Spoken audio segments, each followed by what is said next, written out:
The Book of Judges, Chapter 1. Now after the death of Joshua. The Book of Exodus, Chapter 1. Now these are the names of the children of Israel, which came into Egypt. Every man in his household came with Jacob: Reuben, Simeon, Levi, and Judah, Issachar, Zebulun, and Benjamin, Dan and Naphtali, Gad and Asher. And all the souls that came out of the loins of Jacob were 70 souls, for Joseph was in Egypt already. And Joseph died, and all his brethren, and all that generation. And the children of Israel were fruitful, and increased abundantly, and multiplied, and waxed exceeding mighty, and the land was filled with them. Now there arose up a new king over Egypt, which knew not Joseph. And he said unto his people, Behold, the people of the children of Israel are more and mightier than we. Come on, let us deal wisely with them, lest they multiply. And it come to pass, that when there falleth out any war, they join also unto our enemies, and fight against us, and so get them up out of the land. Therefore they did set over them taskmasters, to afflict them with their burdens, and they built for Pharaoh treasure cities, Pithom and Ramses. But the more they afflicted them, the more they multiplied and grew, and they were grieved because of the children of Israel. And the Egyptians made the children of Israel to serve with rigor, and they made their lives bitter with hard bondage, in mortar, and in brick, and in all manner of service in the field. All their service wherein they made them serve was with rigor. And the king of Egypt spake to the Hebrew midwives, of which the name of the one was Shiphrah, and the name of the other Puah. And he said, When ye do the office of a midwife to the Hebrew women, and see them upon the stools, if it be a son, then ye shall kill him, but if it be a daughter, then she shall live. But the midwives feared God, and did not as the king of Egypt commanded them, but saved the men-children alive. And the king of Egypt called for the midwives, and said unto them, Why have ye done this thing, and have saved the men-children alive?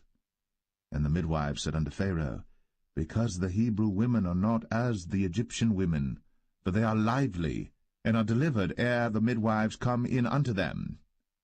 Therefore God dealt well with the midwives, and the people multiplied, and waxed very mighty. And it came to pass, because the midwives feared God, that he made them houses. And Pharaoh charged all his people, saying, Every son that is born ye shall cast into the river, and every daughter ye shall save alive.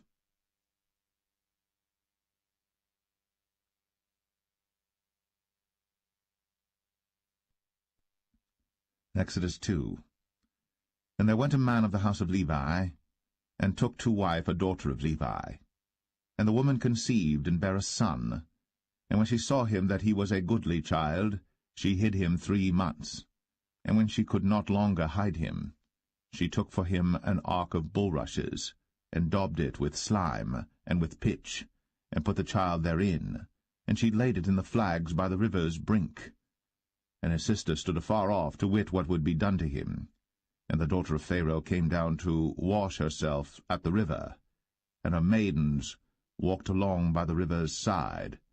And when she saw the ark among the flags, she sent her maid to fetch it. And when she had opened it, she saw the child, and behold, the babe wept. And she had compassion on him, and said, This is one of the Hebrews' children. Then said his sister to Pharaoh's daughter, Shall I go and call to thee a nurse of the Hebrew women, that she may nurse the child for thee? And Pharaoh's daughter said to her, Go. And the maid went, and called the child's mother. And Pharaoh's daughter said unto her, Take this child away, and nurse it for me, and I will give thee thy wages. And the woman took the child, and nursed it. And the child grew, and she brought him unto Pharaoh's daughter, and he became her son. And she called his name Moses, and she said, Because I drew him out of the water. And it came to pass in those days, when Moses was grown, that he went out unto his brethren, and looked on their burdens. And he spied an Egyptian smiting an Hebrew, one of his brethren. And he looked this way and that way. And when he saw that there was no man, he slew the Egyptian, and hid him in the sand. And when he went out the second day, behold, 2 men of the Hebrews strove together. And he said to him that did the wrong, Wherefore smitest thou thy fellow? And he said, Who made thee a prince and a judge over us? Intendest thou to kill me, as thou killedst the Egyptian? And Moses feared, and said, Surely this thing is known. Now when Pharaoh heard this thing, he sought to slay Moses. But Moses fled from the face of Pharaoh, and dwelt in the land of Midian, and he sat down by a well. Now the priest of Midian had 7 daughters, and they came and drew water, and filled the troughs to water their father's flock. And the shepherds came and drove them away. But Moses stood up and helped them, and watered their flock. And when they came to Reuel their father, he said, How is it that ye are come so soon today? And they said, An Egyptian delivered us out of the hand of the shepherds, and also drew water enough for us, and watered the flock. And he said unto his daughters, And where is he? Why is it that ye have left the man? Call him, that he may eat bread. And Moses was content to dwell with the man. And he gave Moses Zipporah his daughter, and she bare him a son. And he called his name Gershom, for he said, I have been a stranger in a strange land. And it came to pass, in process of time, that the king of Egypt died, and the children of Israel sighed by reason of the bondage, and they cried, and their cry came up unto God by reason of the bondage. And God heard their groaning, and God remembered his covenant with Abraham, with Isaac, and with Jacob. And God looked upon the children of Israel, and God had respect unto them.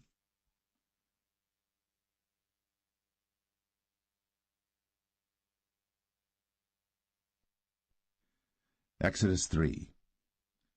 Now Moses kept the flock of Jethro, his father-in-law, the priest of Midian. And he led the flock to the backside of the desert, and came to the mountain of God, even to Horeb. And the angel of the Lord appeared unto him in a flame of fire out of the midst of a bush. And he looked, and behold, the bush burned with fire, and the bush was not consumed. And Moses said, I will now turn aside and see this great sight, why the bush is not burnt. And when the Lord saw that he turned aside to see, God called unto him out of the midst of the bush, and said, Moses, Moses. And he said, Here am I. And he said, Draw not nigh hither. Put off thy shoes from off thy feet, for the place whereon thou standest is holy ground. Moreover, he said, I am the God of thy father, the God of Abraham, the God of Isaac, and the God of Jacob. And Moses hid his face, for he was afraid to look upon God. And the Lord said, I have surely seen the affliction of my people which are in Egypt, and have heard their cry by reason of their taskmasters. For I know their sorrows, and I am come down to deliver them out of the hand of the Egyptians, and to bring them up out of that land unto a good land, and a large, unto a land flowing with milk and honey, unto the place of the Canaanites, and the Hittites, and the Amorites, and the Perizzites, and the Hivites, and the Jebusites. Now therefore, behold, the cry of the children of Israel is come unto me, and I have also seen the oppression wherewith the Egyptians oppress them. Come now therefore, and I will send thee unto Pharaoh, that thou mayest bring forth my people, the children of Israel, out of Egypt. And Moses said unto God, Who am I, that I should go unto Pharaoh, and that I should bring forth the children of Israel out of Egypt? And he said, Certainly I will be with thee, and this shall be a token unto thee, that I have sent thee. When thou hast brought forth the people out of Egypt, ye shall serve God upon this mountain.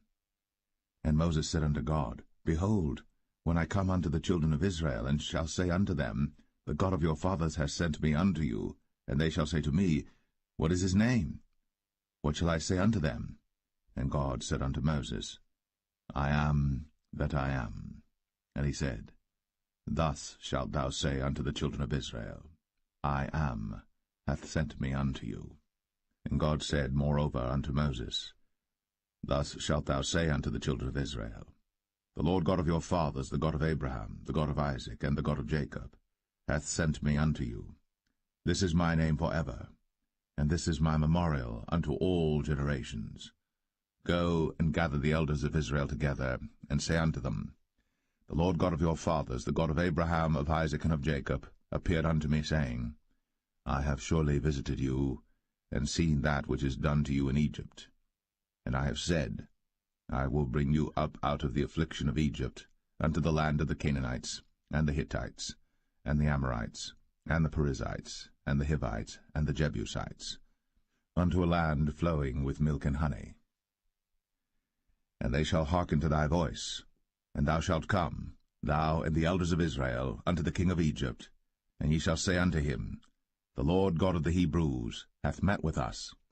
And now let us go, we beseech thee, 3 days' journey into the wilderness, that we may sacrifice to the Lord our God. And I am sure that the king of Egypt will not let you go, no, not by a mighty hand. And I will stretch out my hand, and smite Egypt with all my wonders which I will do in the midst thereof. And after that he will let you go. And I will give this people favor in the sight of the Egyptians. And it shall come to pass that, when ye go, ye shall not go empty. But every woman shall borrow of her neighbor, and of her that sojourneth in her house, jewels of silver, and jewels of gold, and raiment, and ye shall put them upon your sons, and upon your daughters, and ye shall spoil the Egyptians.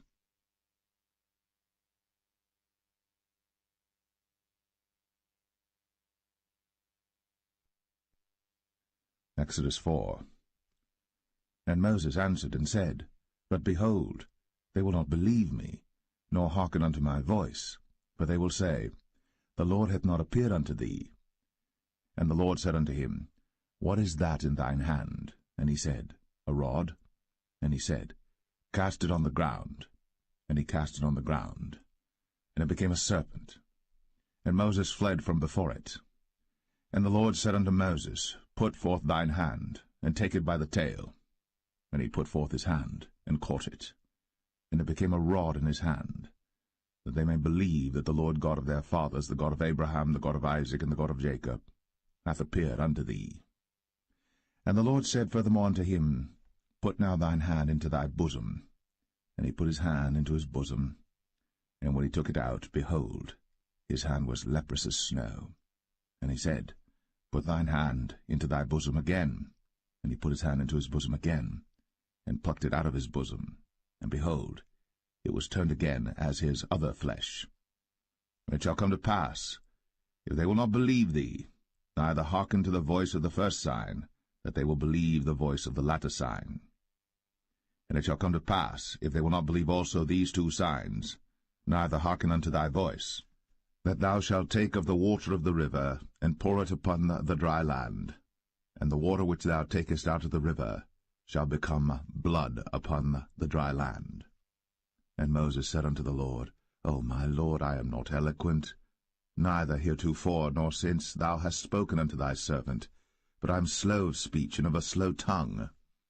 And the Lord said unto him, Who hath made man's mouth? Or who maketh the dumb, or deaf, or the seeing, or the blind? Have not I the Lord? Now therefore go, and I will be with thy mouth, and teach thee what thou shalt say. And he said, O my Lord, send, I pray thee, by the hand of him whom thou wilt send. And the anger of the Lord was kindled against Moses. And he said, Is not Aaron the Levite thy brother? I know that he can speak well, and also, behold, he cometh forth to meet thee. And when he seeth thee, he will be glad in his heart. And thou shalt speak unto him, and put words in his mouth. And I will be with thy mouth, and with his mouth, and will teach you what ye shall do. And he shall be thy spokesman unto the people, and he shall be, even he, shall be to thee instead of a mouth, and thou shalt be to him instead of God. And thou shalt take this rod in thine hand, wherewith thou shalt do signs. And Moses went, and returned to Jethro his father-in-law, and said unto him, Let me go, I pray thee, and return unto my brethren which are in Egypt, and see whether they be yet alive. And Jethro said to Moses, Go in peace. And the Lord said unto Moses in Midian, Go, return into Egypt, for all the men are dead which sought thy life. And Moses took his wife and his sons, and set them upon an ass, and he returned to the land of Egypt. And Moses took the rod of God in his hand. And the Lord said unto Moses, When thou goest to return into Egypt, see that thou do all those wonders before Pharaoh, which I have put in thine hand. But I will harden his heart, that he shall not let the people go. And thou shalt say unto Pharaoh, Thus saith the Lord, Israel is my son, even my firstborn. And I say unto thee, Let my son go, that he may serve me. And if thou refuse to let him go, behold, I will slay thy son, even thy firstborn. And it came to pass by the way in the inn, that the Lord met him, and sought to kill him. Then Zipporah took a sharp stone, and cut off the foreskin of her son, and cast it at his feet, and said, Surely a bloody husband art thou to me. So he let him go. Then she said, A bloody husband thou art, because of the circumcision. And the Lord said to Aaron, Go into the wilderness to meet Moses. And he went, and met him in the mount of God, and kissed him. And Moses told Aaron all the words of the Lord who had sent him, and all the signs which he had commanded him. And Moses and Aaron went and gathered together all the elders of the children of Israel. And Aaron spake all the words which the Lord had spoken unto Moses, and did the signs in the sight of the people. And the people believed. And when they heard that the Lord had visited the children of Israel, and that he had looked upon their affliction, then they bowed their heads and worshipped.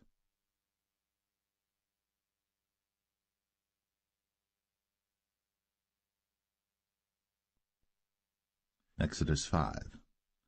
And afterward Moses and Aaron went in, and told Pharaoh, Thus saith the Lord God of Israel, Let my people go, that they may hold a feast unto me in the wilderness. And Pharaoh said, Who is the Lord, that I should obey his voice to let Israel go? I know not the Lord, neither will I let Israel go. And they said, The God of the Hebrews hath met with us. Let us go, we pray thee, 3 days' journey into the desert, and sacrifice unto the Lord our God, lest he fall upon us with pestilence, or with the sword. And the king of Egypt said unto them, Wherefore do ye, Moses and Aaron?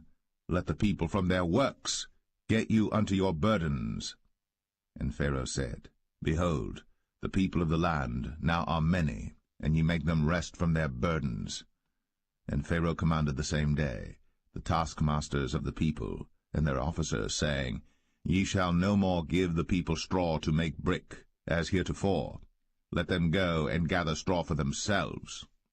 And the tale of the bricks which they did make heretofore ye shall lay upon them. Ye shall not diminish aught thereof. For they be idle. Therefore they cry, saying, Let us go and sacrifice to our God. Let their more work be laid upon the men, that they may labor therein, and let them not regard vain words.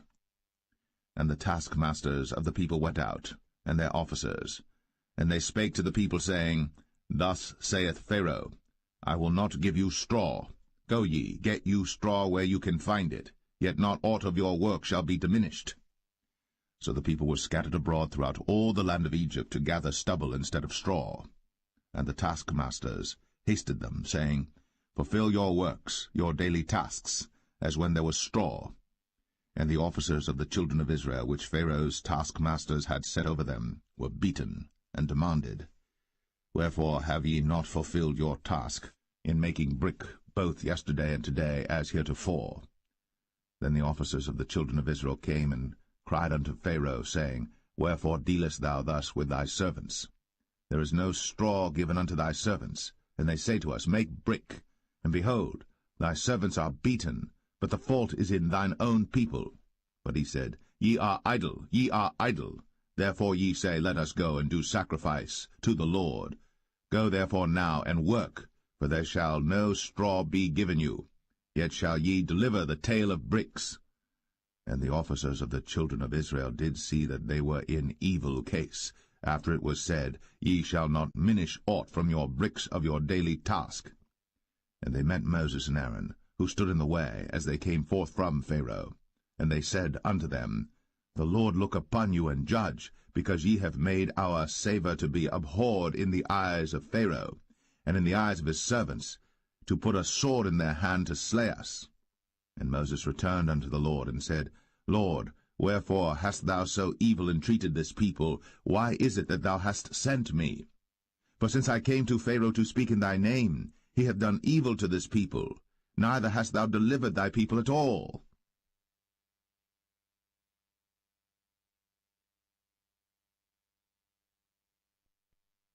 Exodus 6. Then the Lord said unto Moses, Now shalt thou see what I will do to Pharaoh.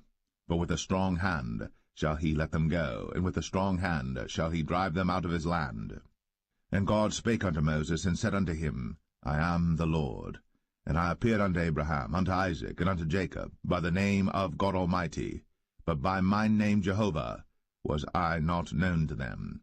And I have also established my covenant with them, to give them the land of Canaan, the land of their pilgrimage, wherein they were strangers. And I have also heard the groaning of the children of Israel, whom the Egyptians keep in bondage, and I have remembered my covenant. Wherefore say unto the children of Israel, I am the Lord, and I will bring you out from under the burdens of the Egyptians, and I will rid you out of their bondage, and I will redeem you with a stretched out arm and with great judgments. And I will take you to me for a people, and I will be to you a God, and ye shall know that I am the Lord your God, which bringeth you out from under the burdens of the Egyptians. And I will bring you in unto the land, concerning the which I did swear to give it to Abraham, to Isaac, and to Jacob, and I will give it you for an heritage. I am the Lord. And Moses spake so unto the children of Israel, but they hearkened not unto Moses for anguish of spirit, and for cruel bondage. And the Lord spake unto Moses, saying, Go in, speak unto Pharaoh king of Egypt, that he let the children of Israel go out of his land. And Moses spake before the Lord, saying, Behold, the children of Israel have not hearkened unto me. How then shall Pharaoh hear me, who am of uncircumcised lips? And the Lord spake unto Moses and unto Aaron, and gave them a charge unto the children of Israel, and unto Pharaoh king of Egypt, to bring the children of Israel out of the land of Egypt. These be the heads of their fathers' houses, the sons of Reuben, the firstborn of Israel, Hanok and Palu, Hezron and Carmi. These be the families of Reuben. And the sons of Simeon, Jemuel and Jamin, and Ohad and Jachin, and Zohar and Shaul the son of the Canaanitish woman. These are the families of Simeon. And these are the names of the sons of Levi according to their generations, Gershon and Kohath and Merari. And the years of the life of Levi were 137 years. The sons of Gershon, Libni and Shimei, according to their families. And the sons of Kohath, Amram and Izhar, and Hebron and Uzziel. And the years of the life of Kohath were 133 years. And the sons of Merari, Mahalai and Mushai. These are the families of Levi according to their generations. And Amram took him Jochebed, his father's sister, to wife, and she bare him, Aaron and Moses. And the years of the life of Amram were 137 years. And the sons of Izhar, Korah and Nepheg and Zichri. And the sons of Uzziel, Mishael and Elzaphan and Zithri. And Aaron took him Elisheba, daughter of Aminadab, sister of Nahshon, to wife, and she bare him Nadab and Abihu, Eleazar and Ithamar. And the sons of Korah, Asir and Elkanah and Abiasaph. These are the families of the Korhites. And Eleazar, Aaron's son, took him one of the daughters of Putiel to wife, and she bare him Phinehas. These are the heads of the fathers of the Levites according to their families. These are that Aaron and Moses, to whom the Lord said, Bring out the children of Israel from the land of Egypt, according to their armies. These are they which spake to Pharaoh king of Egypt, to bring out the children of Israel from Egypt. These are that Moses and Aaron. And it came to pass on the day when the Lord spake unto Moses in the land of Egypt, that the Lord spake unto Moses, saying, I am the Lord. Speak thou unto Pharaoh king of Egypt all that I say unto thee. And Moses said before the Lord, Behold, I am of uncircumcised lips, and how shall Pharaoh hearken unto me?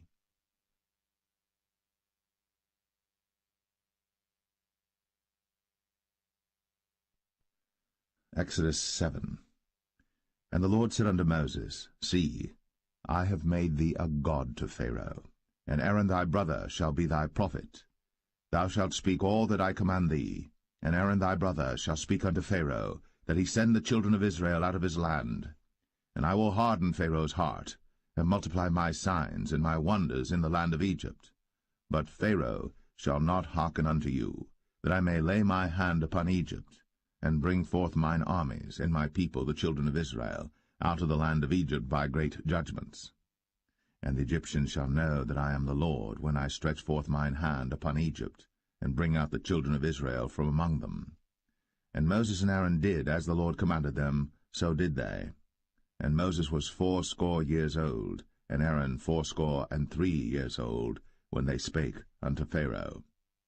And the Lord spake unto Moses and unto Aaron, saying, When Pharaoh shall speak unto you, saying, Show a miracle for you, then thou shalt say unto Aaron, Take thy rod, and cast it before Pharaoh, and it shall become a serpent. And Moses and Aaron went in unto Pharaoh, and they did so as the Lord had commanded. And Aaron cast down his rod before Pharaoh, and before his servants, and it became a serpent. Then Pharaoh also called the wise men and the sorcerers. Now the magicians of Egypt they also did in like manner with their enchantments. For they cast down every man his rod, and they became serpents. But Aaron's rod swallowed up their rods. And he hardened Pharaoh's heart, that he hearkened not unto them, as the Lord had said. And the Lord said unto Moses, Pharaoh's heart is hardened, he refuseth to let the people go. Get thee unto Pharaoh in the morning. Lo, he goeth out unto the water, and thou shalt stand by the river's brink against he come. And the rod which was turned to a serpent shalt thou take in thine hand. And thou shalt say unto him, The Lord God of the Hebrews hath sent me unto thee, saying, Let my people go, that they may serve me in the wilderness. And behold, hitherto thou wouldest not hear. Thus saith the Lord, In this thou shalt know that I am the Lord. Behold, I will smite with the rod that is in mine hand upon the waters which are in the river, and they shall be turned to blood. And the fish that is in the river shall die, and the river shall stink, and the Egyptians shall loathe to drink of the water of the river.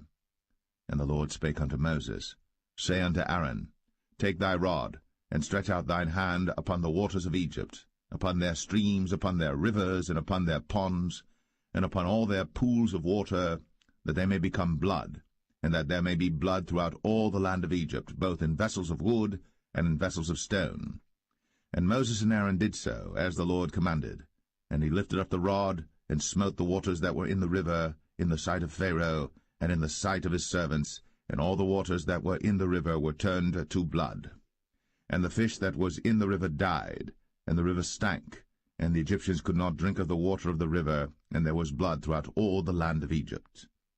And the magicians of Egypt did so with their enchantments, and Pharaoh's heart was hardened, neither did he hearken unto them, as the Lord had said.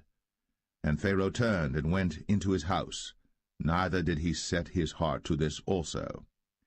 And all the Egyptians digged around about the river for water to drink, but they could not drink of the water of the river. And 7 days were fulfilled. After that the Lord had smitten the river.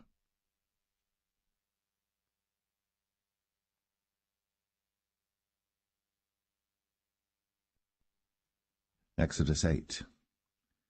And the Lord spake unto Moses, Go unto Pharaoh, and say unto him, Thus saith the Lord, Let my people go, that they may serve me. And if thou refuse to let them go, behold, I will smite all thy borders with frogs, and the river shall bring forth frogs abundantly, which shall go up and come into thine house, and into thy bedchamber, and upon thy bed, and into the house of thy servants, and upon thy people, and into thine ovens, and into thy kneading troughs. And the frogs shall come up both on thee, and upon thy people, and upon all thy servants. And the Lord spake unto Moses, Say unto Aaron, Stretch forth thine hand with thy rod over the streams, over the rivers, and over the ponds, and cause frogs to come up upon the land of Egypt. And Aaron stretched out his hand over the waters of Egypt, and the frogs came up, and covered the land of Egypt. And the magicians did so with their enchantments, and brought up frogs upon the land of Egypt. Then Pharaoh called for Moses and Aaron, and said, Entreat the Lord, that he may take away the frogs from me, and from my people, and I will let the people go, that they may do sacrifice unto the Lord. And Moses said unto Pharaoh, Glory over me. When shall I entreat for thee, and for thy servants, and for thy people, to destroy the frogs from thee, and thy houses, that they may remain in the river only? And he said, Tomorrow. And he said, Be it according to thy word, that thou mayest know that there is none like unto the Lord our God. And the frogs shall depart from thee, and from thy houses, and from thy servants, and from thy people. They shall remain in the river only. And Moses and Aaron went out from Pharaoh, and Moses cried unto the Lord because of the frogs, which he had brought against Pharaoh. And the Lord did according to the word of Moses, and the frogs died out of the houses, out of the villages, and out of the fields.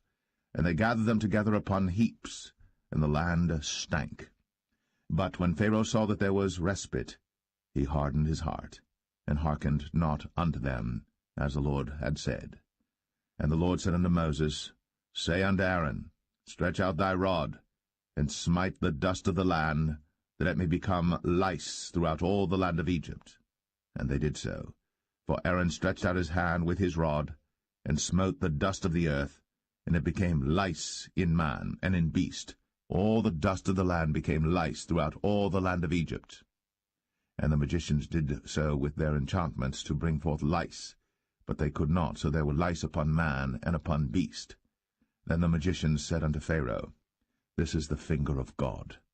And Pharaoh's heart was hardened, and he hearkened not unto them, as the Lord had said. And the Lord said unto Moses, Rise up early in the morning, and stand before Pharaoh. Lo, he cometh forth to the water. And say unto him, Thus saith the Lord, Let my people go, that they may serve me.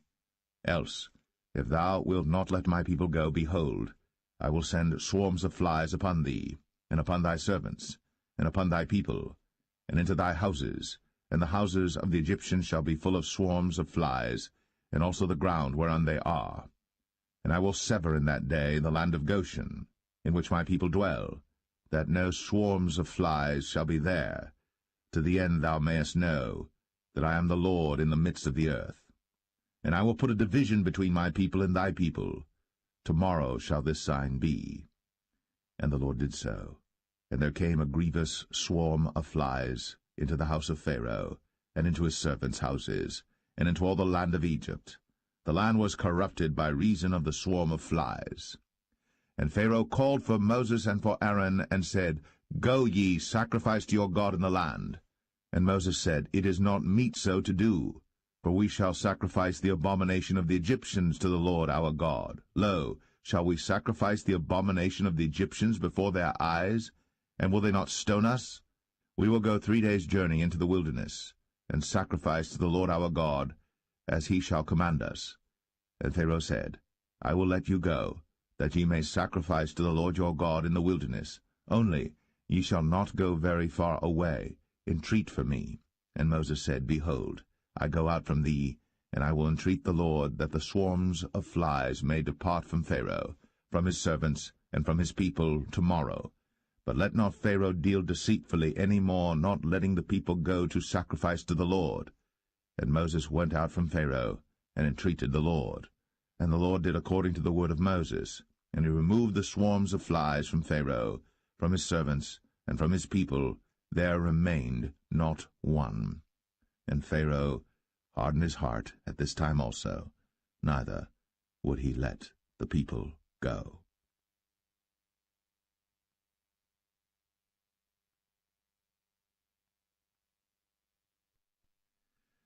Exodus 9. Then the Lord said unto Moses, Go in unto Pharaoh, and tell him, Thus saith the Lord God of the Hebrews, Let my people go, that they may serve me. For if thou refuse to let them go, and wilt hold them still, behold, the hand of the Lord is upon thy cattle which is in the field, upon the horses, upon the asses, upon the camels, upon the oxen, and upon the sheep. There shall be a very grievous murrain.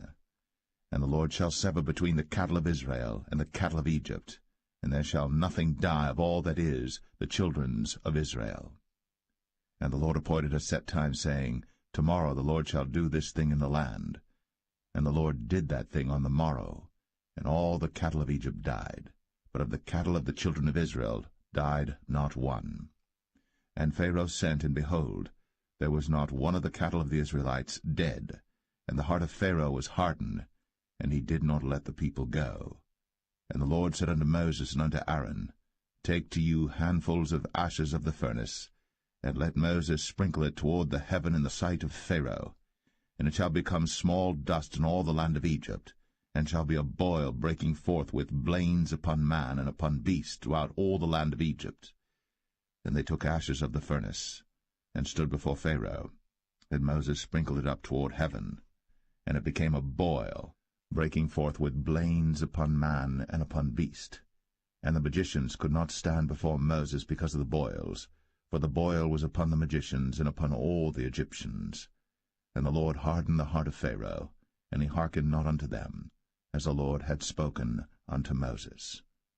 And the Lord said unto Moses, Rise up early in the morning, and stand before Pharaoh, and say unto him, Thus saith the Lord God of the Hebrews, Let my people go, that they may serve me.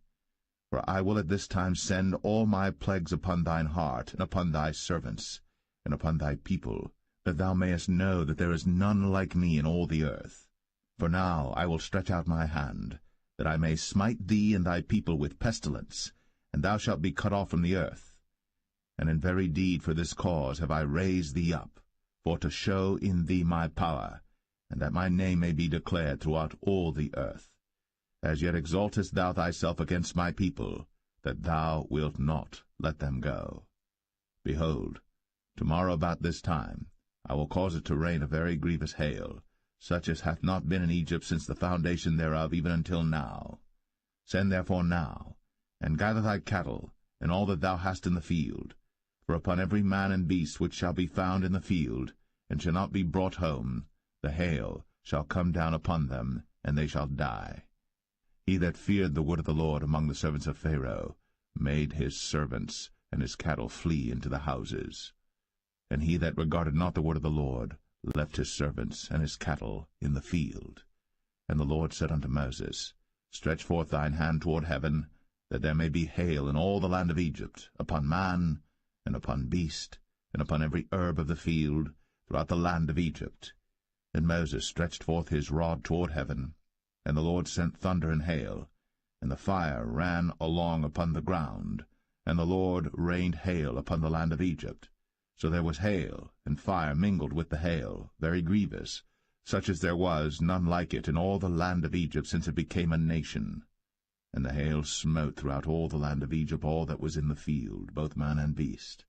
And the hail smote every herb of the field, and brake every tree of the field. Only in the land of Goshen, where the children of Israel were, was there no hail. And Pharaoh sent and called for Moses and Aaron, and said unto them, I have sinned at this time. The Lord is righteous, and I and my people are wicked. Entreat the Lord, for it is enough that there be no more mighty thunderings and hail, and I will let you go, and ye shall stay no longer.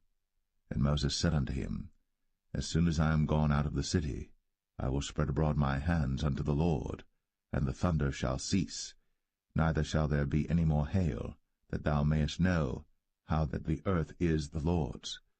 But as for thee and thy servants, I know that ye will not yet fear the Lord God. And the flax and the barley was smitten, for the barley was in the ear, and the flax was bold. But the wheat and the rye were not smitten, for they were not grown up. And Moses went out of the city from Pharaoh, and spread abroad his hands unto the Lord, and the thunders and hail ceased, and the rain was not poured upon the earth. And when Pharaoh saw that the rain and the hail and the thunders were ceased, he sinned yet more, and hardened his heart, he and his servants. And the heart of Pharaoh was hardened, neither would he let the children of Israel go, as the Lord had spoken by Moses.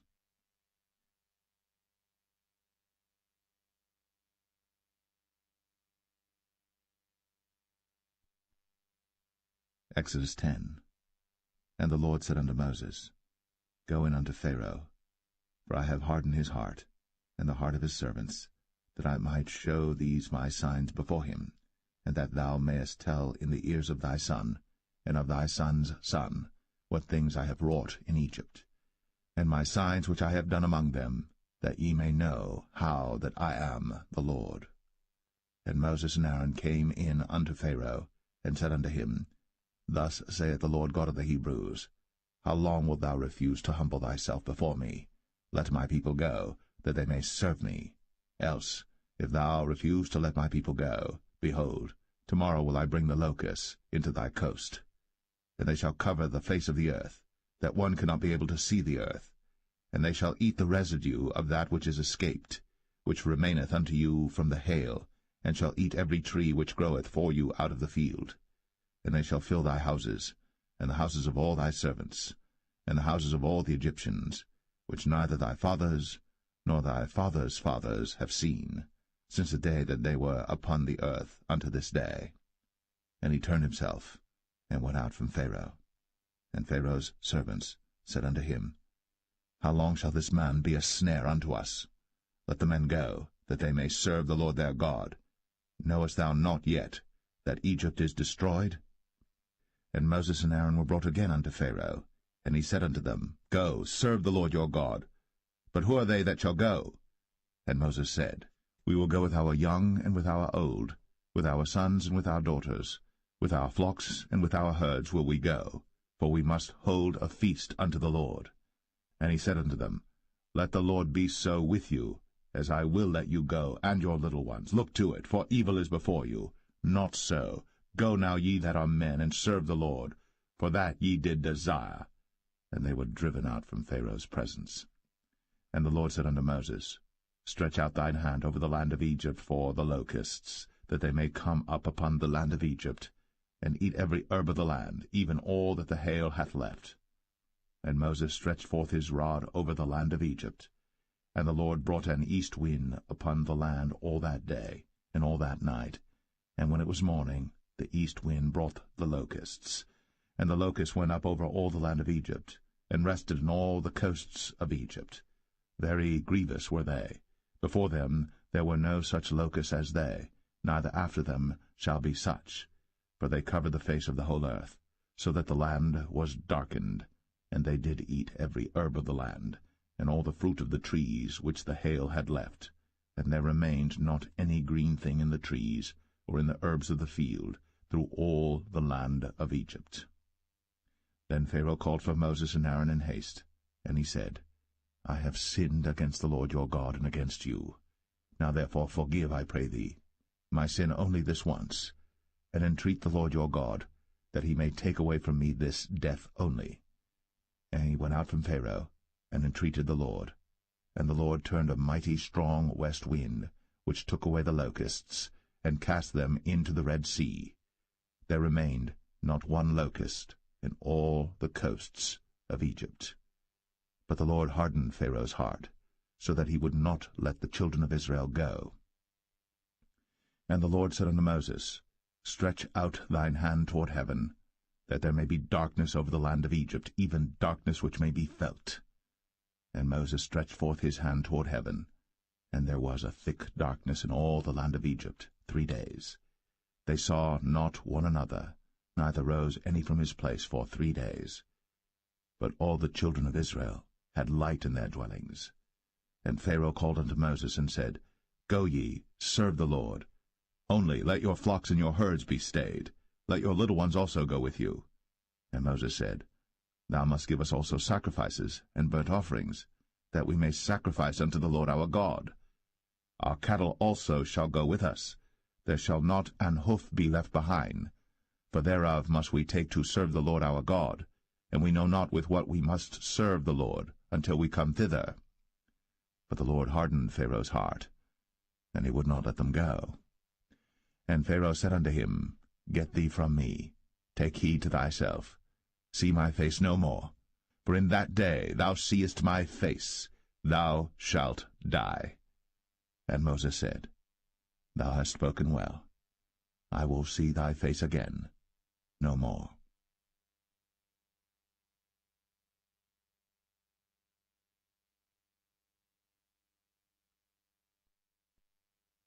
Exodus 11. And the Lord said unto Moses, Yet will I bring one plague more upon Pharaoh and upon Egypt. Afterwards he will let you go hence. When he shall let you go, he shall surely thrust you out hence altogether. Speak now in the ears of the people, and let every man borrow of his neighbor, and every woman of her neighbor, jewels of silver and jewels of gold. And the Lord gave the people favor in the sight of the Egyptians. Moreover, the man Moses was very great in the land of Egypt, in the sight of Pharaoh's servants, and in the sight of the people. And Moses said, Thus saith the Lord, About midnight will I go out into the midst of Egypt, and all the firstborn in the land of Egypt shall die, from the firstborn of Pharaoh that sitteth upon his throne, even unto the firstborn of the maidservant that is behind the mill, and all the firstborn of beasts. And there shall be a great cry throughout all the land of Egypt, such as there was none like it, nor shall be like it any more. But against any of the children of Israel shall not a dog move his tongue, against man or beast, that ye may know how that the Lord doth put a difference between the Egyptians and Israel. And all these thy servants shall come down unto me, and bow down themselves unto me, saying, Get thee out, and all the people that follow thee. And after that I will go out. And he went out from Pharaoh in a great anger. And the Lord said unto Moses, Pharaoh shall not hearken unto you, that my wonders may be multiplied in the land of Egypt. And Moses and Aaron did all these wonders before Pharaoh. And the Lord hardened Pharaoh's heart, so that he would not let the children of Israel go out of his land.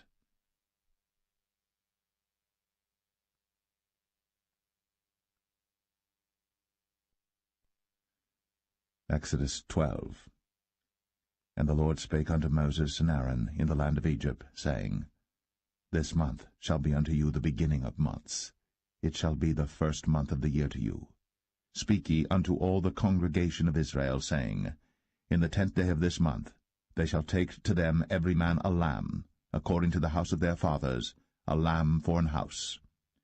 And if the household be too little for the lamb, let him and his neighbor next unto his house take it according to the number of the souls. Every man according to his eating shall make your count for the lamb. Your lamb shall be without blemish, a male of the first year. Ye shall take it out from the sheep or from the goats. And ye shall keep it up until the 14th day of the same month. And the whole assembly of the congregation of Israel shall kill it in the evening. And they shall take of the blood, and strike it on the 2 side posts, and on the upper door post of the houses wherein they shall eat it. And they shall eat the flesh in that night, roast with fire, and unleavened bread, and with bitter herbs they shall eat it. Eat not of it raw, nor sodden it all with water, but roast with fire, his head with his legs, and with the purtenance thereof.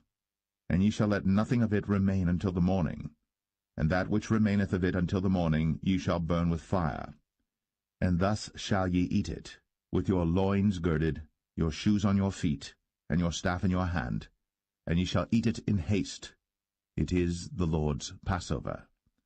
For I will pass through the land of Egypt this night, and will smite all the firstborn in the land of Egypt, both man and beast, and against all the gods of Egypt I will execute judgment. I am the Lord. And the blood shall be to you for a token upon the houses where ye are. And when I see the blood, I will pass over you, and the plague shall not be upon you to destroy you, when I smite the land of Egypt. And this day shall be unto you for a memorial, and ye shall keep it a feast to the Lord throughout your generations. Ye shall keep it a feast by an ordinance for ever. 7 days shall ye eat unleavened bread. Even the first day ye shall put away leaven out of your houses. For whosoever eateth leavened bread from the first day until the 7th day, that soul shall be cut off from Israel. And in the first day there shall be an holy convocation, and in the 7th day there shall be an holy convocation to you. No manner of work shall be done in them, save that which every man must eat, that only may be done of you. And ye shall observe the feast of unleavened bread. For in this selfsame day have I brought your armies out of the land of Egypt. Therefore shall ye observe this day in your generations by an ordinance for ever. In the 1st month, on the 14th day of the month at even, Ye shall eat unleavened bread, until the 21st day of the month at even. 7 days shall there be no leaven found in your houses. For whosoever eateth that which is leavened, even that soul shall be cut off from the congregation of Israel, whether he be a stranger or born in the land. Ye shall eat nothing leavened. In all your habitations shall ye eat unleavened bread. Then Moses called for all the elders of Israel, and said unto them, Draw out, and take you a lamb according to your families, and kill the Passover. And ye shall take a bunch of hyssop, and dip it in the blood that is in the basin, and strike the lintel and the 2 side posts with the blood that is in the basin, and none of you shall go out at the door of his house until the morning. For the Lord will pass through to smite the Egyptians. And when he seeth the blood upon the lintel, and on the 2 side posts, the Lord will pass over the door, and will not suffer the destroyer to come in unto your houses to smite you. And ye shall observe this thing for an ordinance to thee, and to thy sons, for ever. And it shall come to pass, when ye be come to the land which the Lord will give you, according as he hath promised, that ye shall keep this service. And it shall come to pass, when your children shall say unto you, What mean ye by this service? That ye shall say, It is the sacrifice of the Lord's Passover, who passed over the houses of the children of Israel in Egypt, when he smote the Egyptians, and delivered our houses. And the people bowed the head, and worshipped. And the children of Israel went away, and did, as the Lord had commanded Moses and Aaron, so did they. And it came to pass that at midnight the Lord smote all the firstborn in the land of Egypt, from the firstborn of Pharaoh that sat on his throne unto the firstborn of the captive that was in the dungeon, and all the firstborn of cattle. And Pharaoh rose up in the night, he and all his servants and all the Egyptians. And there was a great cry in Egypt, but there was not a house where there was not one dead. And he called for Moses and Aaron by night, and said, Rise up, and get you forth from among my people, both ye and the children of Israel, and go, serve the Lord, as ye have said. Also take your flocks and your herds, as ye have said, and be gone, and bless me also. And the Egyptians were urgent upon the people, that they might send them out of the land in haste. For they said, We be all dead men.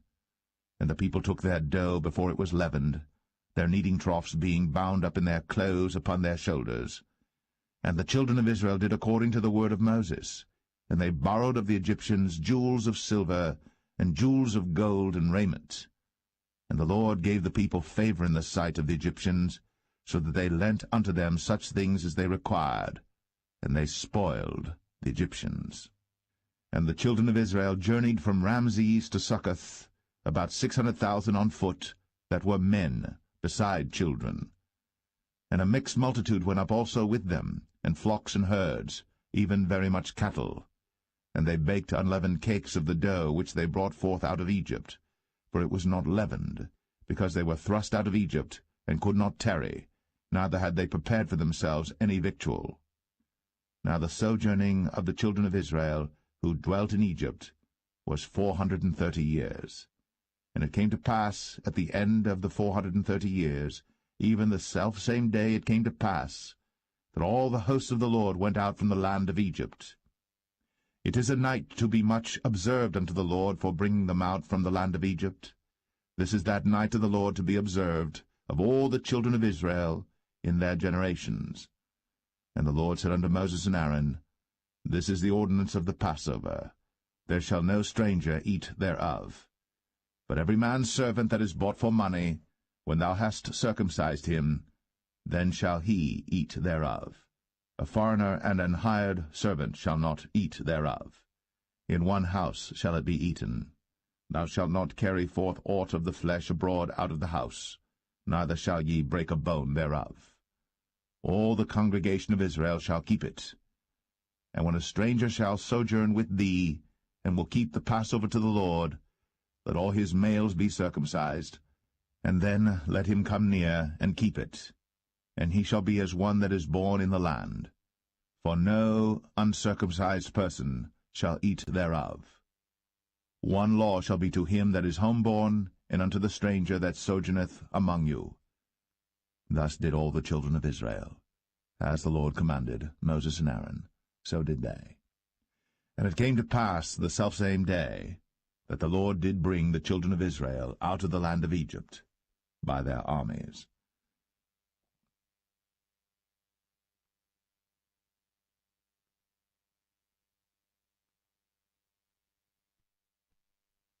Exodus 13.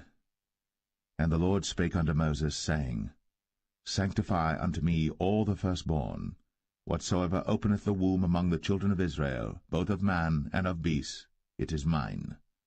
And Moses said unto the people, Remember this day in which ye came out from Egypt, out of the house of bondage, for by strength of hand the Lord brought you out from this place. There shall no leavened bread be eaten. This day came ye out in the month Abib. And it shall be, when the Lord shall bring thee into the land of the Canaanites, and the Hittites, and the Amorites, and the Hivites, and the Jebusites, which he sware unto thy fathers to give thee, a land flowing with milk and honey, that thou shalt keep this service in this month.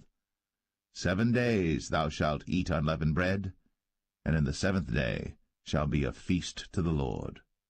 Unleavened bread shall be eaten 7 days, and there shall no leavened bread be seen with thee, neither shall there be leaven seen with thee in all thy quarters. And thou shalt show thy son in that day, saying, This is done, because of that which the Lord did unto me, when I came forth out of Egypt.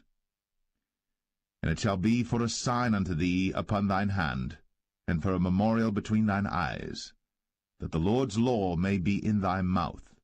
For with a strong hand hath the Lord brought thee out of Egypt. Thou shalt therefore keep this ordinance in his season from year to year. And it shall be, when the Lord shall bring thee into the land of the Canaanites, as he sware unto thee and to thy fathers, and shall give it thee, that thou shalt set apart unto the Lord all that openeth the matrix, and every firstling that cometh of a beast which thou hast, the males shall be the Lord's.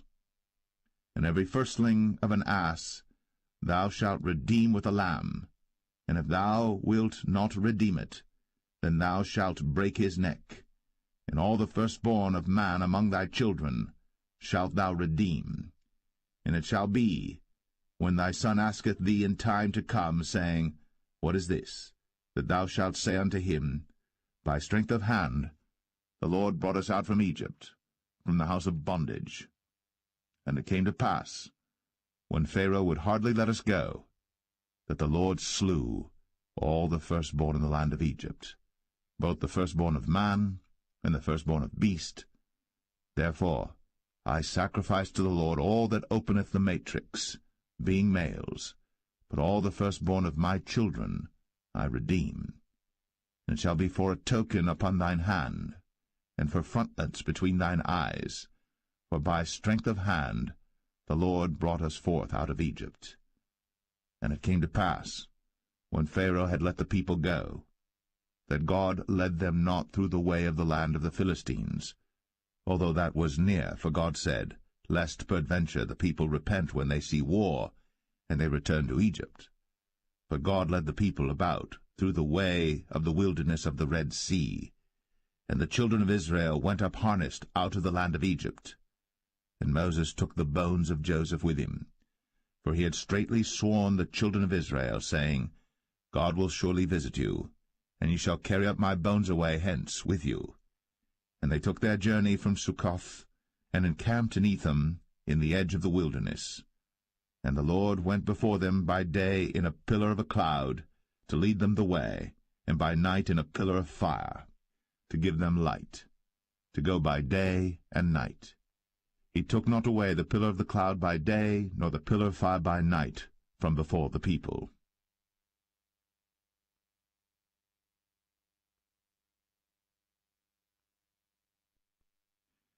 Exodus 14. And the Lord spake unto Moses, saying, Speak unto the children of Israel, that they turn and encamp before Pi-hahiroth, between Migdol and the sea, over against Baal-zephon. Before it shall ye encamp by the sea. For Pharaoh will say of the children of Israel, They are entangled in the land. The wilderness hath shut them in. And I will harden Pharaoh's heart, that he shall follow after them. And I will be honored upon Pharaoh, and upon all his host, that the Egyptians may know that I am the Lord. And they did so. And it was told the king of Egypt that the people fled, and the heart of Pharaoh and of his servants was turned against the people, and they said, Why have we done this, that we have let Israel go from serving us? And he made ready his chariot, and took his people with him. And he took 600 chosen chariots, and all the chariots of Egypt, and captains over every one of them. And the Lord hardened the heart of Pharaoh king of Egypt, and he pursued after the children of Israel. And the children of Israel went out with an high hand. But the Egyptians pursued after them, all the horses and chariots of Pharaoh, and his horsemen and his army, and overtook them encamping by the sea, beside Pi-hahiroth, before Baal-Zephon. And when Pharaoh drew nigh, the children of Israel lifted up their eyes, and behold, the Egyptians marched after them, and they were sore afraid. And the children of Israel cried out unto the Lord, and they said unto Moses, Because there were no graves in Egypt, hast thou taken us away to die in the wilderness? Wherefore hast thou dealt thus with us, to carry us forth out of Egypt? Is not this the word that we did tell thee in Egypt, saying, Let us alone, that we may serve the Egyptians? For it had been better for us to serve the Egyptians, than that we should die in the wilderness. And Moses said unto the people, Fear ye not, stand still, and see the salvation of the Lord, which he will show to you today. For the Egyptians whom ye have seen today, ye shall see them again no more for ever. The Lord shall fight for you, and ye shall hold your peace. And the Lord said unto Moses, Wherefore criest thou unto me? Speak unto the children of Israel, that they go forward. But lift thou up thy rod, and stretch out thine hand over the sea, and divide it. And the children of Israel shall go on dry ground through the midst of the sea. And I, behold, I will harden the hearts of the Egyptians, and they shall follow them. And I will get me honor upon Pharaoh, and upon all his host, upon his chariots, and upon his horsemen. And the Egyptians shall know that I am the Lord, when I have gotten me honor upon Pharaoh, upon his chariots, and upon his horsemen. And the angel of God, which went before the camp of Israel, removed, and went behind them. And the pillar of the cloud went from before their face, and stood behind them. And it came between the camp of the Egyptians and the camp of Israel. And it was a cloud and darkness to them, but it gave light by night to these, so that the one came not near the other all the night. And Moses stretched out his hand over the sea, and the Lord caused the sea to go back by a strong east wind all that night, and made the sea dry land, and the waters were divided. And the children of Israel went into the midst of the sea upon the dry ground, and the waters were a wall unto them on their right hand and on their left. And the Egyptians pursued, and went in after them to the midst of the sea, even all Pharaoh's horses, his chariots, and his horsemen. And it came to pass that in the morning watch the Lord looked unto the host of the Egyptians through the pillar of fire and of the cloud, and troubled the host of the Egyptians, and took off their chariot wheels, that they drave them heavily, so that the Egyptians said, Let us flee from the face of Israel, for the Lord fighteth for them against the Egyptians. And the Lord said unto Moses, Stretch out thine hand over the sea, that the waters may come again upon the Egyptians, upon their chariots, and upon their horsemen. And Moses stretched forth his hand over the sea, and the sea returned to his strength when the morning appeared, and the Egyptians fled against it. And the Lord overthrew the Egyptians in the midst of the sea. And the waters returned and covered the chariots, and the horsemen, and all the host of Pharaoh that came into the sea after them. There remained not so much as one of them. But the children of Israel walked upon dry land in the midst of the sea, and the waters were a wall unto them on their right hand and on their left. Thus the Lord saved Israel that day out of the hand of the Egyptians, and Israel saw the Egyptians dead upon the seashore. And Israel saw that great work which the Lord did upon the Egyptians, and the people feared the Lord, and believed the Lord and his servant Moses.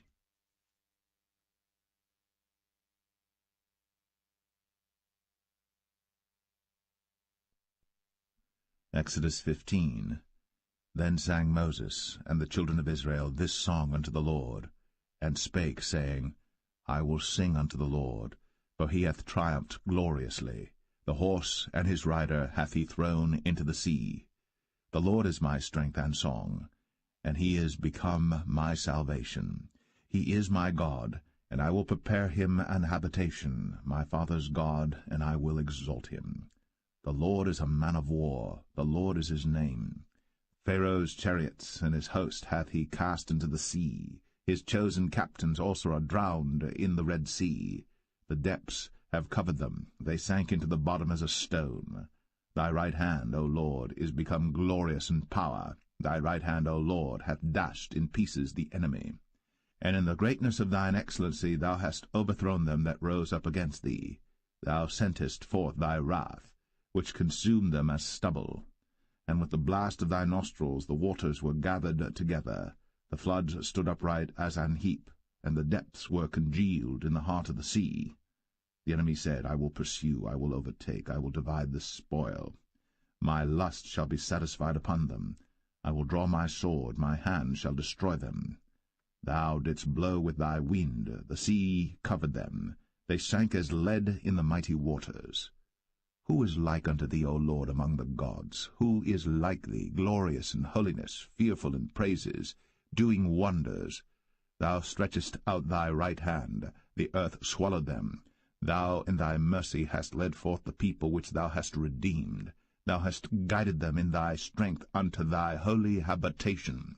The people shall hear and be afraid. Sorrow shall take hold on the inhabitants of Palestina. Then the dukes of Edom shall be amazed. The mighty men of Moab, trembling, shall take hold upon them. All the inhabitants of Canaan shall melt away. Fear and dread shall fall upon them. By the greatness of thine arm they shall be as still as a stone, till thy people pass over, O Lord, till the people pass over, which thou hast purchased. Thou shalt bring them in, and plant them in the mountain of thine inheritance, in the place, O Lord, which thou hast made for thee to dwell in the sanctuary, O Lord, which thy hands have established. The Lord shall reign for ever and ever. For the horse of Pharaoh went in with his chariots and with his horsemen into the sea, and the Lord brought again the waters of the sea upon them. But the children of Israel went on dry land in the midst of the sea.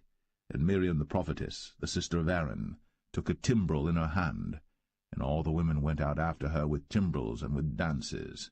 And Miriam answered them, Sing ye to the Lord, for he hath triumphed gloriously. The horse and his rider hath he thrown into the sea. So Moses brought Israel from the Red Sea, and they went out into the wilderness of Shur. And they went 3 days in the wilderness, and found no water. And when they came to Marah, they could not drink of the waters of Marah, for they were bitter. Therefore the name of it was called Marah. And the people murmured against Moses, saying, What shall we drink? And he cried unto the Lord, and the Lord showed him a tree, which when he had cast into the waters were made sweet.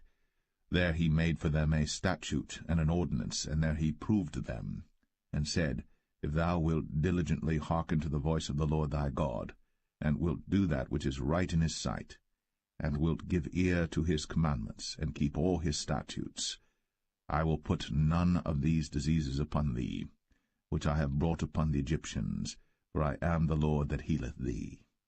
And they came to Elim, where were 12 wells of water, and 70 palm trees, and they encamped there by the waters.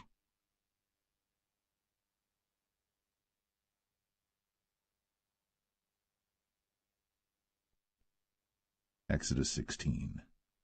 And they took their journey from Elim, and all the congregation of the children of Israel came unto the wilderness of Sin, which is between Elim and Sinai, on the 15th day of the 2nd month, after their departing out of the land of Egypt.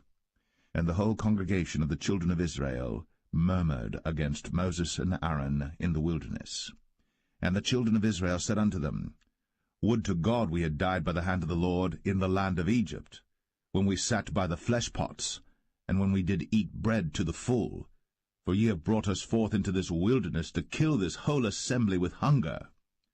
Then said the Lord unto Moses, Behold, I will rain bread from heaven for you, and the people shall go out and gather a certain rate every day, that I may prove them, whether they will walk in my law or no. And it shall come to pass that on the 6th day they shall prepare that which they bring in, and it shall be twice as much as they gather daily. And Moses and Aaron said unto all the children of Israel, At even then you shall know that the Lord hath brought you out from the land of Egypt. And in the morning then ye shall see the glory of the Lord, for that he heareth your murmurings against the Lord. And what are we that ye murmur against us?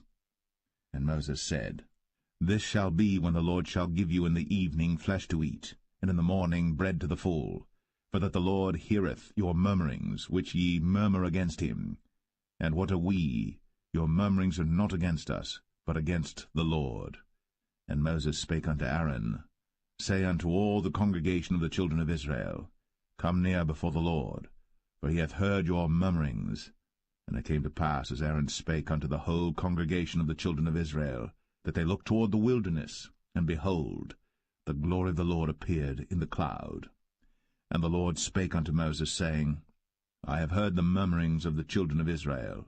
Speak unto them, saying, At even ye shall eat flesh, and in the morning ye shall be filled with bread, and ye shall know that I am the Lord your God. And it came to pass, that at even the quails came up, and covered the camp, and in the morning the dew lay round about the host. And when the dew that lay was gone up, behold, upon the face of the wilderness there lay a small round thing, as small as the hoarfrost on the ground. And when the children of Israel saw it, they said one to another, It is manna, for they wist not what it was. And Moses said unto them, This is the bread which the Lord hath given you to eat. This is the thing which the Lord hath commanded.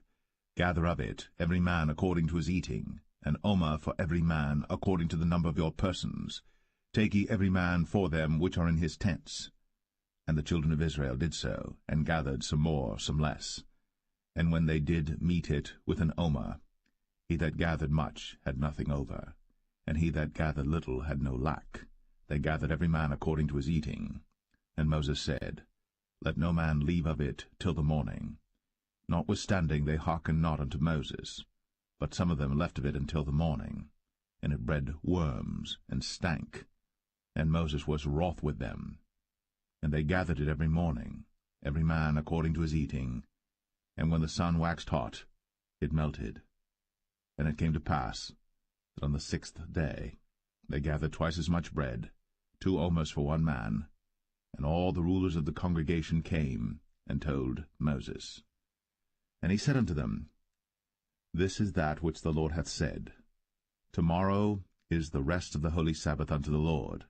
Bake that which ye shall bake today, and seethe that ye will seethe, and that which remaineth over lay up for you to be kept until the morning. And they laid it up till the morning, as Moses bade, and it did not stink, neither was there any worm therein. And Moses said, Eat that today, for today is a Sabbath unto the Lord. Today ye shall not find it in the field. 6 days ye shall gather it, but on the 7th day, which is the Sabbath, in it there shall be none. And it came to pass that there went out some of the people on the 7th day for to gather, and they found none. And the Lord said unto Moses, How long refuse ye to keep my commandments and my laws? See, for that the Lord hath given you the Sabbath. Therefore he giveth you on the 6th day the bread of 2 days. Abide ye every man in his place. Let no man go out of his place on the 7th day. So the people rested on the 7th day. And the house of Israel called the name thereof manna. And it was like coriander seed, white, and the taste of it was like wafers made with honey. And Moses said, This is the thing which the Lord commandeth. Fill an omer of it to be kept for your generations, that they may see the bread wherewith I have fed you in the wilderness, when I brought you forth from the land of Egypt. And Moses said unto Aaron, Take a pot, and put an omer full of manna therein, and lay it up before the Lord, to be kept for your generations. As the Lord commanded Moses, so Aaron laid it up before the testimony to be kept. And the children of Israel did eat manna 40 years, until they came to a land inhabited. They did eat manna until they came unto the borders of the land of Canaan. Now an omer is the 10th part of an ephah.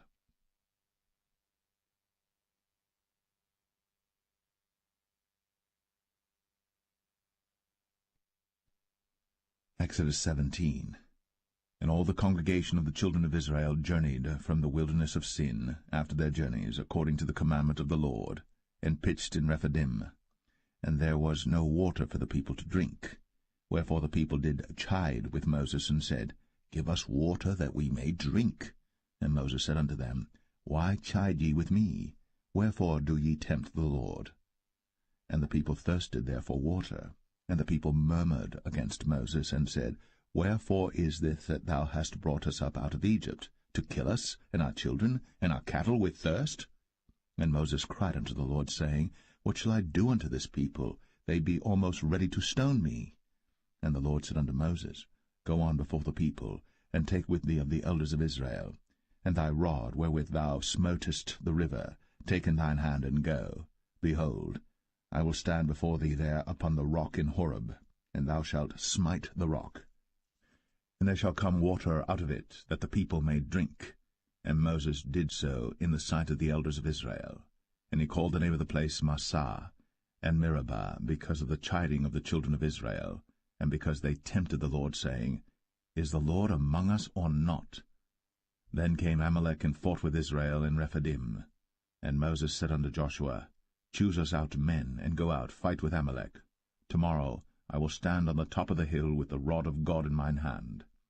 So Joshua did as Moses had said to him, and fought with Amalek. And Moses, Aaron, and Hur went up to the top of the hill. And it came to pass, when Moses held up his hand, that Israel prevailed. And when he let down his hand, Amalek prevailed. But Moses' hands were heavy, and they took a stone and put it under him, and he sat thereon. And Aaron and Hur stayed up his hands, the one on the one side, and the other on the other side. And his hands were steady until the going down of the sun. And Joshua discomfited Amalek and his people with the edge of the sword. And the Lord said unto Moses, Write this for a memorial in a book, and rehearse it in the ears of Joshua. For I will utterly put out the remembrance of Amalek from under heaven.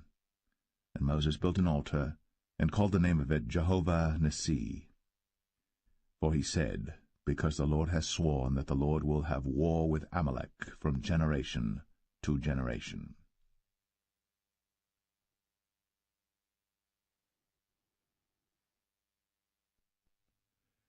Exodus 18.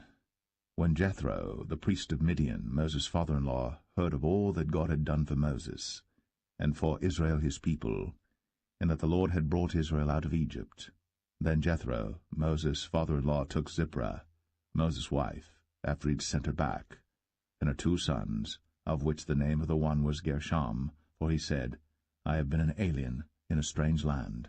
And the name of the other was Eleazar, for the God of my father, said he, was mine help, and delivered me from the sword of Pharaoh. And Jethro, Moses' father-in-law, came with his sons and his wife unto Moses into the wilderness, where he encamped at the mount of God. And he said unto Moses, I thy father-in-law Jethro am come unto thee, and thy wife and her 2 sons with her. And Moses went out to meet his father-in-law, and did obeisance, and kissed him. And they asked each other of their welfare, and they came into the tent. And Moses told his father-in-law all that the Lord had done unto Pharaoh and to the Egyptians for Israel's sake, and all the travail that had come upon them by the way, and how the Lord delivered them. And Jethro rejoiced for all the goodness which the Lord had done to Israel, whom he had delivered out of the hand of the Egyptians. And Jethro said, Blessed be the Lord, who hath delivered you out of the hand of the Egyptians, and out of the hand of Pharaoh, who hath delivered the people from under the hand of the Egyptians. Now I know that the Lord is greater than all gods, for in the thing wherein they dealt proudly he was above them. And Jethro, Moses' father-in-law, took a burnt offering and sacrifices for God. And Aaron came, and all the elders of Israel, to eat bread with Moses' father-in-law before God. And it came to pass on the morrow that Moses sat to judge the people, and the people stood by Moses from the morning unto the evening. And when Moses' father-in-law saw all that he did to the people, he said, What is this thing that thou doest to the people? Why sittest thou thyself alone, and all the people stand by thee from morning unto even? And Moses said unto his father-in-law, Because the people come unto me to inquire of God. When they have a matter they come unto me, and I judge between one and another, and I do make them know the statutes of God and his laws. And Moses' father-in-law said unto him, The thing that thou doest is not good. Thou wilt surely wear away, both thou and this people that is with thee.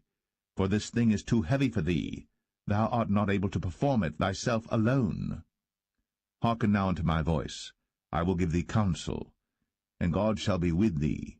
Be thou for the people too Godward, that thou mayest bring the causes unto God. And thou shalt teach them ordinances and laws, and shalt show them the way wherein they must walk, and the work that they must do. Moreover, thou shalt provide out of all the people able men, such as fear God, men of truth, hating covetousness, and place such over them to be rulers of thousands, and rulers of hundreds, rulers of 50s, and rulers of 10s. And let them judge the people at all seasons. And it shall be, that every great matter they shall bring unto thee, but every small matter they shall judge. So shall it be easier for thyself, and they shall bear the burden with thee. If thou shalt do this thing, and God command thee so, then thou shalt be able to endure, and all this people shall also go to their place in peace. So Moses hearkened to the voice of his father-in-law, and did all that he had said. And Moses chose able men out of all Israel, and made them heads over the people, rulers of thousands, rulers of hundreds, rulers of 50s, and rulers of 10s. And they judged the people at all seasons. The hard causes they brought unto Moses, but every small matter they judged themselves. And Moses let his father-in-law depart, and he went his way into his own land.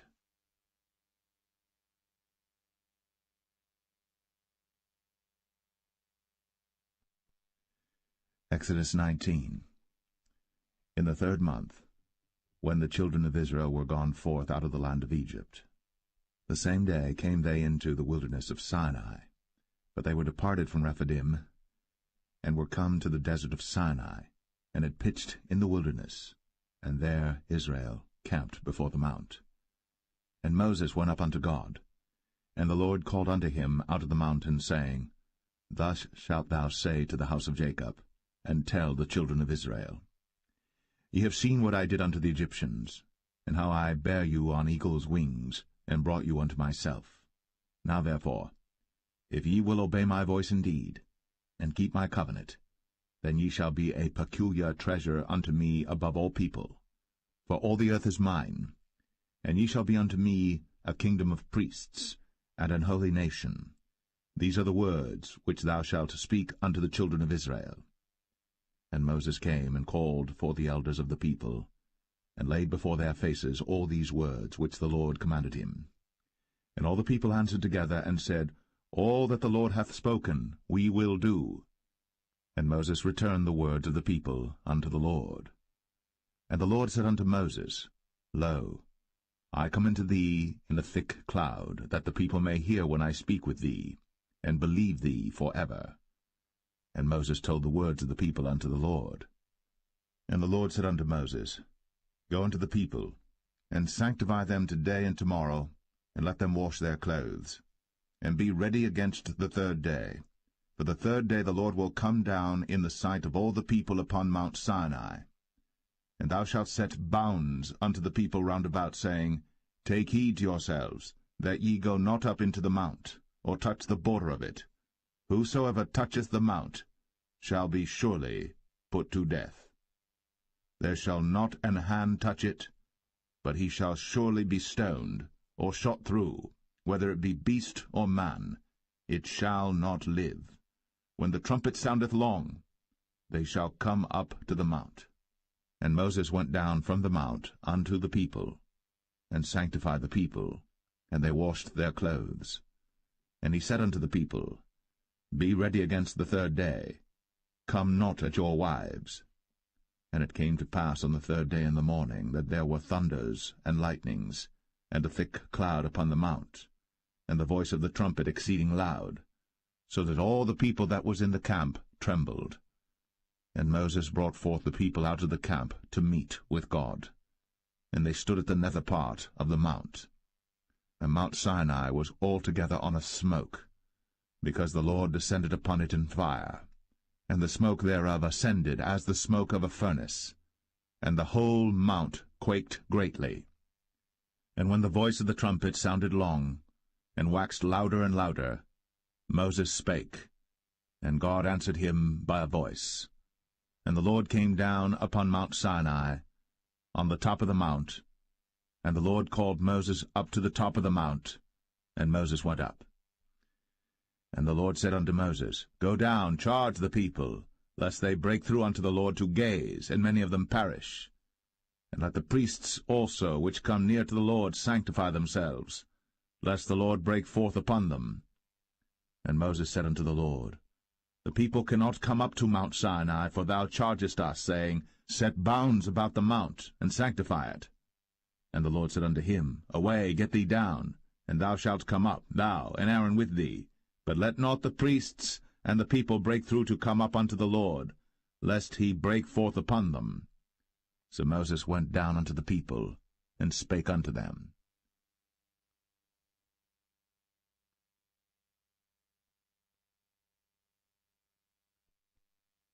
Exodus 20.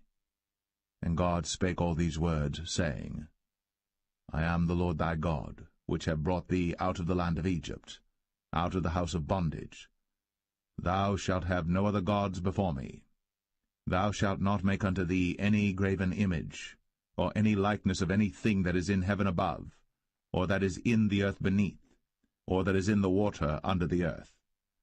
Thou shalt not bow down thyself to them, nor serve them. For I, the Lord thy God, am a jealous God, visiting the iniquity of the fathers upon the children unto the third and fourth generation of them that hate me, and showing mercy unto thousands of them that love me, and keep my commandments.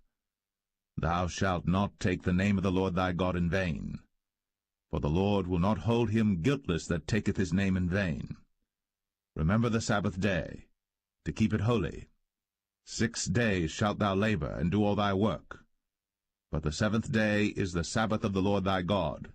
In it thou shalt not do any work, thou, nor thy son, nor thy daughter, thy manservant, nor thy maidservant, nor thy cattle, nor thy stranger that is within thy gates. For in 6 days the Lord made heaven and earth, the sea, and all that in them is, and rested the 7th day. Wherefore the Lord blessed the Sabbath day, and hallowed it. Honor thy father and thy mother, that thy days may be long upon the land which the Lord thy God giveth thee. Thou shalt not kill. Thou shalt not commit adultery. Thou shalt not steal. Thou shalt not bear false witness against thy neighbor. Thou shalt not covet thy neighbor's house. Thou shalt not covet thy neighbor's wife, nor his manservant, nor his maidservant, nor his ox, nor his ass, nor anything that is thy neighbor's. And all the people saw the thunderings, and the lightnings, and the noise of the trumpet, and the mountain smoking. And when the people saw it, they removed, and stood afar off. And they said unto Moses, Speak thou with us, and we will hear, but let not God speak with us, lest we die. And Moses said unto the people, Fear not, for God is come to prove you, and that his fear may be before your faces, that ye sin not. And the people stood afar off. And Moses drew near unto the thick darkness where God was. And the Lord said unto Moses, Thus thou shalt say unto the children of Israel, Ye have seen that I have talked with you from heaven. Ye shall not make with me gods of silver, neither shall ye make unto you gods of gold. An altar of earth thou shalt make unto me, and shalt sacrifice thereon thy burnt offerings, and thy peace offerings, thy sheep and thine oxen. In all places where I record my name I will come unto thee, and I will bless thee. And if thou wilt make me an altar of stone, thou shalt not build it of hewn stone, for if thou lift up thy tool upon it, thou hast polluted it. Neither shalt thou go up by steps unto mine altar, that thy nakedness be not discovered thereon.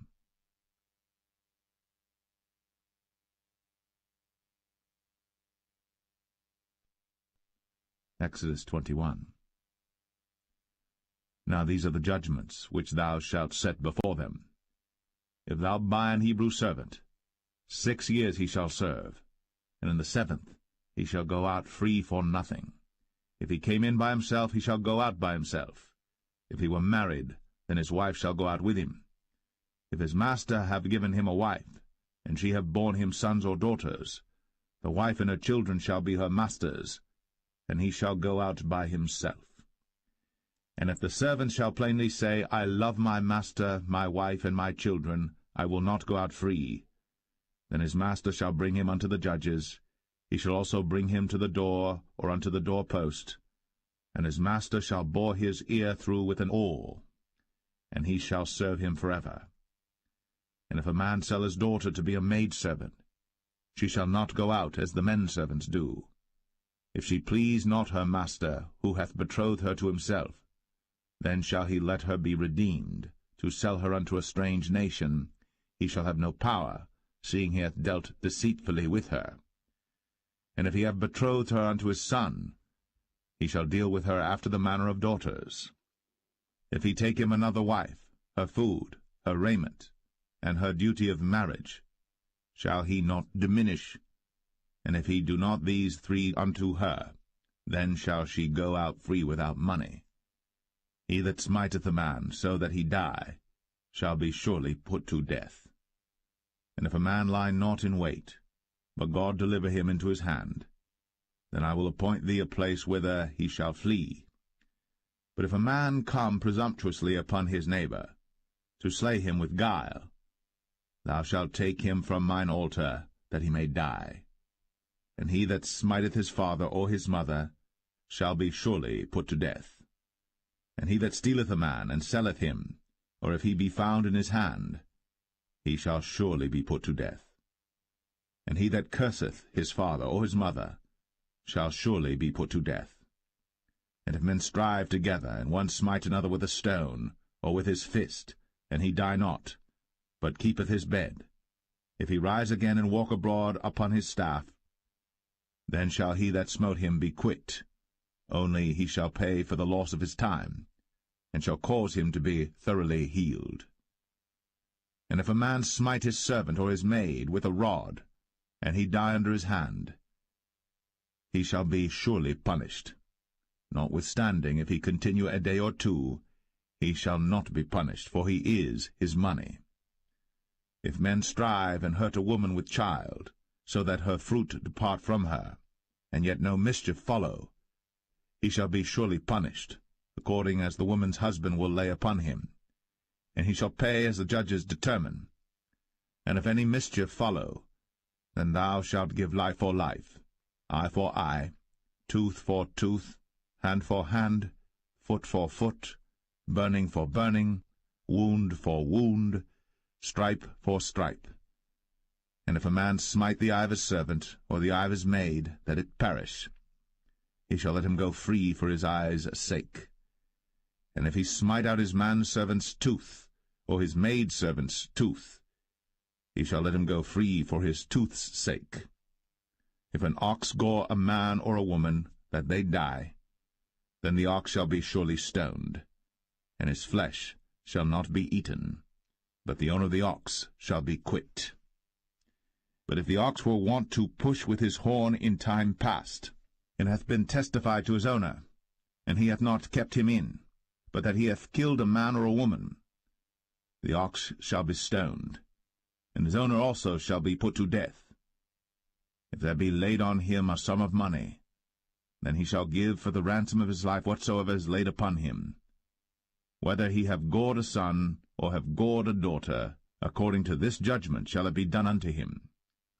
If the ox shall push a manservant or a maidservant, he shall give unto their master 30 shekels of silver, and the ox shall be stoned. And if a man shall open a pit, if a man shall dig a pit, and not cover it, and an ox or an ass fall therein, the owner of the pit shall make it good, and give money unto the owner of them, and the dead beast shall be his. And if one man's ox hurt another's, that he die, then they shall sell the live ox, and divide the money of it. and the dead ox also they shall divide. For if it be known that the ox hath used to push in time past, and his owner hath not kept him in, he shall surely pay ox for ox, and the dead shall be his own.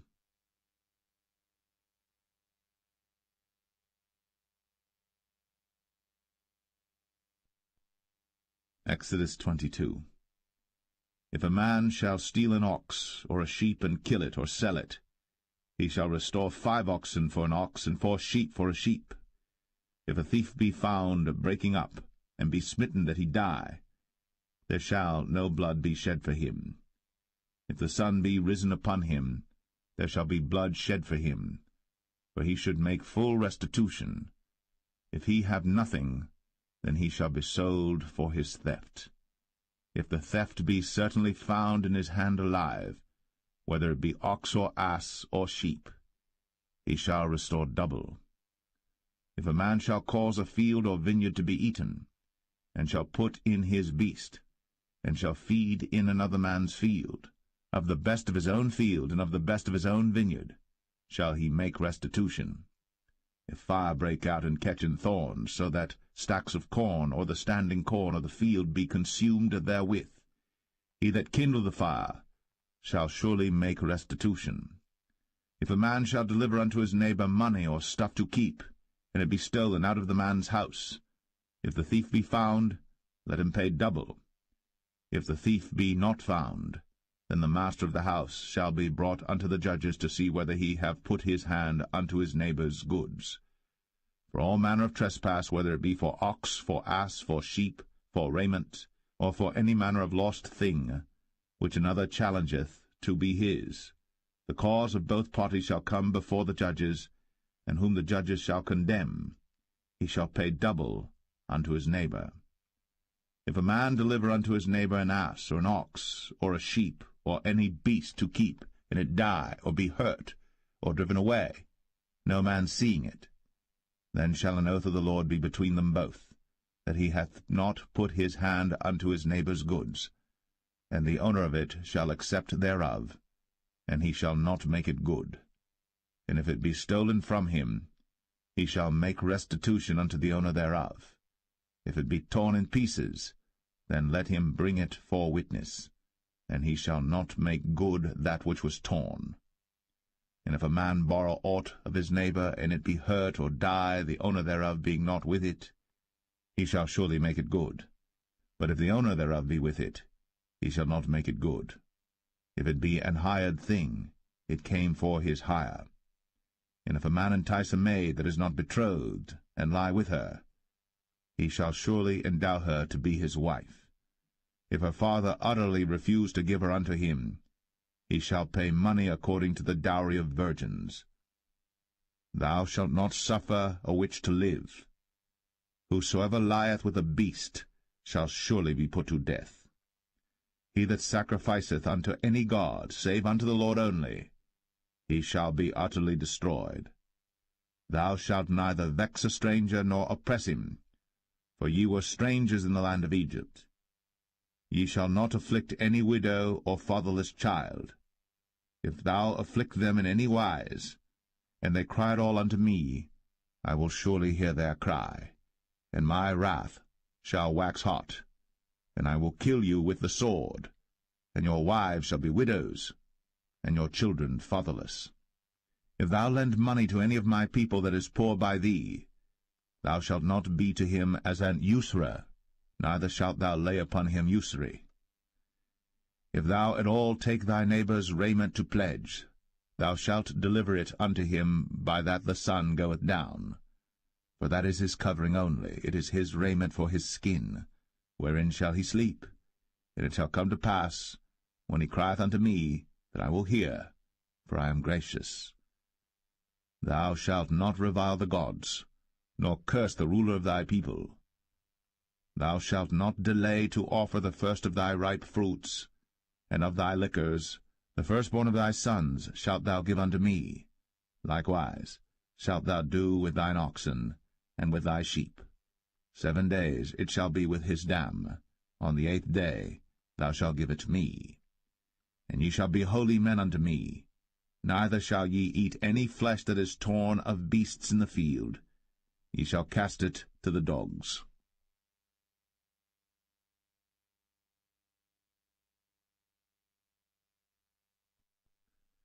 Exodus 23.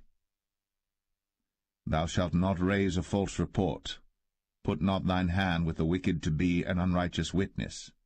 Thou shalt not follow a multitude to do evil. Neither shalt thou speak in a cause to decline after many to wrest judgment. Neither shalt thou countenance a poor man in his cause. If thou meet thine enemy's ox or his ass going astray, thou shalt surely bring it back to him again. If thou see the ass of him that hateth thee lying under his burden, and wouldest forbear to help him, thou shalt surely help with him. Thou shalt not wrest the judgment of thy poor in his cause. Keep thee far from a false matter, and the innocent and righteous slay thou not, for I will not justify the wicked. And thou shalt take no gift, for the gift blindeth the wise, and perverteth the words of the righteous.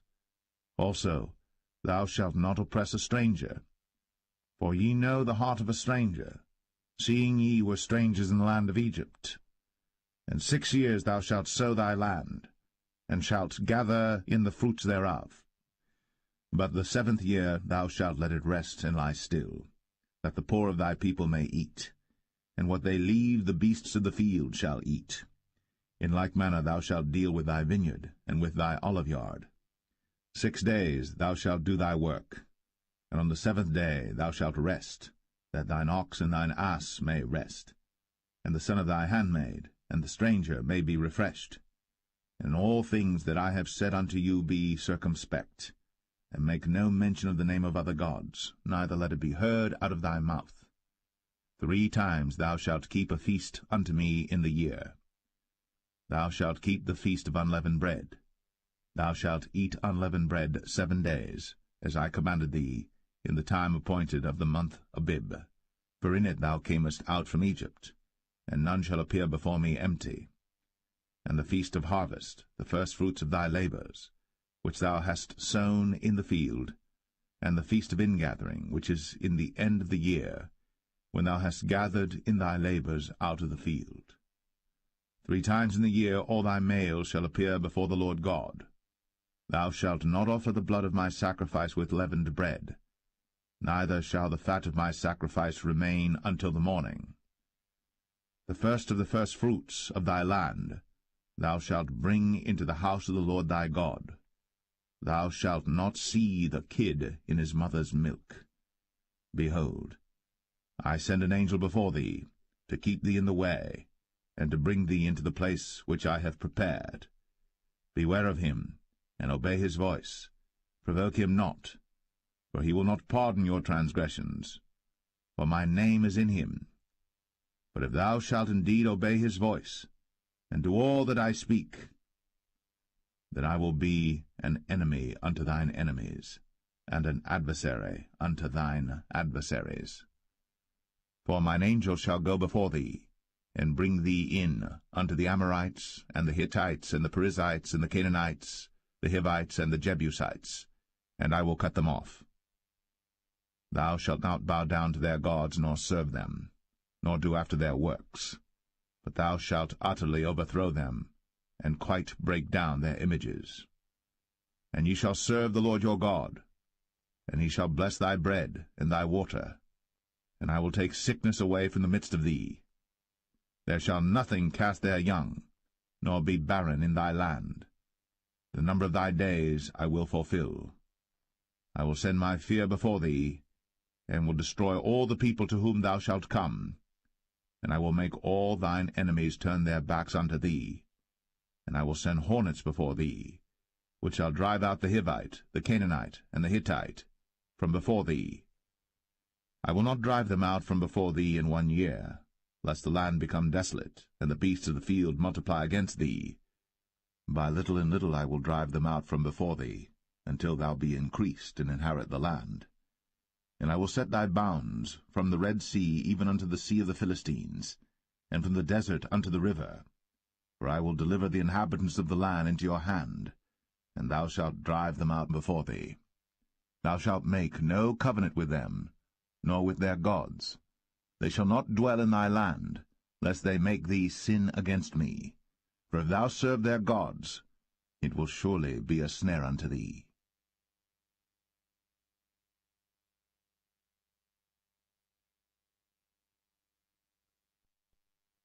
Exodus 24. And he said unto Moses, Come up unto the Lord, thou, and Aaron, Nadab, and Abihu, and 70 of the elders of Israel, and worship ye afar off. And Moses alone shall come near the Lord, but they shall not come nigh, neither shall the people go up with him. And Moses came, and told the people all the words of the Lord, and all the judgments, and all the people answered with one voice, and said, All the words which the Lord hath said will we do. And Moses wrote all the words of the Lord, and rose up early in the morning, and builded an altar under the hill, and 12 pillars according to the 12 tribes of Israel. And he sent young men of the children of Israel, which offered burnt offerings, and sacrificed peace offerings of oxen unto the Lord. And Moses took half of the blood, and put it in basins, and half of the blood he sprinkled on the altar. And he took the book of the covenant, and read in the audience of the people, and they said, All that the Lord hath said will we do, and be obedient. And Moses took the blood, and sprinkled it on the people, and said, Behold, the blood of the covenant which the Lord hath made with you concerning all these words. Then went up Moses, and Aaron, Nadab, and Abihu, and 70 of the elders of Israel. And they saw the God of Israel. And there was under his feet, as it were, a paved work of a sapphire stone, and as it were the body of heaven in his clearness. And upon the nobles of the children of Israel he laid not his hand. Also they saw God, and did eat and drink. And the Lord said unto Moses, Come up to me into the mount, and be there. And I will give thee tables of stone, and a law and commandments which I have written, that thou mayest teach them. And Moses rose up, and his minister Joshua. And Moses went up into the mount of God. And he said unto the elders, Tarry ye here for us, until we come again unto you. And behold, Aaron and Hur are with you. If any man have any matters to do, let him come unto them. And Moses went up into the mount, and a cloud covered the mount. And the glory of the Lord abode upon Mount Sinai, and the cloud covered it 6 days. And the 7th day he called unto Moses out of the midst of the cloud. And the sight of the glory of the Lord was like devouring fire on the top of the mount in the eyes of the children of Israel. And Moses went into the midst of the cloud, and gat him up into the mount. And Moses was in the mount 40 days and 40 nights.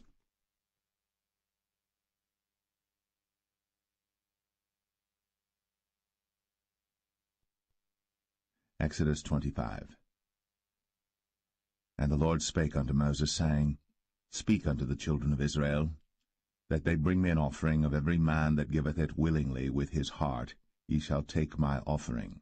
And this is the offering which ye shall take of them, gold, and silver, and brass, and blue, and purple, and scarlet, and fine linen, and goat's hair, and rams' skins dyed red, and badgers' skins, and shittim wood, oil for the light, spices for anointing oil, and for sweet incense, onyx stones, and stones to be set in the ephod, and in the breastplate.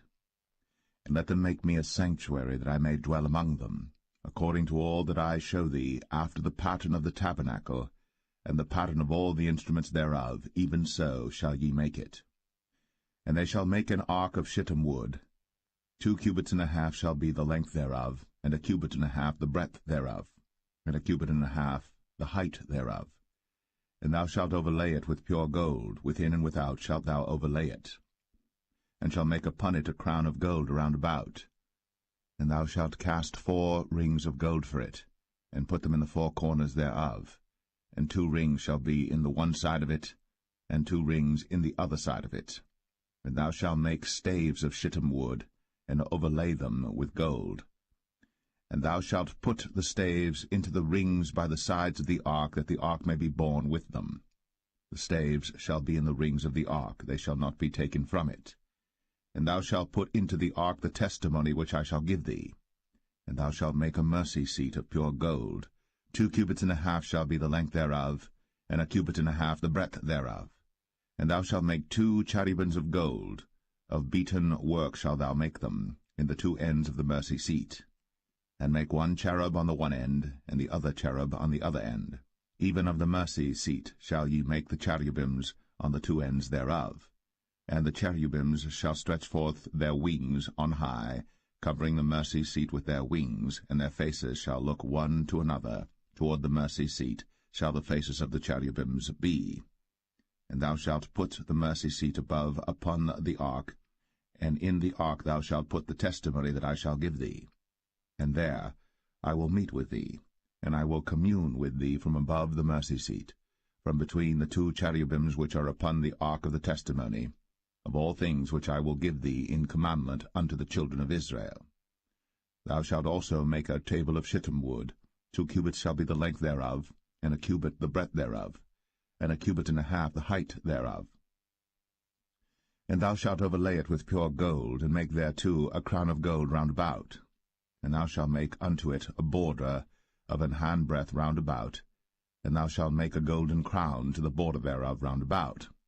And thou shalt make for it 4 rings of gold, and put the rings in the 4 corners that are on the 4 feet thereof. Over against the border shall the rings be for places of the staves to bear the table. And thou shalt make the staves of shittim wood, and overlay them with gold, that the table may be borne with them.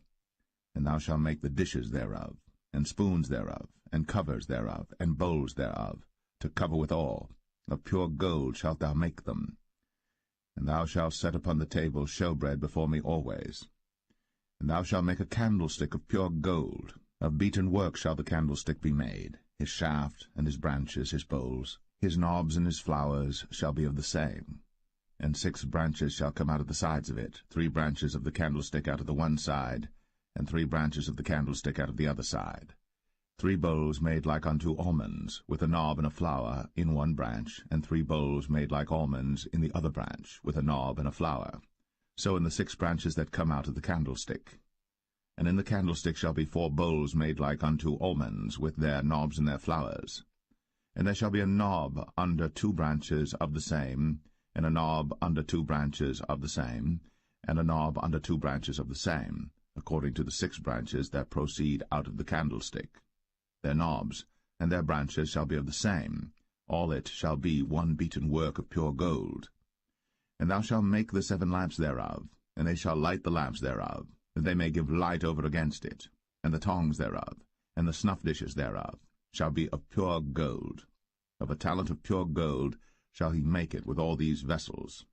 And look that thou make them after their pattern, which was shown thee in the mount.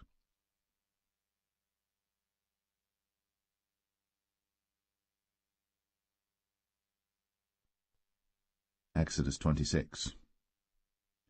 Moreover, thou shalt make the tabernacle with 10 curtains of fine twined linen, and blue, and purple, and scarlet. With cherubims of cunning work shalt thou make them. The length of 1 curtain shall be 28 cubits, and the breadth of 1 curtain 4 cubits, and every one of the curtains shall have 1 measure. The 5 curtains shall be coupled together one to another, and other 5 curtains shall be coupled one to another. And thou shalt make loops of blue upon the edge of the 1 curtain, from the selvage in the coupling. And likewise shalt thou make in the uttermost edge of another curtain, in the coupling of the 2nd. 50 loops shalt thou make in the 1 curtain, and 50 loops shalt thou make in the edge of the curtain that is in the coupling of the 2nd, that the loops may take hold one of another. And thou shalt make 50 taches of gold, and couple the curtains together with the taches, and it shall be 1 tabernacle. And thou shalt make curtains of goat's hair to be a covering upon the tabernacle. 11 curtains shalt thou make. The length of 1 curtain shall be 30 cubits, and the breadth of 1 curtain 4 cubits, and the 11 curtains shall be all of 1 measure. And thou shalt couple 5 curtains by themselves, and 6 curtains by themselves. and shalt double the 6 curtains in the forefront of the tabernacle. And thou shalt make 50 loops on the edge of the one curtain that is outmost in the coupling, and 50 loops in the edge of the curtain which coupleth the second. And thou shalt make 50 taches of brass, and put the taches into the loops, and couple the tent together, that it may be one. And the remnant that remaineth of the curtains of the tent, the half curtain that remaineth, shall hang over the backside of the tabernacle, and a cubit on the one side, and a cubit on the other side of that which remaineth in the length of the curtains of the tent. It shall hang over the sides of the tabernacle on this side, and on that side to cover it. And thou shalt make a covering for the tent of rams' skins dyed red, and a covering above of badgers' skins. And thou shalt make boards for the tabernacle of shittim wood standing up. 10 cubits shall be the length of a board, and a cubit and a half shall be the breadth of one board. 2 tenons shall there be in one board, set in order, one against another. Thus shalt thou make for all the boards of the tabernacle. And thou shalt make the boards for the tabernacle 20 boards on the south side southward. And thou shalt make 40 sockets of silver under the 20 boards, 2 sockets under one board for his 2 tenons, and 2 sockets under another board for his 2 tenons. And for the second side of the tabernacle on the north side there shall be 20 boards, and there 40 sockets of silver, 2 sockets under one board, and 2 sockets under another board. And for the sides of the tabernacle westward thou shalt make 6 boards. And 2 boards shalt thou make for the corners of the tabernacle in the 2 sides. And they shall be coupled together beneath, and they shall be coupled together above the head of it unto one ring. Thus shall it be for them both. They shall be for the 2 corners. And they shall be 8 boards, and their sockets of silver 16 sockets, 2 sockets under one board, and 2 sockets under another board.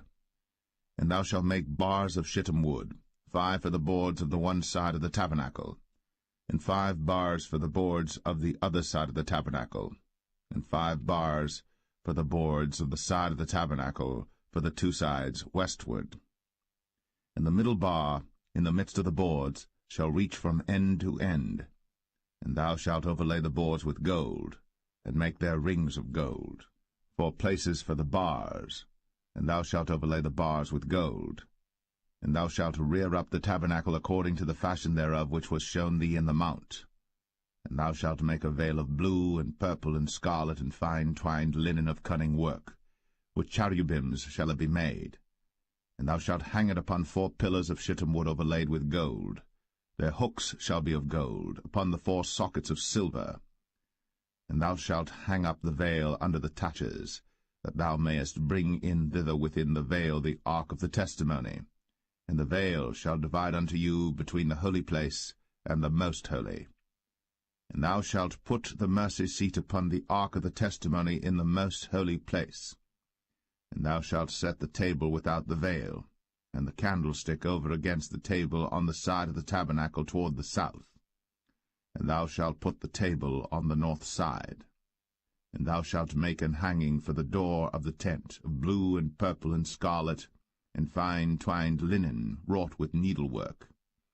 And thou shalt make for the hanging 5 pillars of shittim wood, and overlay them with gold, and their hooks shall be of gold, and thou shalt cast 5 sockets of brass for them.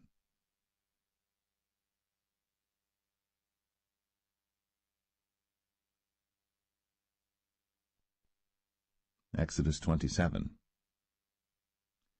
And thou shalt make an altar of shittim wood, 5 cubits long and 5 cubits broad. The altar shall be 4 square, and the height thereof shall be 3 cubits.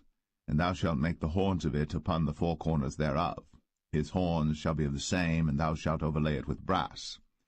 And thou shalt make his pans to receive his ashes, and his shovels, and his basins, and his flesh hooks, and his firepans. All the vessels thereof thou shalt make of brass. And thou shalt make for it a grate of network of brass, and upon the net shalt thou make 4 brazen rings in the 4 corners thereof. And thou shalt put it under the compass of the altar beneath, that the net may be even to the midst of the altar. And thou shalt make staves for the altar, staves of shittim wood, and overlay them with brass. And the staves shall be put into the rings, and the staves shall be upon the 2 sides of the altar to bear it. Hollow with boards shalt thou make it, as it was shown thee in the mount, so shall they make it. And thou shalt make the court of the tabernacle for the south side. Southward there shall be hangings for the court of fine twined linen, of 100 cubits long for one side. And the 20 pillars thereof, and their 20 sockets shall be of brass. The hooks of the pillars, and their fillets, shall be of silver. And likewise for the north side in length there shall be hangings of 100 cubits long, and his 20 pillars, and their 20 sockets of brass, the hooks of the pillars, and their fillets of silver. And for the breadth of the court on the west side shall be hangings of 50 cubits, their pillars 10, and their sockets 10. And the breadth of the court on the east side eastward shall be 50 cubits. The hangings of one side of the gate shall be 15 cubits, their pillars 3, and their sockets 3. And on the other side shall be hangings 15 cubits, their pillars 3, and their sockets 3. And for the gate of the court shall be an hanging of 20 cubits of blue, and purple, and scarlet, and fine twined linen, wrought with needlework, and their pillars shall be 4, and their sockets 4. All the pillars round about the court shall be filleted with silver. Their hooks shall be of silver, and their sockets of brass. The length of the court shall be 100 cubits, and the breadth 50 everywhere, and the height 5 cubits of fine twined linen, and their sockets of brass. All the vessels of the tabernacle, and all the service thereof, and all the pins thereof, and all the pins of the court shall be of brass. And thou shalt command the children of Israel that they bring thee pure oil, olive beaten for the light, to cause the lamp to burn always. In the tabernacle of the congregation without the veil, which is before the testimony, Aaron and his sons shall order it from evening to morning before the Lord. It shall be a statute for ever, unto their generations, on the behalf of the children of Israel.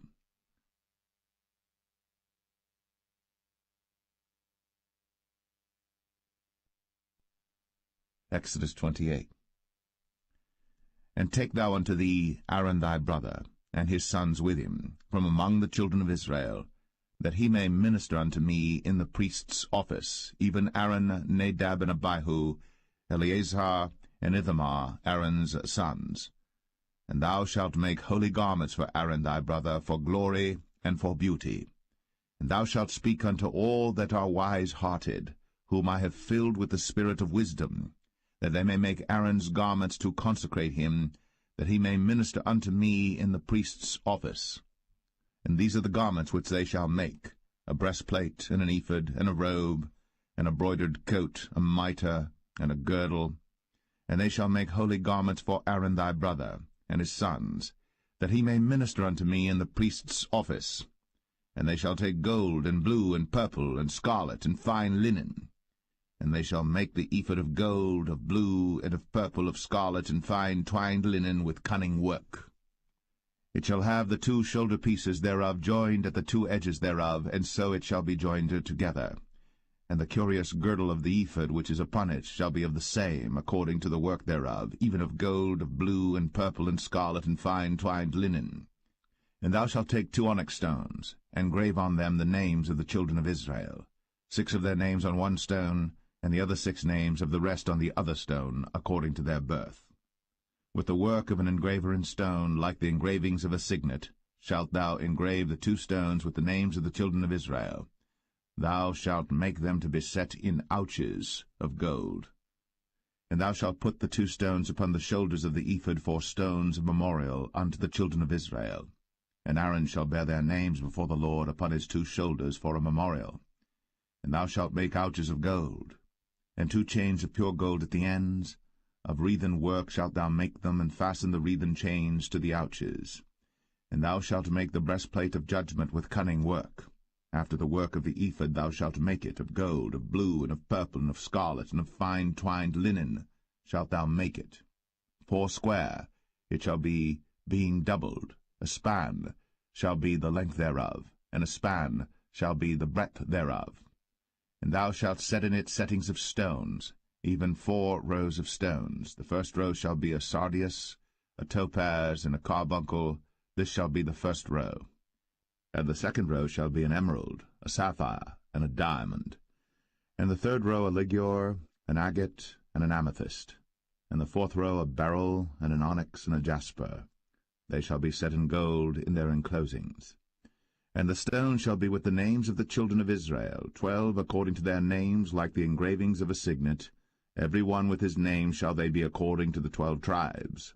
And thou shalt make upon the breastplate chains at the ends of wreathen work of pure gold. And thou shalt make upon the breastplate 2 rings of gold, and shalt put the 2 rings on the 2 ends of the breastplate. And thou shalt put the 2 wreathen chains of gold in the 2 rings which are on the ends of the breastplate. And the other 2 ends of the 2 wreathen chains thou shalt fasten in the 2 ouches, and put them on the shoulder pieces of the ephod before it. And thou shalt make 2 rings of gold, and thou shalt put them upon the 2 ends of the breastplate, in the border thereof, which is in the side of the ephod inward. And 2 other rings of gold thou shalt make, and shalt put them on the 2 sides of the ephod underneath, toward the forepart thereof, over against the other coupling thereof, above the curious girdle of the ephod.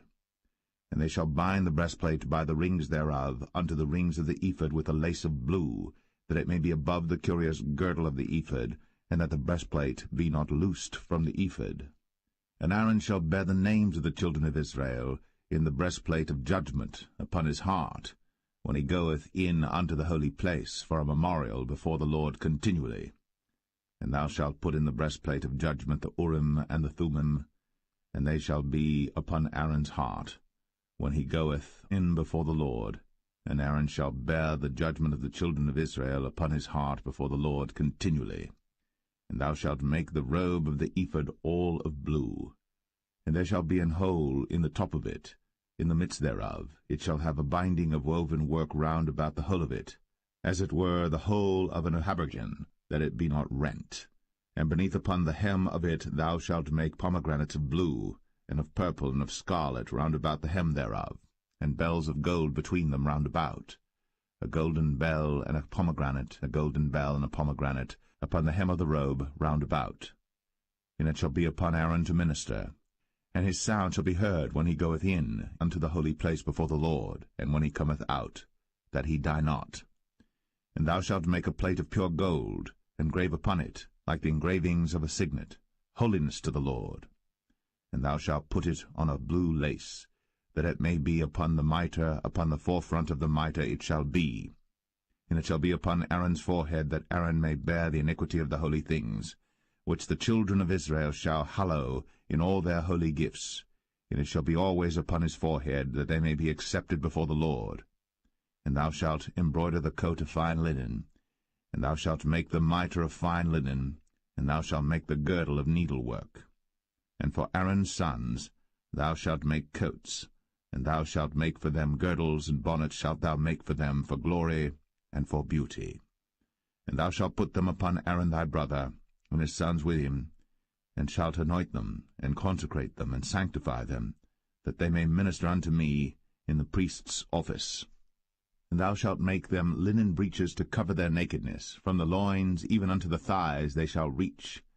And they shall be upon Aaron and upon his sons when they come in unto the tabernacle of the congregation, or when they come near unto the altar to minister in the holy place, that they bear not iniquity, and die. It shall be a statute for ever unto him and his seed after him.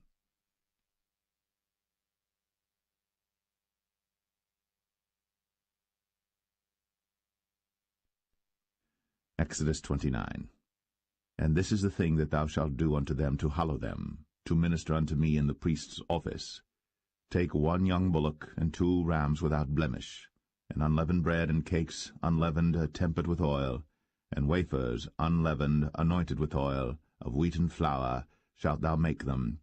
And thou shalt put them into 1 basket, and bring them in the basket, with the bullock and the 2 rams. And Aaron and his sons thou shalt bring unto the door of the tabernacle of the congregation, and shalt wash them with water. And thou shalt take the garments, and put upon Aaron the coat, and the robe of the ephod, and the breastplate, and gird him with the curious girdle of the ephod. And thou shalt put the mitre upon his head, and put the holy crown upon the mitre. Then shalt thou take the anointing oil, and pour it upon his head, and anoint him. And thou shalt bring his sons, and put coats upon them. And thou shalt gird them with girdles, Aaron and his sons, and put the bonnets on them, and the priest's office shall be theirs for a perpetual statute. And thou shalt consecrate Aaron and his sons.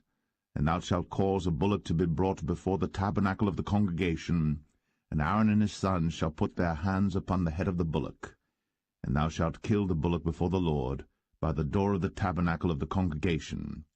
And thou shalt take of the blood of the bullock, and put it upon the horns of the altar with thy finger, and pour all the blood beside the bottom of the altar.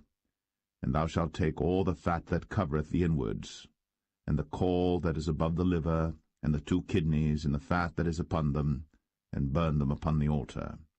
But the flesh of the bullock, and his skin, and his dung, shalt thou burn with fire without the camp. It is a sin offering. Thou shalt also take 1 ram, and Aaron and his sons shall put their hands upon the head of the ram. And thou shalt slay the ram, and thou shalt take his blood, and sprinkle it round about upon the altar.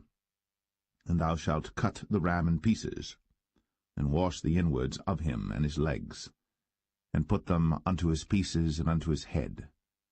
And thou shalt burn the whole ram upon the altar. It is a burnt offering unto the Lord. It is a sweet savour, an offering made by fire unto the Lord. And thou shalt take the other ram, and Aaron and his sons shall put their hands upon the head of the ram. Then shalt thou kill the ram, and take of his blood, and put it upon the tip of the right ear of Aaron, and upon the tip of the right ear of his sons, and upon the thumb of their right hand, and upon the great toe of their right foot, and sprinkle the blood upon the altar round about.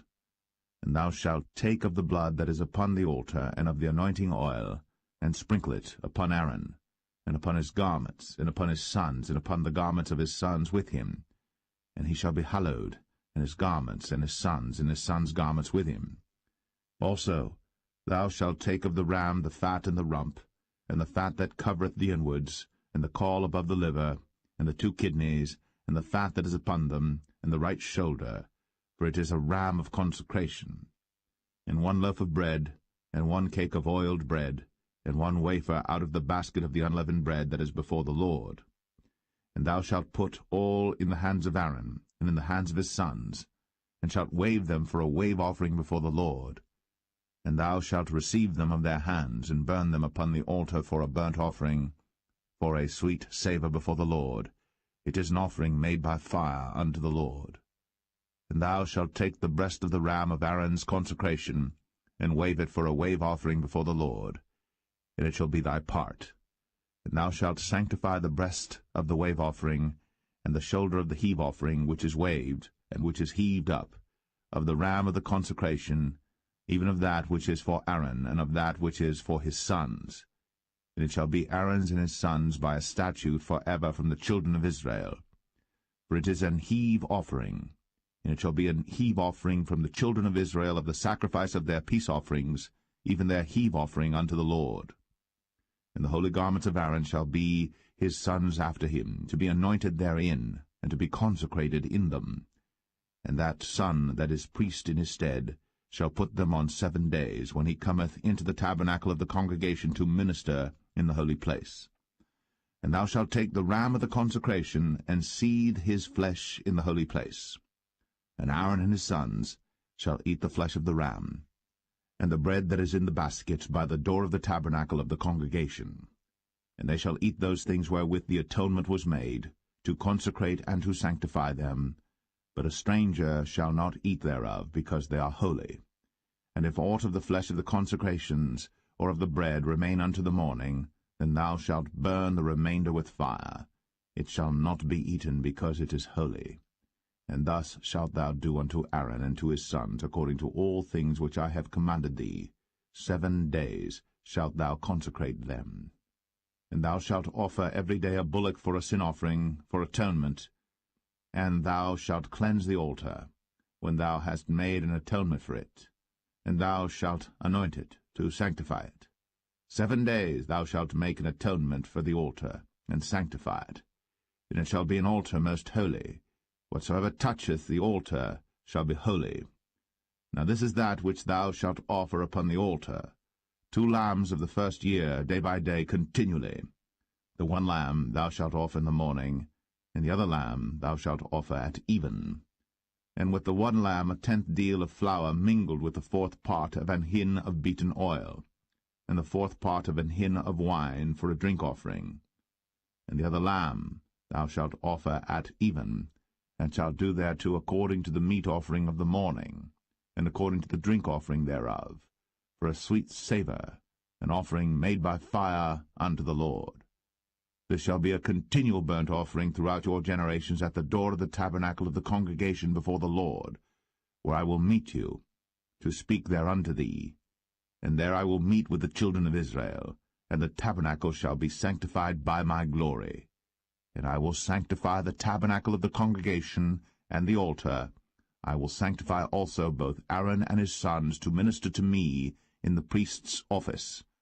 And I will dwell among the children of Israel, and will be their God.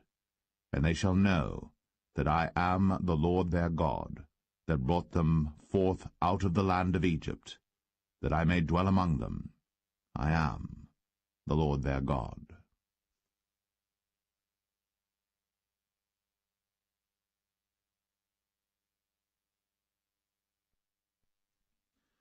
Exodus 30. And thou shalt make an altar to burn incense upon. Of shittim wood shalt thou make it. A cubit shall be the length thereof, and a cubit the breadth thereof. 4 square shall it be. And 2 cubits shall be the height thereof. The horns thereof shall be of the same. And thou shalt overlay it with pure gold, the top thereof and the sides thereof round about, and the horns thereof. And thou shalt make unto it a crown of gold round about. And 2 golden rings shalt thou make to it under the crown of it. By the 2 corners thereof upon the 2 sides of it shalt thou make it. And they shall be for places for the staves to bear it withal. And thou shalt make the staves of shittim wood, and overlay them with gold. And thou shalt put it before the veil that is by the ark of the testimony, before the mercy seat that is over the testimony, where I will meet with thee. And Aaron shall burn thereon sweet incense every morning. When he dresseth the lamps, he shall burn incense upon it. And when Aaron lighteth the lamps at even, he shall burn incense upon it, a perpetual incense before the Lord throughout your generations. Ye shall offer no strange incense thereon, nor burnt sacrifice, nor meat offering, neither shall ye pour drink offering thereon. And Aaron shall make an atonement upon the horns of it once in a year with the blood of the sin offering of atonements. Once in the year shall he make atonement upon it throughout your generations. It is most holy unto the Lord. And the Lord spake unto Moses, saying, When thou takest the sum of the children of Israel after their number, then shall they give every man a ransom for his soul unto the Lord, when thou numberest them, that there be no plague among them, when thou numberest them. This they shall give every one that passeth among them that are numbered, 1/2 shekel after the shekel of the sanctuary. A shekel is 20 gerahs, and 1/2 shekel shall be the offering of the Lord. Every one that passeth among them that are numbered, from 20 years old and above, shall give an offering unto the Lord. The rich shall not give more, and the poor shall not give less than 1/2 shekel, when they give an offering unto the Lord, to make an atonement for your souls. And thou shalt take the atonement money of the children of Israel, and shalt appoint it for the service of the tabernacle of the congregation, that it may be a memorial unto the children of Israel before the Lord, to make an atonement for your souls. And the Lord spake unto Moses, saying, Thou shalt also make a laver of brass, and his foot also of brass, to wash withal. And thou shalt put it between the tabernacle of the congregation and the altar, and thou shalt put water therein. For Aaron and his sons shall wash their hands and their feet thereat. When they go into the tabernacle of the congregation, they shall wash with water, that they die not, or when they come near to the altar to minister, to burn offering made by fire unto the Lord. So they shall wash their hands and their feet, that they die not. And it shall be a statute forever to them, even to him and to his seed throughout their generations. Moreover the Lord spake unto Moses, saying, Take thou also unto thee principal spices, of pure myrrh 500 shekels, and of sweet cinnamon half so much, even 250 shekels, and of sweet calamus 250 shekels, and of cassia 500 shekels after the shekel of the sanctuary, and of oil olive and hin. And thou shalt make it an oil of holy ointment, an ointment compound after the art of the apothecary. It shall be an holy anointing oil. And thou shalt anoint the tabernacle of the congregation therewith, and the ark of the testimony, and the table and all his vessels, and the candlestick and his vessels, and the altar of incense, and the altar of burnt offering with all his vessels, and the laver and his foot. And thou shalt sanctify them, that they may be most holy. Whatsoever toucheth them shall be holy. And thou shalt anoint Aaron and his sons, and consecrate them, that they may minister unto me in the priest's office. And thou shalt speak unto the children of Israel, saying, This shall be an holy anointing oil unto me throughout your generations. Upon man's flesh shall it not be poured, neither shall ye make any other like it, after the composition of it. It is holy, and it shall be holy unto you. Whosoever compoundeth any like it, or whosoever putteth any of it upon a stranger, shall even be cut off from his people. And the Lord said unto Moses, Take unto thee sweet spices, stacte, and onycha, and galbanum, these sweet spices with pure frankincense, of each shall there be a like weight. And thou shalt make it a perfume, a confection after the art of the apothecary, tempered together, pure and holy. And thou shalt beat some of it very small, and put of it before the testimony in the tabernacle of the congregation, where I will meet with thee. It shall be unto you most holy. And as for the perfume which thou shalt make, ye shall not make to yourselves according to the composition thereof. It shall be unto thee holy for the Lord. Whosoever shall make like unto that, to smell thereto, shall even be cut off from his people.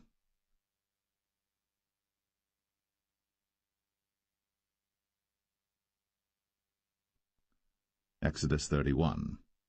And the Lord spake unto Moses, saying, See, I have called by name Bezalel the son of Uri, the son of Hur, of the tribe of Judah, and I have filled him with the Spirit of God, in wisdom, and in understanding, and in knowledge, and in all manner of workmanship, to devise cunning works, to work in gold, and in silver, and in brass, and in cutting of stones, to set them, and in carving of timber, to work in all manner of workmanship.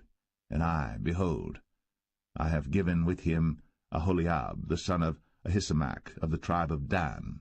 And in the hearts of all that are wise-hearted I have put wisdom, that they may make all that I have commanded thee: the tabernacle of the congregation, and the ark of the testimony, and the mercy seat that is thereupon, and all the furniture of the tabernacle, and the table, and his furniture, and the pure candlestick with all his furniture, and the altar of incense, and the altar of burnt offering with all his furniture, and the laver and his foot, and the cloths of service, and the holy garments for Aaron the priest, and the garments of his sons to minister in the priest's office, and the anointing oil, and sweet incense for the holy place, according to all that I have commanded thee shall they do.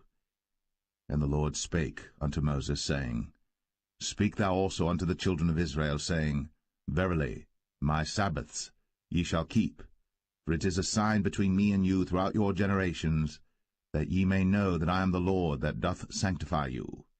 Ye shall keep the Sabbath therefore, for it is holy unto you. Every one that defileth it shall surely be put to death. For whosoever doeth any work therein, that soul shall be cut off from among his people. 6 days may work be done, but in the 7th is the Sabbath of rest, holy to the Lord. Whosoever doeth any work in the Sabbath day, he shall surely be put to death.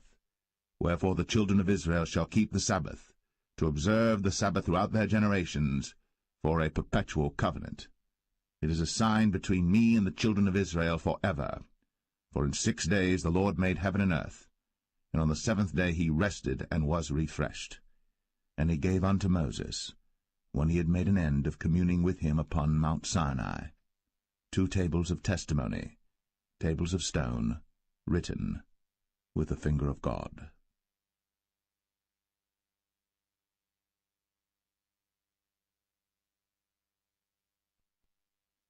Exodus 32.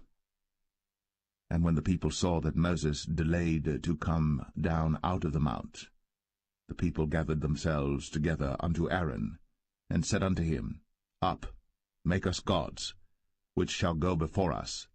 For as for this Moses, the man that brought us up out of the land of Egypt, we wot not what is become of him. And Aaron said unto them, Break off the golden earrings which are in the ears of your wives, of your sons, and of your daughters, and bring them unto me.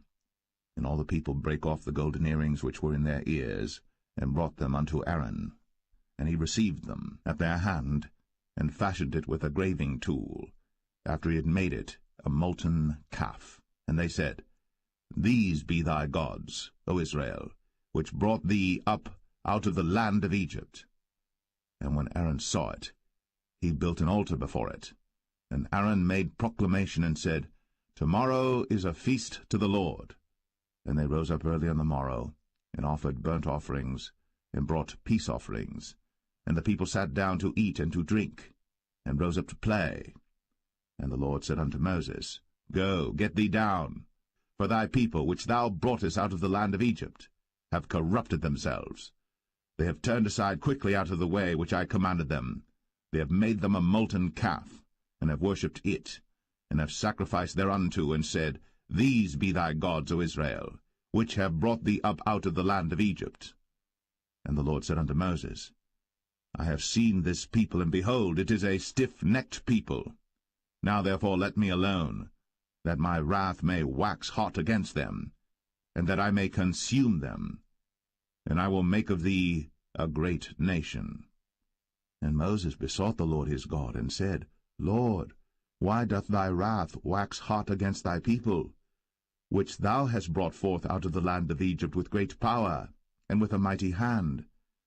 Wherefore should the Egyptians speak and say, For mischief did he bring them out, to slay them in the mountains, and to consume them from the face of the earth? Turn from thy fierce wrath, and repent of this evil against thy people.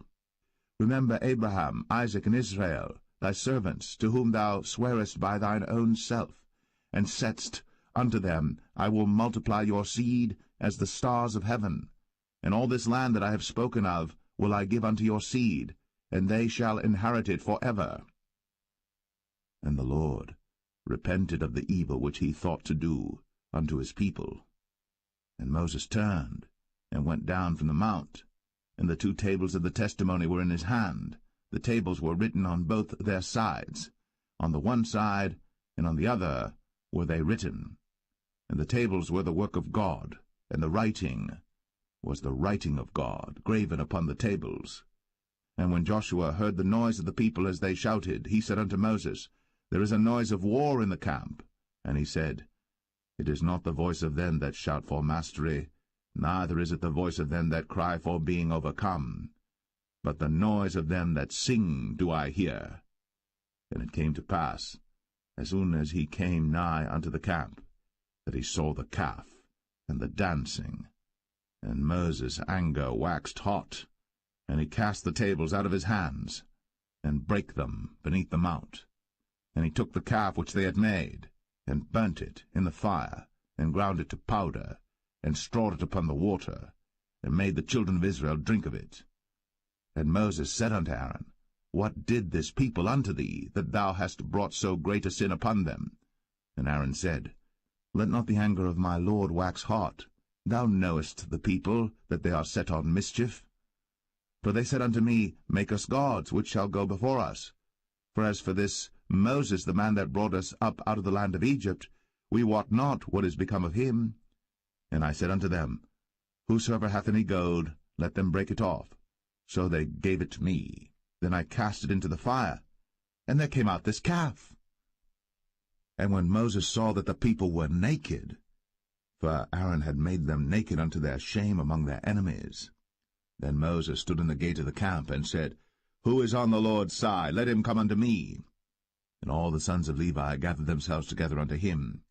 And he said unto them, Thus saith the Lord God of Israel, Put every man his sword by his side, and go in and out from gate to gate throughout the camp, and slay every man his brother, and every man his companion, and every man his neighbor. And the children of Levi did according to the word of Moses. And there fell of the people that day about 3,000 men. For Moses had said, Consecrate yourselves today to the Lord, even every man upon his son, and upon his brother, that he may bestow upon you a blessing this day. And it came to pass on the morrow, that Moses said unto the people, Ye have sinned a great sin, and now I will go up unto the Lord. Peradventure I shall make an atonement for your sin. And Moses returned unto the Lord, and said, O this people have sinned a great sin, and have made them gods of gold. Yet now, if thou wilt forgive their sin, and if not, blot me, I pray thee, out of thy book, which thou hast written.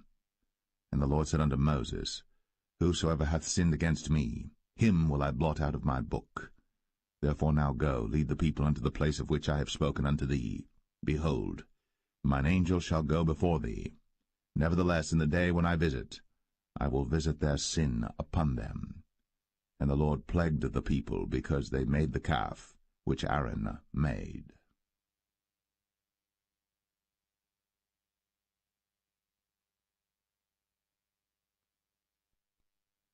Exodus 33.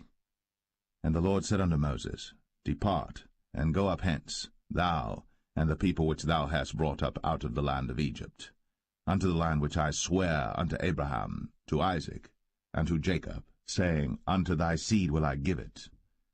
And I will send an angel before thee, and I will drive out the Canaanite, the Amorite, and the Hittite, and the Perizzite, the Hivite, and the Jebusite, unto a land flowing with milk and honey. For I will not go up in the midst of thee, for thou art a stiff-necked people, lest I consume thee in the way. And when the people heard these evil tidings, they mourned, and no man did put on him his ornaments. For the Lord had said unto Moses, Say unto the children of Israel, Ye are a stiff-necked people. I will come up into the midst of thee in a moment, and consume thee. Therefore now put off thy ornaments from thee, that I may know what to do unto thee. And the children of Israel stripped themselves of their ornaments by the mount Horeb. And Moses took the tabernacle, and pitched it without the camp, afar off from the camp, and called it the tabernacle of the congregation. And it came to pass that every one which sought the Lord went out unto the tabernacle of the congregation, which was without the camp. And it came to pass, when Moses went out unto the tabernacle, that all the people rose up, and stood every man at his tent door, and looked after Moses, until he was gone into the tabernacle. And it came to pass, as Moses entered into the tabernacle, the cloudy pillar descended, and stood at the door of the tabernacle, and the Lord talked with Moses. And all the people saw the cloudy pillar stand at the tabernacle door. And all the people rose up and worshipped, every man in his tent door. And the Lord spake unto Moses face to face, as a man speaketh unto his friend. And he turned again into the camp. But his servant Joshua the son of Nun, a young man, departed not out of the tabernacle. And Moses said unto the Lord, See, thou sayest unto me, Bring up this people, and thou hast not let me know whom thou wilt send with me. Yet thou hast said, I know thee by name, and thou hast also found grace in my sight.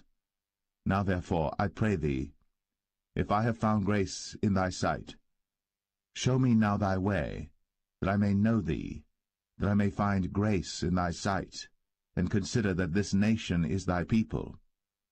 And he said, My presence shall go with thee, and I will give thee rest.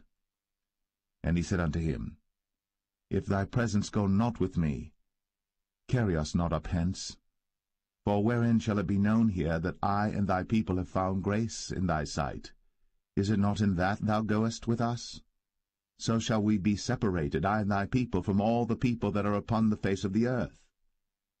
And the Lord said unto Moses, I will do this thing also that thou hast spoken, for thou hast found grace in my sight, and I know thee by name. And he said, I beseech thee, show me thy glory.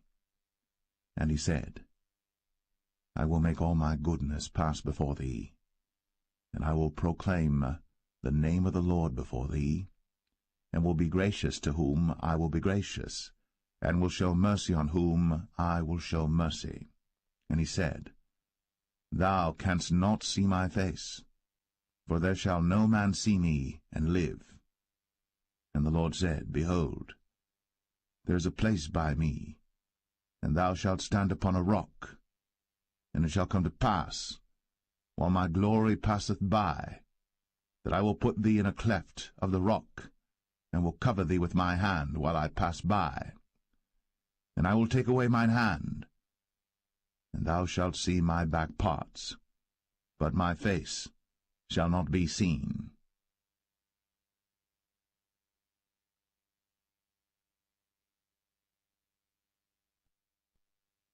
Exodus 34. And the Lord said unto Moses, Hew thee 2 tables of stone like unto the first. And I will write upon these tables the words that were in the first tables which thou breakest. And be ready in the morning, and come up in the morning unto Mount Sinai, and present thyself there to me in the top of the mount. And no man shall come up with thee, neither let any man be seen throughout all the mount, neither let the flocks nor herds feed before that mount. And he hewed 2 tables of stone like unto the first. And Moses rose up early in the morning, and went up unto Mount Sinai, as the Lord had commanded him, and took in his hand the 2 tables of stone. And the Lord descended in the cloud, and stood with him there, and proclaimed the name of the Lord. And the Lord passed by before him, and proclaimed, the Lord God, merciful and gracious, long-suffering, and abundant in goodness and truth, keeping mercy for thousands, forgiving iniquity, and transgression and sin, and that will by no means clear the guilty, visiting the iniquity of the fathers upon the children, and upon the children's children, unto the 3rd and to the 4th generation. And Moses made haste, and bowed his head toward the earth, and worshipped. And he said, If now I have found grace in thy sight, O Lord, let my Lord, I pray thee, go among us. For it is a stiff-necked people, and pardon our iniquity and our sin, and take us for thine inheritance. And he said, Behold, I make a covenant. Before all thy people I will do marvels, such as have not been done in all the earth, nor in any nation. And all the people among which thou art shall see the work of the Lord. For it is a terrible thing that I will do with thee. Observe thou that which I command thee this day. Behold, I drive out before thee the Amorite, and the Canaanite, and the Hittite, and the Perizzite, and the Hivite, and the Jebusite. Take heed to thyself, lest thou make a covenant with the inhabitants of the land whither thou goest, lest it be for a snare in the midst of thee. But ye shall destroy their altars, break their images, and cut down their groves. For thou shalt worship no other god, for the Lord whose name is a jealous God. Lest thou make a covenant with the inhabitants of the land, and they go a-whoring after their gods, and do sacrifice unto their gods, and one call thee, and thou eat of his sacrifice, and thou take of their daughters unto thy sons, and their daughters go a-whoring after their gods, and make thy sons go a-whoring after their gods. Thou shalt make thee no molten gods. The feast of unleavened bread shalt thou keep. 7 days thou shalt eat unleavened bread, as I commanded thee, in the time of the month Abib. For in the month Abib thou camest out from Egypt. All that openeth the matrix is mine, and every firstling among thy cattle, whether ox or sheep that is male. But the firstling of an ass thou shalt redeem with a lamb. And if thou redeem him not, then shalt thou break his neck. All the firstborn of thy sons thou shalt redeem, and none shall appear before me empty. 6 days thou shalt work, but on the 7th day thou shalt rest. In earing time and in harvest thou shalt rest. And thou shalt observe the feast of weeks, of the firstfruits of wheat harvest, and the feast of ingathering at the year's end. Thrice in the year shall all your men-children appear before the Lord God, the God of Israel. For I will cast out the nations before thee, and enlarge thy borders. Neither shall any man desire thy land, when thou shalt go up to appear before the Lord thy God thrice in the year. Thou shalt not offer the blood of my sacrifice with leaven, neither shall the sacrifice of the feast of the Passover be left unto the morning. The first of the firstfruits of thy land thou shalt bring unto the house of the Lord thy God. Thou shalt not see the kid in his mother's milk. And the Lord said unto Moses, Write thou these words, for after the tenor of these words I have made a covenant with thee and with Israel. And he was there with the Lord 40 days and 40 nights. He did neither eat bread nor drink water. And he wrote upon the tables the words of the covenant, the 10 commandments. And it came to pass, when Moses came down from Mount Sinai, with the 2 tables of testimony in Moses' hand, when he came down from the mount, that Moses wist not that the skin of his face shone, while he talked with them. And when Aaron and all the children of Israel saw Moses, behold, the skin of his face shone, and they were afraid to come nigh him. And Moses called unto them, and Aaron and all the rulers of the congregation returned unto him. And Moses talked with them, and afterward all the children of Israel came nigh, and he gave them in commandment all that the Lord had spoken with him in Mount Sinai. Until Moses had done speaking with them, he put a veil on his face.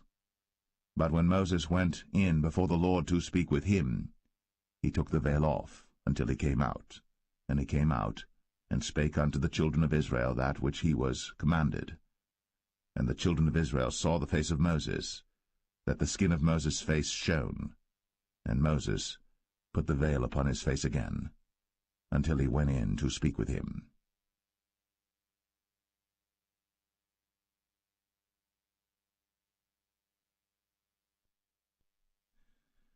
Exodus 35.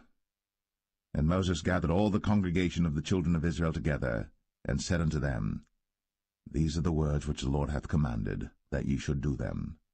6 days shall work be done. But on the 7th day there shall be to you an holy day, a Sabbath of rest to the Lord. Whosoever doeth work therein shall be put to death. Ye shall kindle no fire throughout your habitations upon the Sabbath day. And Moses spake unto all the congregation of the children of Israel, saying, This is the thing which the Lord commanded, saying, Take ye from among you an offering unto the Lord.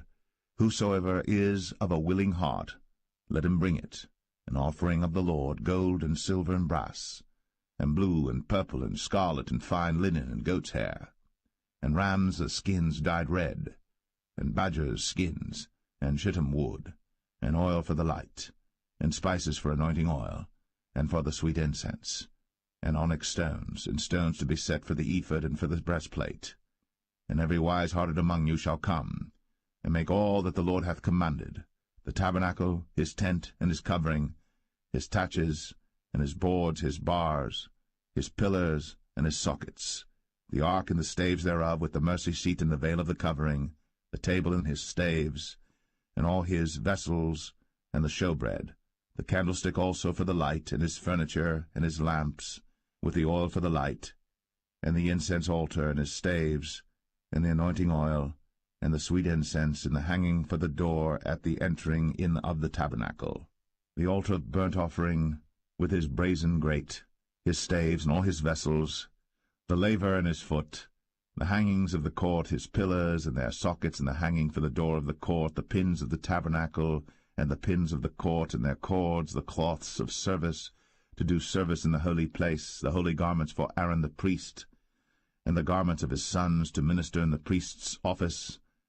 And all the congregation of the children of Israel departed from the presence of Moses.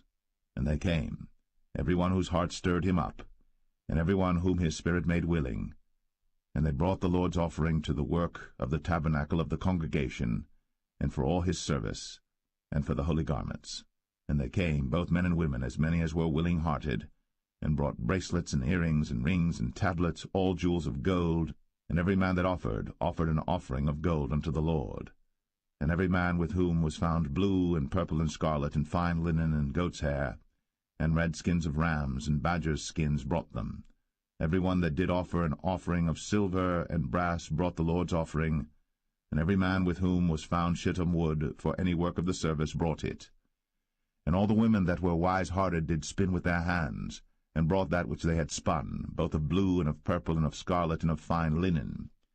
And all the women whose heart stirred them up in wisdom spun goat's hair.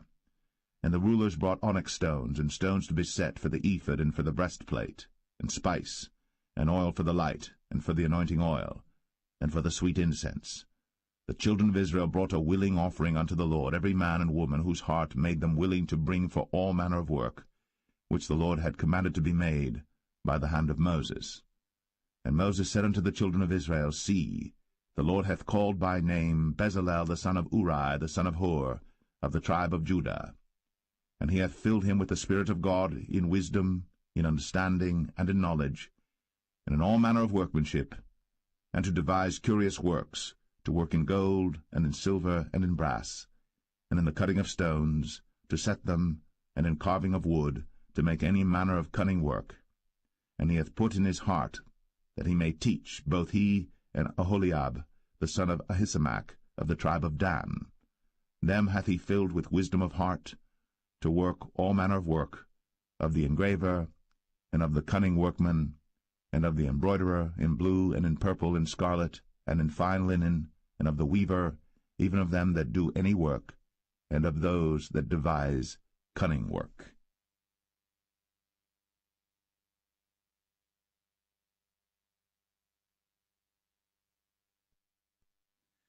Exodus 36. Then wrought Bezalel and Aholiab, and every wise-hearted man, in whom the Lord put wisdom and understanding to know how to work all manner of work for the service of the sanctuary, according to all that the Lord had commanded. And Moses called Bezalel and Aholiab, and every wise-hearted man, in whose heart the Lord had put wisdom, even every one whose heart stirred him up to come unto the work to do it. And they received of Moses all the offering, which the children of Israel had brought for the work of the service of the sanctuary, to make it withal. And they brought yet unto him free offerings every morning. And all the wise men that wrought all the work of the sanctuary came every man from his work which they made. And they spake unto Moses, saying, The people bring much more than enough for the service of the work, which the Lord commanded to make. And Moses gave commandment, and they caused it to be proclaimed throughout the camp, saying, Let neither man nor woman make any more work for the offering of the sanctuary. So the people were restrained from bringing. For the stuff they had was sufficient for all the work to make it, and too much. And every wise-hearted man among them that wrought the work of the tabernacle made 10 curtains of fine twined linen, and blue, and purple, and scarlet. With cherubims of cunning work made he them. The length of one curtain was 28 cubits, and the breadth of one curtain 4 cubits. The curtains were all of one size.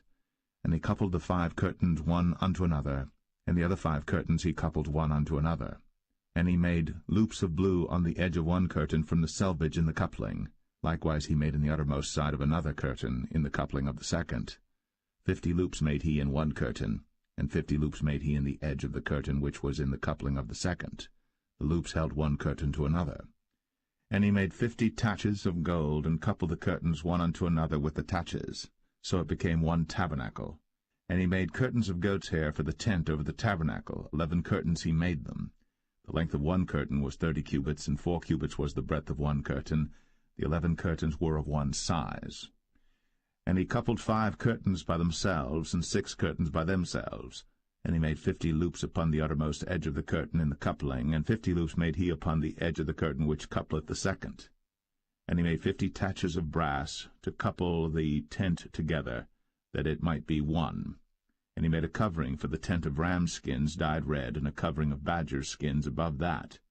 And he made boards for the tabernacle of shittim wood standing up.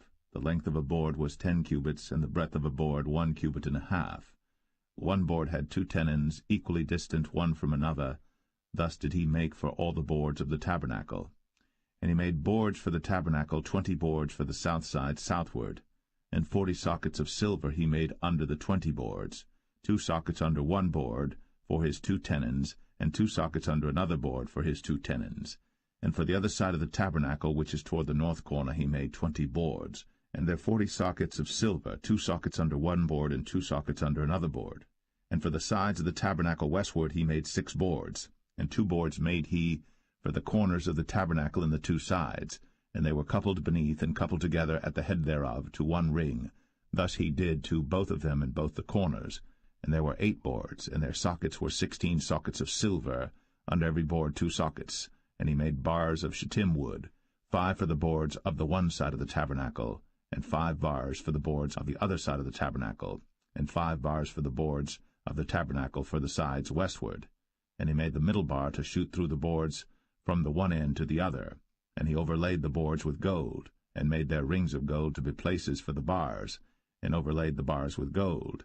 And he made a veil of blue and purple and scarlet, and fine twined linen, with cherubims made he it of cunning work. And he made thereunto 4 pillars of shittim wood, and overlaid them with gold. Their hooks were of gold, And he cast for them 4 sockets of silver. And he made an hanging for the tabernacle door of blue and purple and scarlet and fine twined linen of needlework, and the 5 pillars of it with their hooks, and he overlaid their chapiters and their fillets with gold, but their 5 sockets were of brass.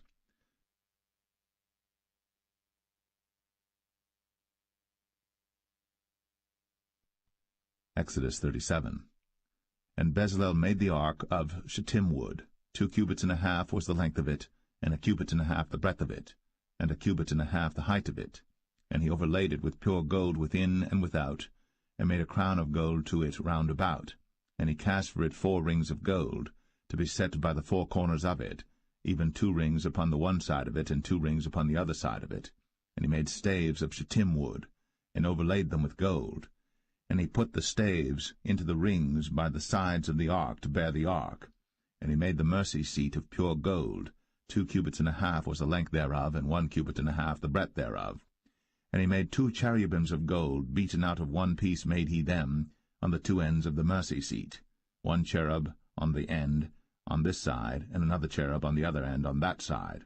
Out of the mercy seat made he the cherubims on the 2 ends thereof. And the cherubims spread out their wings on high, and covered with their wings over the mercy seat, with their faces one to another. Even to the mercy seatward were the faces of the cherubims. And he made the table of shittim wood. 2 cubits was the length thereof, and 1 cubit the breadth thereof, and 1 cubit and a half the height thereof. And he overlaid it with pure gold, and made thereunto a crown of gold round about. Also he made thereunto a border of an handbreadth round about, and made a crown of gold for the border thereof round about. And he cast for it 4 rings of gold, and put the rings upon the 4 corners that were in the 4 feet thereof. Over against the border were the rings, the places for the staves to bear the table. And he made the staves of shittim wood, and overlaid them with gold to bear the table. And he made the vessels which were upon the table, his dishes, and his spoons, and his bowls, and his covers, to cover withal of pure gold. And he made the candlestick of pure gold. Of beaten work made he the candlestick. His shaft and his branch, his bowls, his knobs, and his flowers were of the same. And 6 branches going out of the sides thereof, 3 branches of the candlestick out of the one side thereof, and 3 branches of the candlestick out of the other side thereof. 3 bowls made after the fashion of almonds in one branch, a knob and a flower, and 3 bowls made like almonds in another branch, a knob and a flower. So throughout the 6 branches, going out of the candlestick. And in the candlestick were 4 bowls made like almonds, his knobs and his flowers, and a knob under 2 branches of the same, and a knob under 2 branches of the same, and a knob under 2 branches of the same, according to the 6 branches going out of it. Their knobs and their branches were of the same. All of it was one beaten work of pure gold. And he made his 7 lamps, and his snuffers, and his snuff dishes of pure gold. Of a talent of pure gold made he it, and all the vessels thereof. And he made the incense altar of shittim wood. The length of it was 1 cubit, the breadth of it 1 cubit. It was 4 square, and 2 cubits was the height of it. The horns thereof were of the same. And he overlaid it with pure gold, both the top of it and the sides thereof round about. And the horns of it also he made unto it a crown of gold round about. And he made 2 rings of gold for it under the crown thereof, by the 2 corners of it upon the 2 sides thereof, to be places for the staves to bear it withal. And he made the staves of shittim wood, and overlaid them with gold. And he made the holy anointing oil, and the pure incense of sweet spices, according to the work of the apothecary.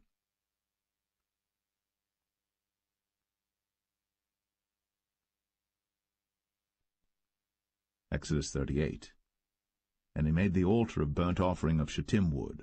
5 cubits was the length thereof, and 5 cubits the breadth thereof. It was 4 square, and 3 cubits the height thereof.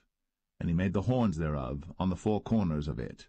The horns thereof were of the same, and he overlaid it with brass. And he made all the vessels of the altar, the pots and the shovels and the basins and the flesh hooks, and the firepans, all the vessels thereof made he of brass. And he made for the altar a brazen grate of network under the compass thereof, beneath unto the midst of it. And he cast 4 rings for the 4 ends of the grate of brass, to be places for the staves. And he made the staves of shittim wood, and overlaid them with brass. And he put the staves into the rings on the sides of the altar, to bear it withal. He made the altar hollow with boards. And he made the laver of brass, and the foot of it of brass, of the looking-glasses of the women assembling, which assembled at the door of the tabernacle of the congregation. And he made the court. On the south side southward the hangings of the court were of fine twined linen, 100 cubits. Their pillars were 20, and their brazen sockets 20. The hooks of the pillars and their fillets were of silver. And for the north side the hangings were 100 cubits, their pillars were 20, and their sockets of brass 20. The hooks of the pillars and their fillets of silver. And for the west side were hangings of 50 cubits, their pillars 10, and their sockets 10, the hooks of the pillars and their fillets of silver. And for the east side eastward 50 cubits. The hangings of the one side of the gate were 15 cubits, their pillars 3, and their sockets 3. And for the other side of the court gate, on this hand and that hand, were hangings of 15 cubits, their pillars 3, and their sockets 3. All the hangings of the court round about were of fine twined linen, and the sockets for the pillars were of brass, the hooks of the pillars and their fillets of silver, and the overlaying of their chapiters of silver, and all the pillars of the court were filleted with silver. And the hanging for the gate of the court was needlework, of blue and purple and scarlet and fine twined linen, and 20 cubits was the length, and the height and the breadth was 5 cubits, answerable to the hangings of the court. And their pillars were 4, and their sockets of brass 4, their hooks of silver, and the overlaying of their chapiters and their fillets of silver. And all the pins of the tabernacle and of the court round about were of brass. This is the sum of the tabernacle, even of the tabernacle of testimony, as it was counted, according to the commandment of Moses, for the service of the Levites, by the hand of Ithamar, son to Aaron the priest. And Bezalel, the son of Uri, the son of Hur, of the tribe of Judah, made all that the Lord commanded Moses. And with him was Aholiab, son of Ahisamach, of the tribe of Dan, an engraver, and a cunning workman, and an embroiderer in blue, and in purple, and in scarlet, and fine linen. All the gold that was occupied for the work, and all the work of the holy place, even the gold of the offering, was 29 talents, and 730 shekels after the shekel of the sanctuary. And the silver of them that were numbered of the congregation was 100 talents, and 1,760 shekels after the shekel of the sanctuary. A bekah for every man, that is, half a shekel, after the shekel of the sanctuary, for every one that went to be numbered, from 20 years old and upward, for 600,000 and 3,550 men.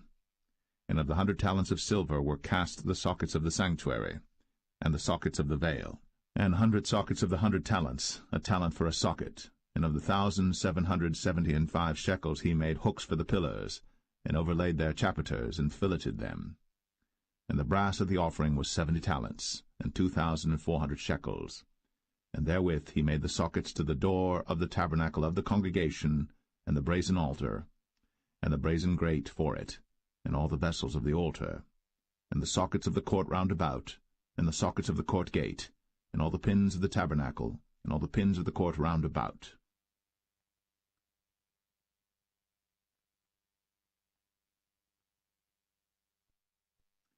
Exodus 39.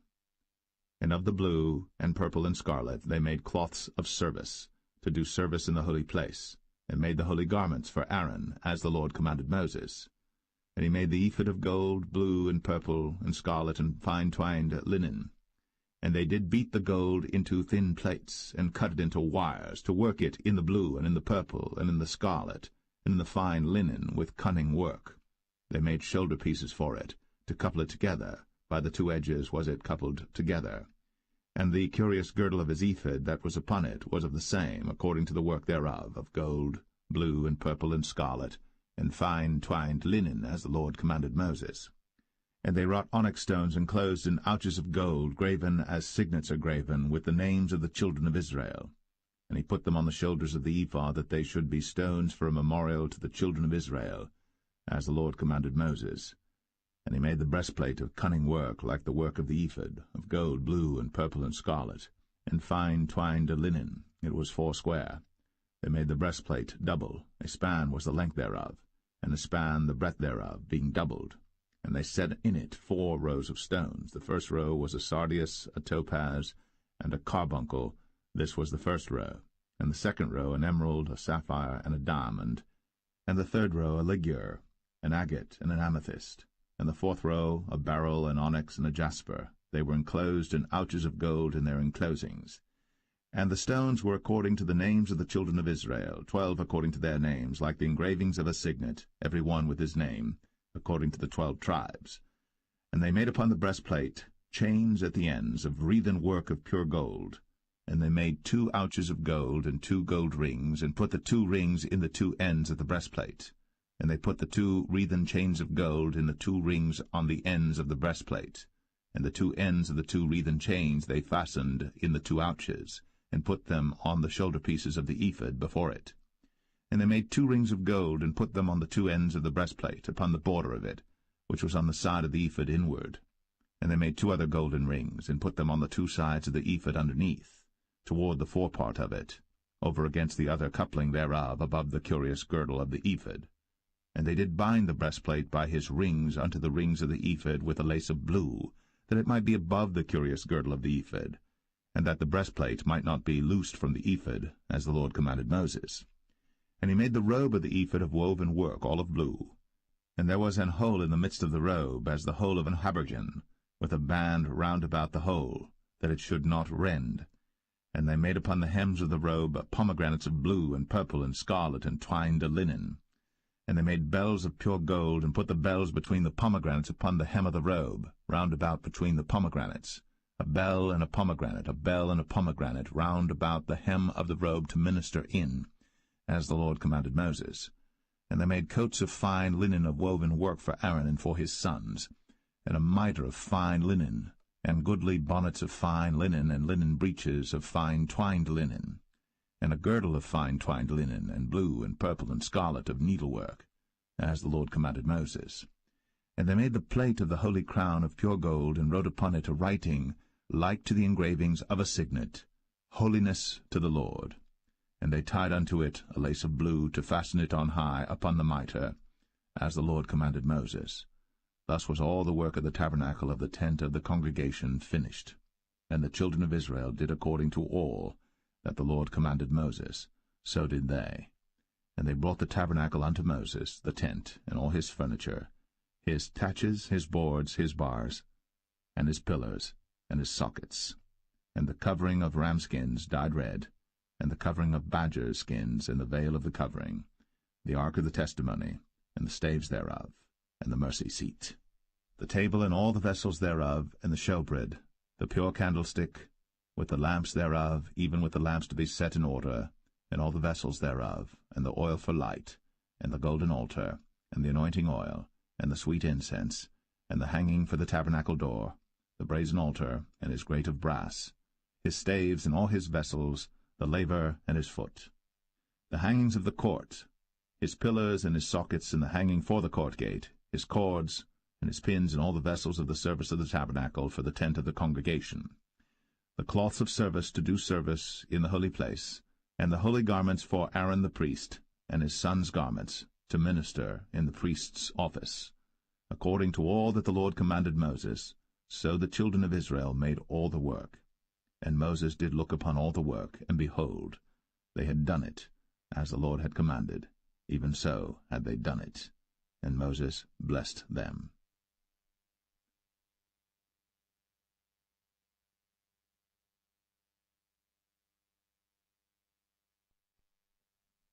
Exodus 40. And the Lord spake unto Moses, saying, On the 1st day of the 1st month shalt thou set up the tabernacle of the tent of the congregation, and thou shalt put therein the ark of the testimony, and cover the ark with the veil. And thou shalt bring in the table, and set in order the things that are to be set in order upon it. And thou shalt bring in the candlestick, and light the lamps thereof. And thou shalt set the altar of gold for the incense before the ark of the testimony, and put the hanging of the door to the tabernacle. And thou shalt set the altar of the burnt offering before the door of the tabernacle of the tent of the congregation. And thou shalt set the laver between the tent of the congregation and the altar, and shalt put water therein. And thou shalt set up the court round about, and hang up the hanging at the court gate. And thou shalt take the anointing oil, and anoint the tabernacle, and all that is therein, and shalt hallow it, and all the vessels thereof, and it shall be holy. And thou shalt anoint the altar of the burnt offering, and all his vessels, and sanctify the altar, and it shall be an altar most holy. And thou shalt anoint the laver and his foot, and sanctify it. And thou shalt bring Aaron and his sons unto the door of the tabernacle of the congregation, and wash them with water. And thou shalt put upon Aaron the holy garments, and anoint him, and sanctify him, that he may minister unto me in the priest's office. And thou shalt bring his sons, and clothe them with coats. And thou shalt anoint them, as thou didst anoint their father, that they may minister unto me in the priest's office, for their anointing shall surely be an everlasting priesthood throughout their generations. Thus did Moses. According to all that the Lord commanded him, so did he. And it came to pass in the 1st month, in the 2nd year, on the 1st day of the month, that the tabernacle was reared up. And Moses reared up the tabernacle, and fastened his sockets, and set up the boards thereof, and put in the bars thereof, and reared up his pillars. And he spread abroad the tent over the tabernacle, and put the covering of the tent above upon it, as the Lord commanded Moses. And he took and put the testimony into the ark, and set the staves on the ark, and put the mercy seat above upon the ark. And he brought the ark into the tabernacle, and set up the veil of the covering, and covered the ark of the testimony, as the Lord commanded Moses. And he put the table in the tent of the congregation upon the side of the tabernacle northward without the veil. And he set the bread in order upon it before the Lord, as the Lord had commanded Moses. And he put the candlestick in the tent of the congregation over against the table on the side of the tabernacle southward. And he lighted the lamps before the Lord, as the Lord commanded Moses. And he put the golden altar in the tent of the congregation before the veil. And he burnt sweet incense thereon, as the Lord commanded Moses. And he set up the hanging at the door of the tabernacle. And he put the altar of burnt offering by the door of the tabernacle of the tent of the congregation, and offered upon it the burnt offering and the meat offering, as the Lord commanded Moses. And he set the laver between the tent of the congregation and the altar, and put water there to wash withal. And Moses and Aaron and his sons washed their hands, and their feet thereat, when they went into the tent of the congregation, and when they came near unto the altar, they washed, as the Lord commanded Moses. And he reared up the court round about the tabernacle and the altar, and set up the hanging of the court gate. So Moses finished the work. Then a cloud covered the tent of the congregation, and the glory of the Lord filled the tabernacle.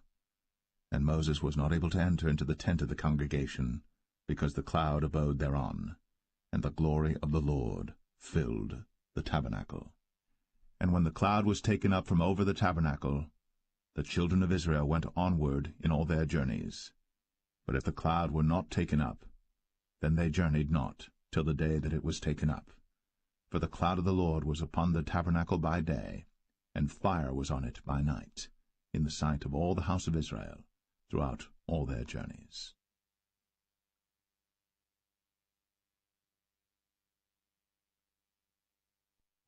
The Book of Leviticus, chapter 1. And the Lord called unto Moses, and spake unto him out of the tabernacle of the congregation, saying, Speak unto the children of Israel, and say unto them, If any man of you bring an offering unto the Lord, ye shall bring your offering of the cattle, even of the herd, and of the flock. If his offering be a burnt sacrifice of the herd, let him offer a male without blemish. He shall offer it of his own voluntary will at the door of the tabernacle of the congregation before the Lord. And he shall put his hand upon the head of the burnt offering, and it shall be accepted for him to make atonement for him. And he shall kill the bullock before the Lord, and the priests, Aaron's sons, shall bring the blood, and sprinkle the blood round about upon the altar that is by the door of the tabernacle of the congregation. And he shall flay the burnt offering, and cut it into his pieces. And the sons of Aaron the priests shall put fire upon the altar, and lay the wood in order upon the fire. And the priests, Aaron's sons, shall lay the parts, the head, and the fat, in order upon the wood that is on the fire which is upon the altar. But his inwards and his legs shall he wash in water, and the priests shall burn all on the altar, to be a burnt sacrifice, an offering made by fire, of a sweet savour unto the Lord. And if his offering be of the flocks, namely of the sheep or of the goats, for a burnt sacrifice, He shall bring it a male without blemish, and he shall kill it on the side of the altar northward before the Lord, and the priests, Aaron's sons, shall sprinkle his blood round about upon the altar.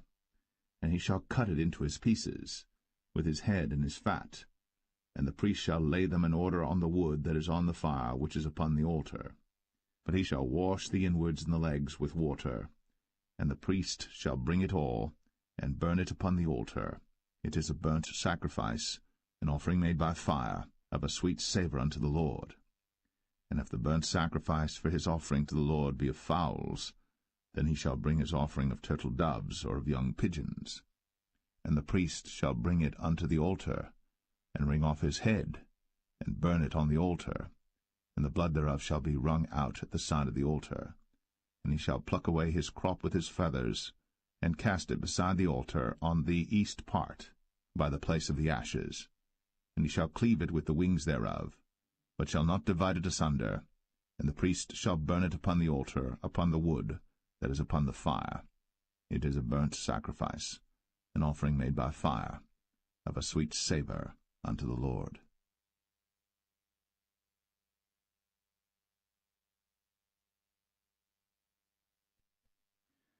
Leviticus 2. And when any will offer a meat offering unto the Lord, his offering shall be of fine flour, and he shall pour oil upon it, and put frankincense thereon, and he shall bring it to Aaron's sons the priests. And he shall take thereout his handful of the flour thereof, and of the oil thereof, with all the frankincense thereof. And the priests shall burn the memorial of it upon the altar, to be an offering made by fire, of a sweet savour unto the Lord. And the remnant of the meat offering shall be Aaron's and his sons. It is a thing most holy of the offerings of the Lord made by fire. And if thou bring an oblation of a meat offering baked in the oven, it shall be unleavened cakes of fine flour mingled with oil, or unleavened wafers anointed with oil.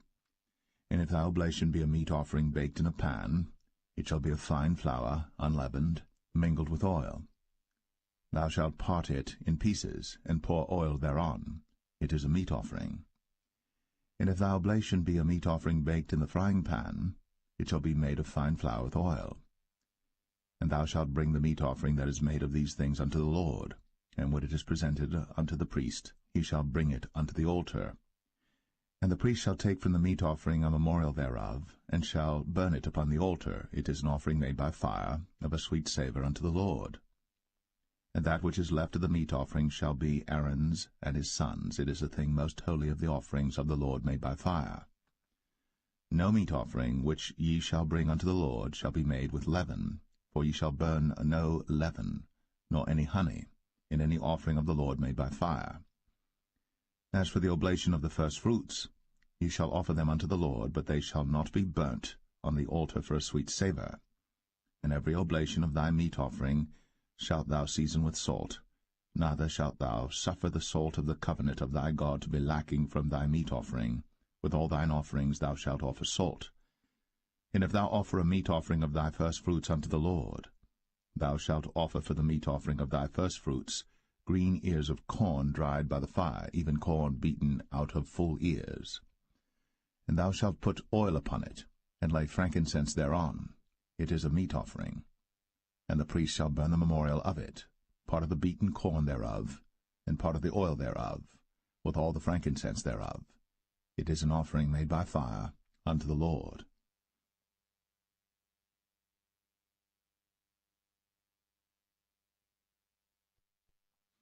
Leviticus 3.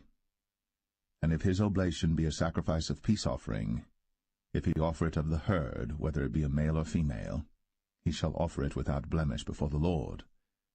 And he shall lay his hand upon the head of his offering, and kill it at the door of the tabernacle of the congregation. And Aaron's sons the priests shall sprinkle the blood upon the altar round about.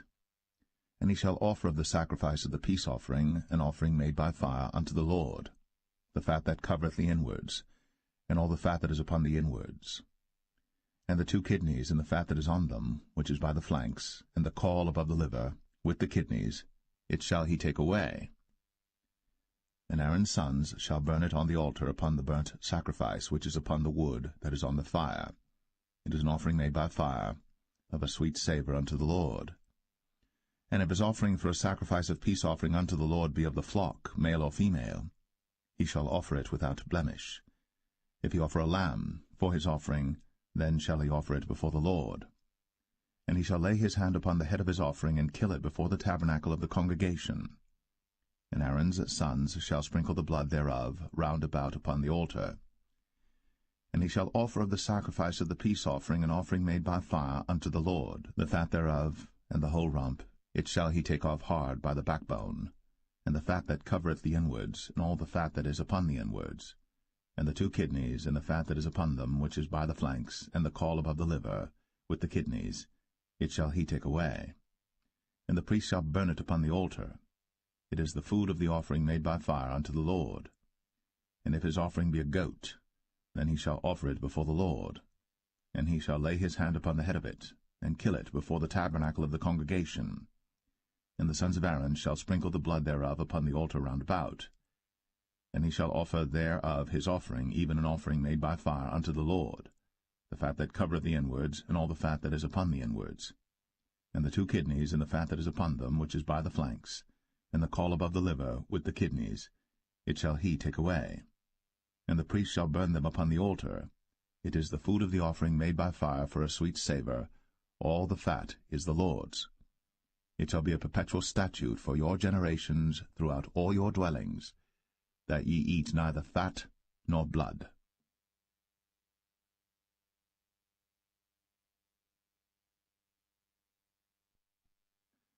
Leviticus 4.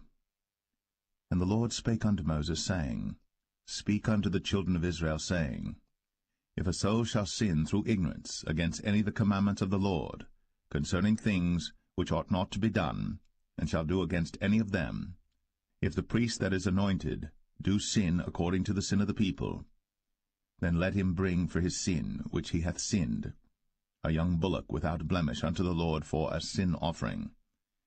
And he shall bring the bullock unto the door of the tabernacle of the congregation before the Lord, and shall lay his hand upon the bullock's head, and kill the bullock before the Lord. And the priest that is anointed shall take of the bullock's blood, and bring it to the tabernacle of the congregation. And the priest shall dip his finger in the blood, and sprinkle of the blood 7 times before the Lord, before the veil of the sanctuary. And the priest shall put some of the blood upon the horns of the altar of sweet incense before the Lord, which is in the tabernacle of the congregation, and shall pour all the blood of the bullock at the bottom of the altar of the burnt offering, which is at the door of the tabernacle of the congregation. And he shall take off from it all the fat of the bullock for the sin offering, the fat that covereth the inwards, and all the fat that is upon the inwards, and the 2 kidneys, and the fat that is upon them, which is by the flanks, and the caul above the liver, with the kidneys, it shall he take away, as it was taken off from the bullock of the sacrifice of peace offerings. And the priest shall burn them upon the altar of the burnt offering. And the skin of the bullock, and all his flesh, with his head, and with his legs, and his inwards, and his dung, even the whole bullock shall he carry forth without the camp unto a clean place, where the ashes are poured out, and burn him on the wood with fire. Where the ashes are poured out shall he be burnt.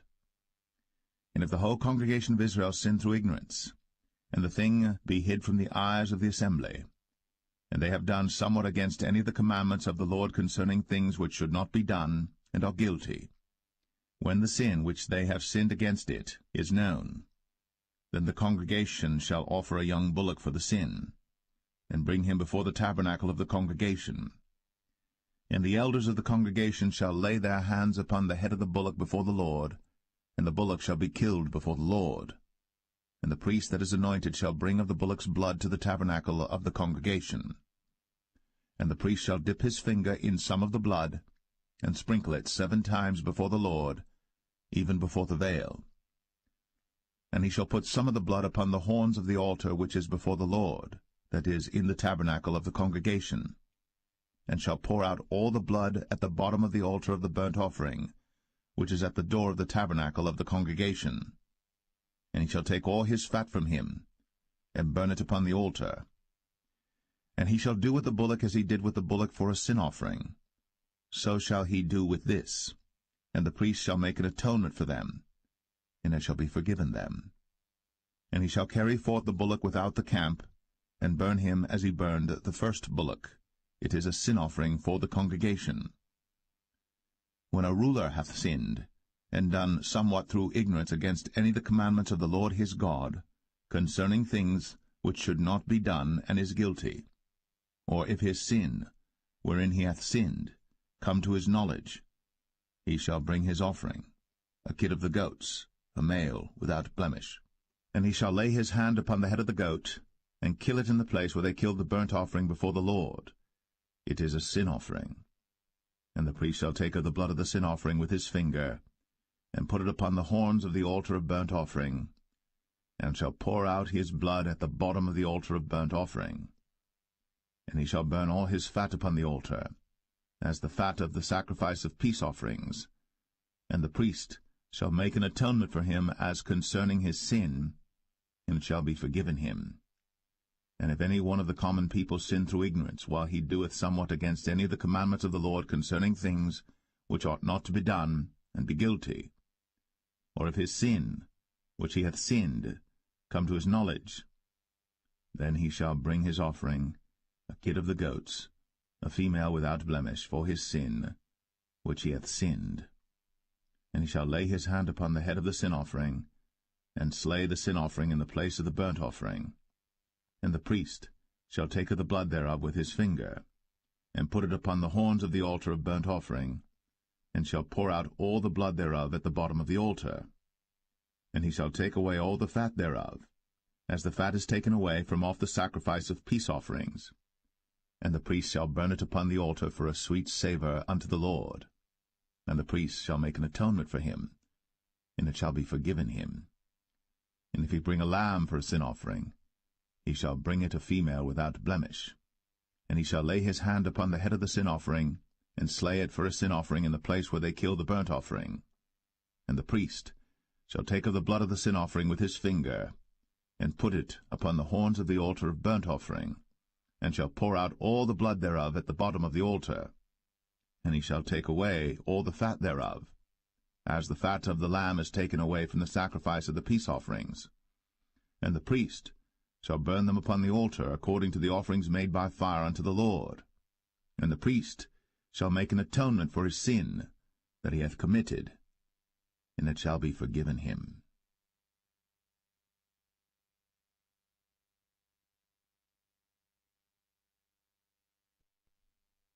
Leviticus 5. And if a soul sin, and hear the voice of swearing, and is a witness, whether he hath seen or known of it, if he do not utter it, then he shall bear his iniquity. Or if a soul touch any unclean thing, whether it be a carcass of an unclean beast, or a carcass of unclean cattle, or the carcass of unclean creeping things, and if it be hidden from him, he also shall be unclean and guilty.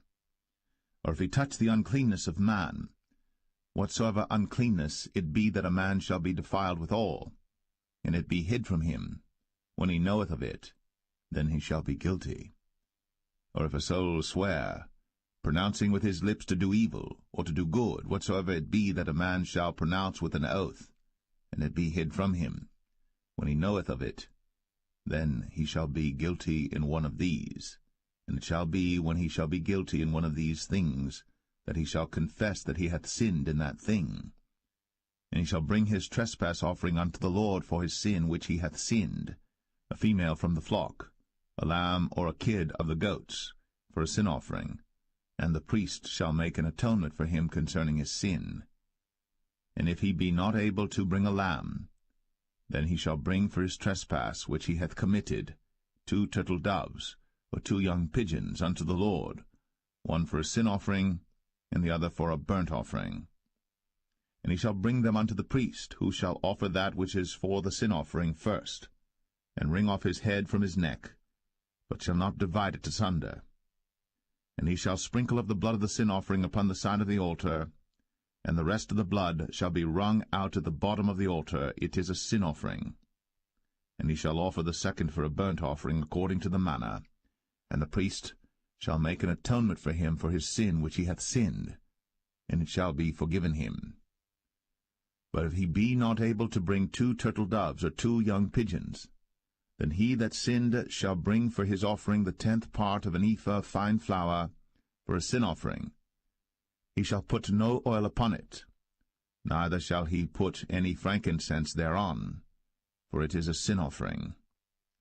Then shall he bring it to the priest, and the priest shall take his handful of it, even a memorial thereof, and burn it on the altar, according to the offerings made by fire unto the Lord. It is a sin offering.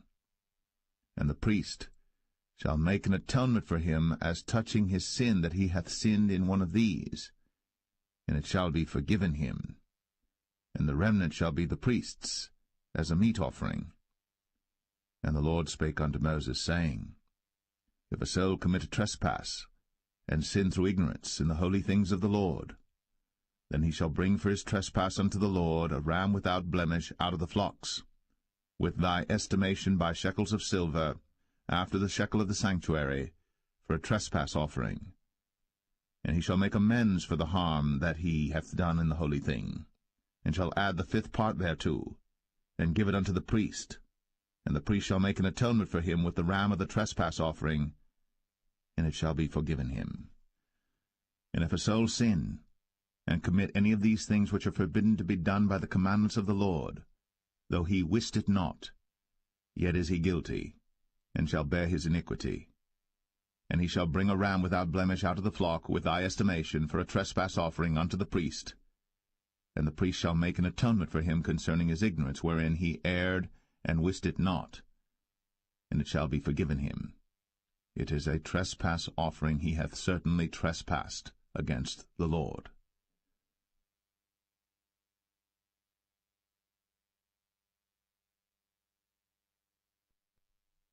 Leviticus 6. And the Lord spake unto Moses, saying, If a soul sin, and commit a trespass against the Lord, and lie unto his neighbor in that which was delivered him to keep, for in fellowship, or in a thing taken away by violence, or hath deceived his neighbor, or have found that which was lost, and lieth concerning it, and sweareth falsely, in any of all these that a man doeth, sinning therein, then it shall be, because he hath sinned, and is guilty, that he shall restore that which he took violently away, or the thing which he hath deceitfully gotten, or that which was delivered him to keep, or the lost thing which he found, or all that about which he hath sworn falsely. He shall even restore it in the principal, and shall add the 5th part more thereto, and give it unto him to whom it appertaineth in the day of his trespass offering. And he shall bring his trespass offering unto the Lord, a ram without blemish out of the flock, with thy estimation, for a trespass offering unto the priest. And the priest shall make an atonement for him before the Lord, and it shall be forgiven him for anything of all that he hath done in trespassing therein. And the Lord spake unto Moses, saying, Command Aaron and his sons, saying, This is the law of the burnt offering. It is the burnt offering because of the burning upon the altar all night unto the morning, and the fire of the altar shall be burning in it. And the priest shall put on his linen garment, and his linen breeches shall he put upon his flesh, and take up the ashes which the fire hath consumed with the burnt offering on the altar. And he shall put them beside the altar. And he shall put off his garments, and put on other garments, and carry forth the ashes without the camp unto a clean place. And the fire upon the altar shall be burning in it. It shall not be put out. And the priest shall burn wood on it every morning, and lay the burnt offering in order upon it. And he shall burn thereon the fat of the peace offerings. The fire shall ever be burning upon the altar. It shall never go out. And this is the law of the meat offering. The sons of Aaron shall offer it before the Lord, before the altar. And he shall take of it his handful of the flour of the meat offering, and of the oil thereof, and all the frankincense which is upon the meat offering, and shall burn it upon the altar for a sweet savour, even the memorial of it, unto the Lord. And the remainder thereof shall Aaron and his sons eat. With unleavened bread shall it be eaten in the holy place. In the court of the tabernacle of the congregation they shall eat it. It shall not be baked with leaven, I have given it unto them for their portion of my offerings made by fire. It is most holy, as is the sin offering, and as the trespass offering. All the males among the children of Aaron shall eat of it. It shall be a statute for ever in your generations concerning the offerings of the Lord made by fire. Every one that toucheth them shall be holy. And the Lord spake unto Moses, saying, This is the offering of Aaron and of his sons, which they shall offer unto the Lord in the day when he is anointed. The 10th part of an ephah of fine flour for a meat offering perpetual, half of it in the morning, and half thereof at night. In a pan it shall be made with oil, and when it is baked thou shalt bring it in. And the baked pieces of the meat offering shalt thou offer for a sweet savour unto the Lord. And the priest of his sons that is anointed in his stead shall offer it. It is a statute for ever unto the Lord, it shall be wholly burnt. For every meat offering for the priest shall be wholly burnt, it shall not be eaten.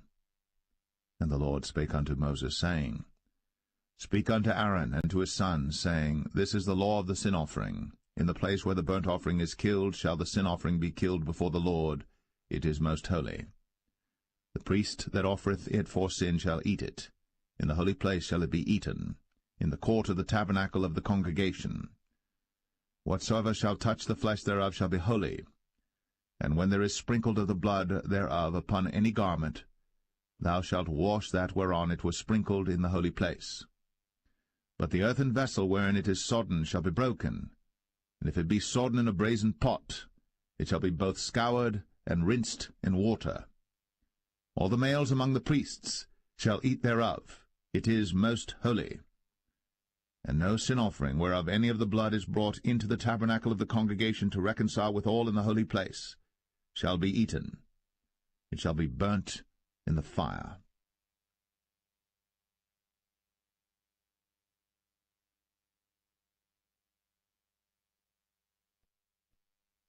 Leviticus 7. Likewise, this is the law of the trespass offering. It is most holy. In the place where they kill the burnt offering shall they kill the trespass offering, and the blood thereof shall he sprinkle round about upon the altar. And he shall offer of it all the fat thereof, the rump, and the fat that covereth the inwards, and the 2 kidneys, and the fat that is on them, which is by the flanks, and the caul that is above the liver, with the kidneys, it shall he take away. And the priest shall burn them upon the altar for an offering made by fire unto the Lord. It is a trespass offering. Every male among the priests shall eat thereof. It shall be eaten in the holy place. It is most holy. As the sin offering is, so is the trespass offering. There is one law for them. The priest that maketh atonement therewith shall have it. And the priest that offereth any man's burnt offering, even the priest, shall have to himself the skin of the burnt offering which he hath offered. And all the meat offering that is baked in the oven, and all that is dressed in the frying pan, and in the pan, shall be the priest's that offereth it.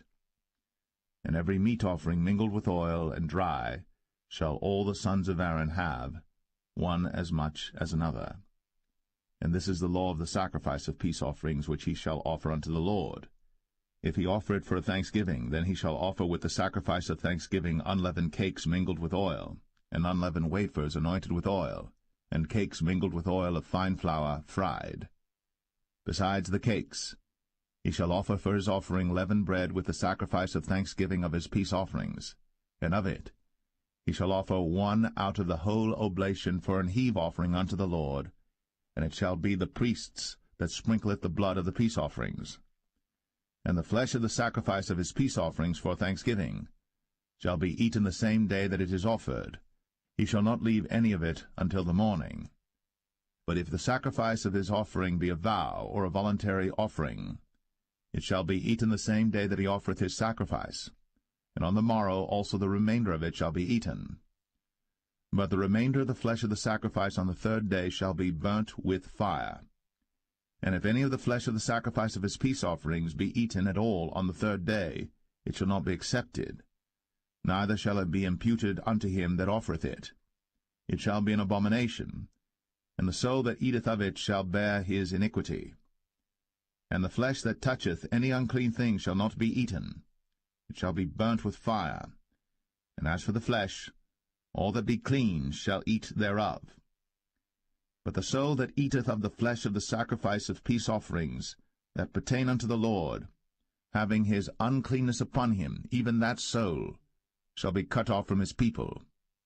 Moreover, the soul that shall touch any unclean thing, as the uncleanness of man, or any unclean beast, or any abominable unclean thing, and eat of the flesh of the sacrifice of peace offerings, which pertain unto the Lord, even that soul shall be cut off from his people.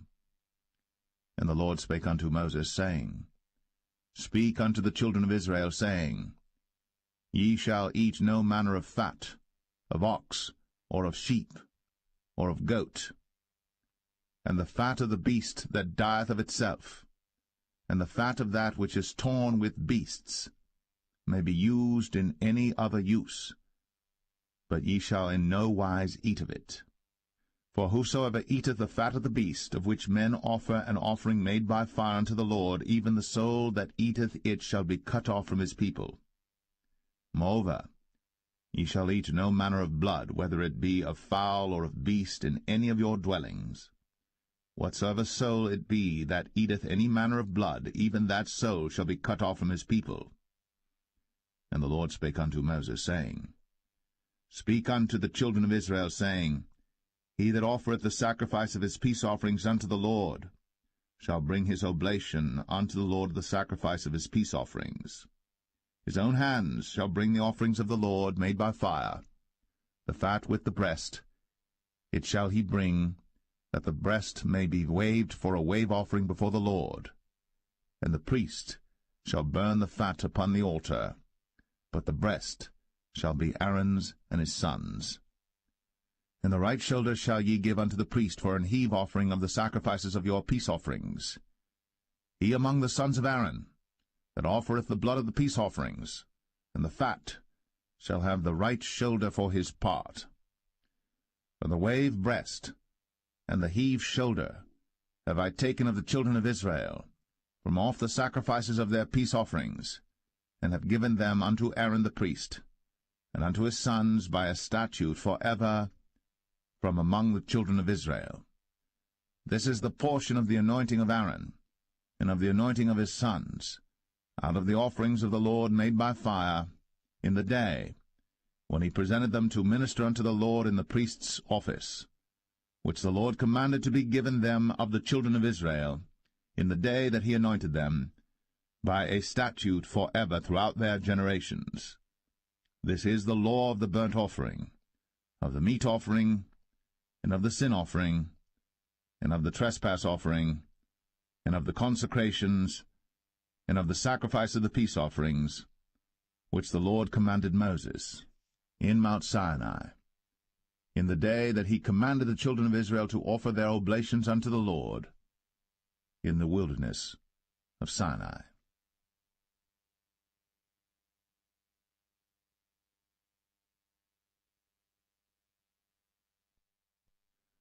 Leviticus 8. And the Lord spake unto Moses, saying, Take Aaron and his sons with him, and the garments and the anointing oil, and a bullock for the sin offering, and 2 rams, and a basket of unleavened bread. And gather thou all the congregation together unto the door of the tabernacle of the congregation. And Moses did as the Lord commanded him. And the assembly was gathered together unto the door of the tabernacle of the congregation. And Moses said unto the congregation, This is the thing which the Lord commanded to be done. And Moses brought Aaron and his sons, and washed them with water. And he put upon him the coat, and girded him with the girdle, and clothed him with the robe, and put the ephod upon him. And he girded him with the curious girdle of the ephod, and bound it unto him therewith. And he put the breastplate upon him. Also he put in the breastplate the Urim and the Thummim. And he put the mitre upon his head. Also upon the mitre, even upon his forefront, did he put the golden plate, the holy crown, as the Lord commanded Moses. And Moses took the anointing oil, and anointed the tabernacle and all that was therein, and sanctified them. And he sprinkled thereof upon the altar 7 times, and anointed the altar and all his vessels, both the laver and his foot, to sanctify them. And he poured of the anointing oil upon Aaron's head, and anointed him to sanctify him. And Moses brought Aaron's sons, and put coats upon them, and girded them with girdles, and put bonnets upon them, as the Lord commanded Moses.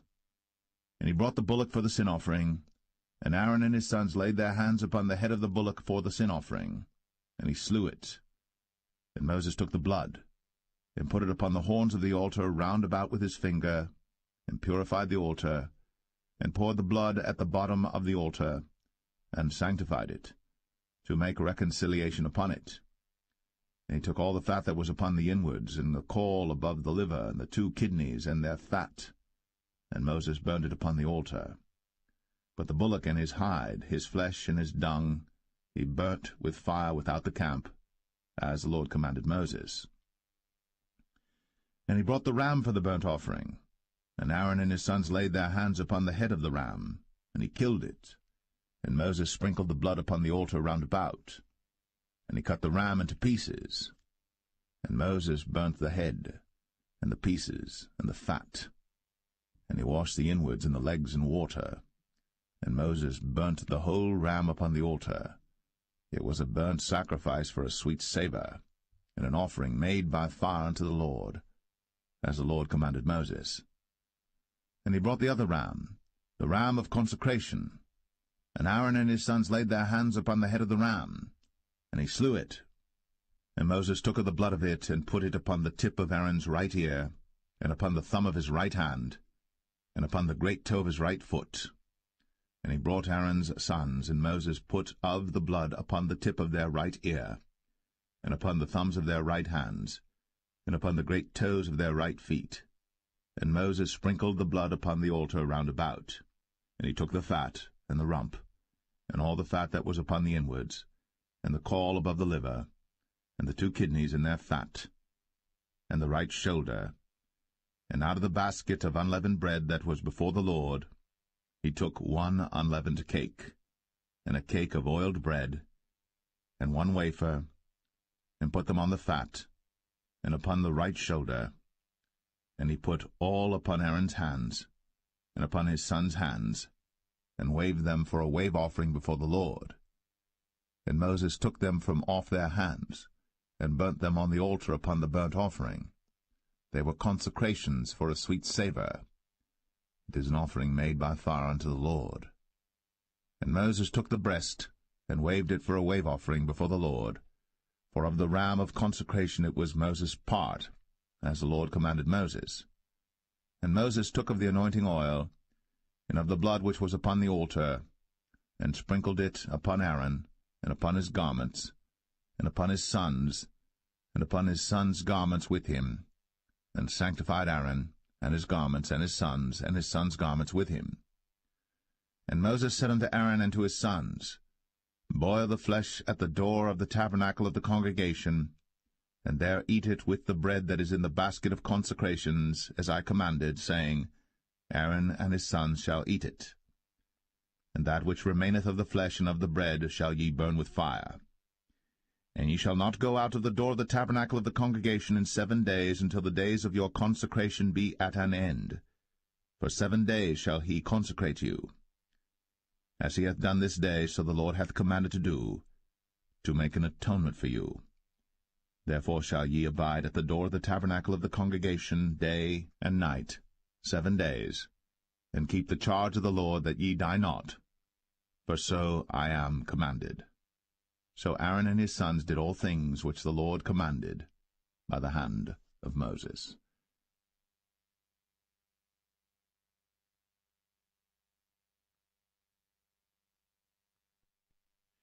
Leviticus 9. And it came to pass on the 8th day that Moses called Aaron and his sons and the elders of Israel.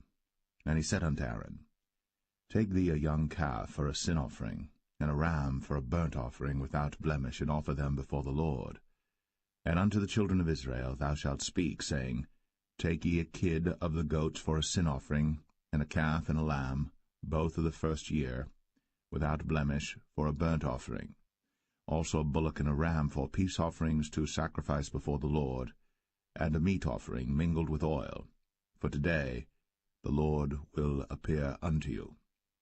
And they brought that which Moses commanded before the tabernacle of the congregation, and all the congregation drew near, and stood before the Lord. And Moses said, This is the thing which the Lord commanded that ye should do, and the glory of the Lord shall appear unto you. And Moses said unto Aaron, Go unto the altar, and offer thy sin offering, and thy burnt offering, and make an atonement for thyself, and for the people.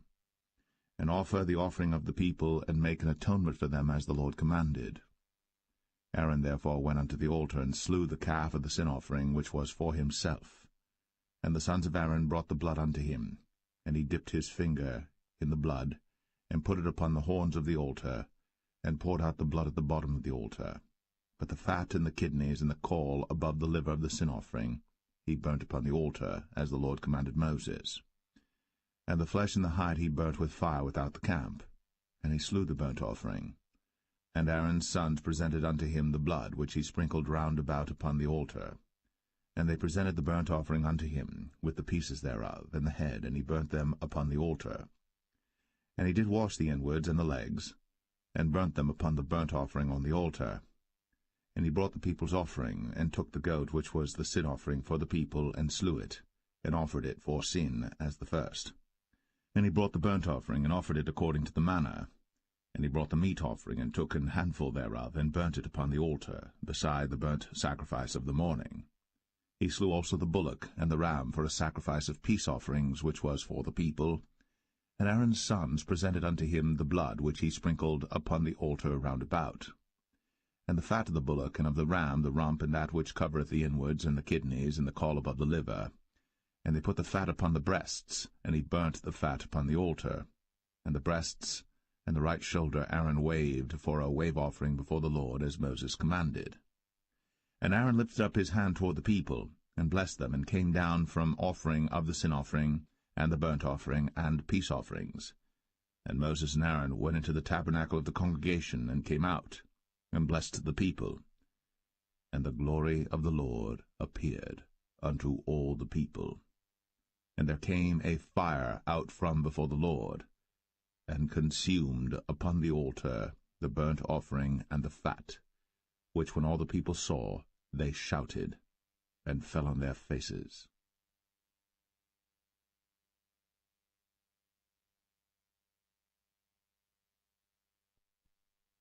Leviticus 10.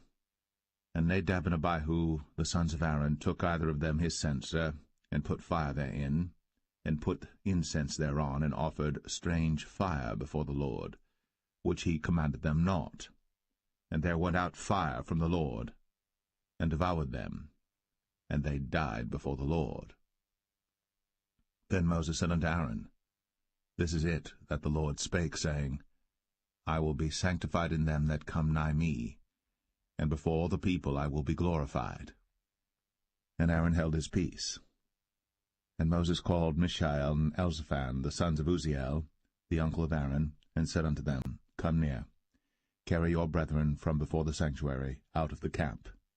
So they went near, and carried them in their coats out of the camp, as Moses had said. And Moses said unto Aaron, and unto Eleazar, and unto Ithamar his sons, Uncover not your heads, neither rend your clothes, lest ye die, and lest wrath come upon all the people. But let your brethren, the whole house of Israel, bewail the burning which the Lord hath kindled. And ye shall not go out from the door of the tabernacle of the congregation, lest ye die. For the anointing oil of the Lord is upon you. And they did according to the word of Moses. And the Lord spake unto Aaron, saying, Do not drink wine nor strong drink, thou nor thy sons with thee, when ye go into the tabernacle of the congregation, lest ye die. It shall be a statute for ever throughout your generations. And that ye may put difference between holy and unholy, and between unclean and clean, and that ye may teach the children of Israel all the statutes which the Lord hath spoken unto them by the hand of Moses. And Moses spake unto Aaron, and unto Eleazar, and unto Ithamar, his sons that were left, Take the meat offering that remaineth of the offerings of the Lord made by fire, and eat it without leaven beside the altar, for it is most holy. And ye shall eat it in the holy place, because it is thy due, and thy son's due, of the sacrifices of the Lord made by fire. For so I am commanded. And the wave breast and heave shoulder shall ye eat in a clean place, thou and thy sons, and thy daughters with thee. For they be thy due, and thy son's due, which are given out of the sacrifices of peace offerings of the children of Israel. The heave shoulder and the wave breast shall they bring with the offerings made by fire of the fat, to wave it for a wave offering before the Lord, and it shall be thine, and thy sons with thee, by a statute for ever, as the Lord hath commanded. And Moses diligently sought the goat of the sin offering, and behold, it was burnt. And he was angry with Eleazar and Ithamar, the sons of Aaron, which were left alive, saying, Wherefore have ye not eaten the sin offering in the holy place, seeing it is most holy? And God hath given it you to bear the iniquity of the congregation, to make atonement for them before the Lord. Behold, the blood of it was not brought in within the holy place. Ye should indeed have eaten it in the holy place, as I commanded. And Aaron said unto Moses, Behold, this day have they offered their sin offering and their burnt offering before the Lord. And such things have befallen me. And if I had eaten the sin offering today, should it have been accepted in the sight of the Lord? And when Moses heard that, he was content.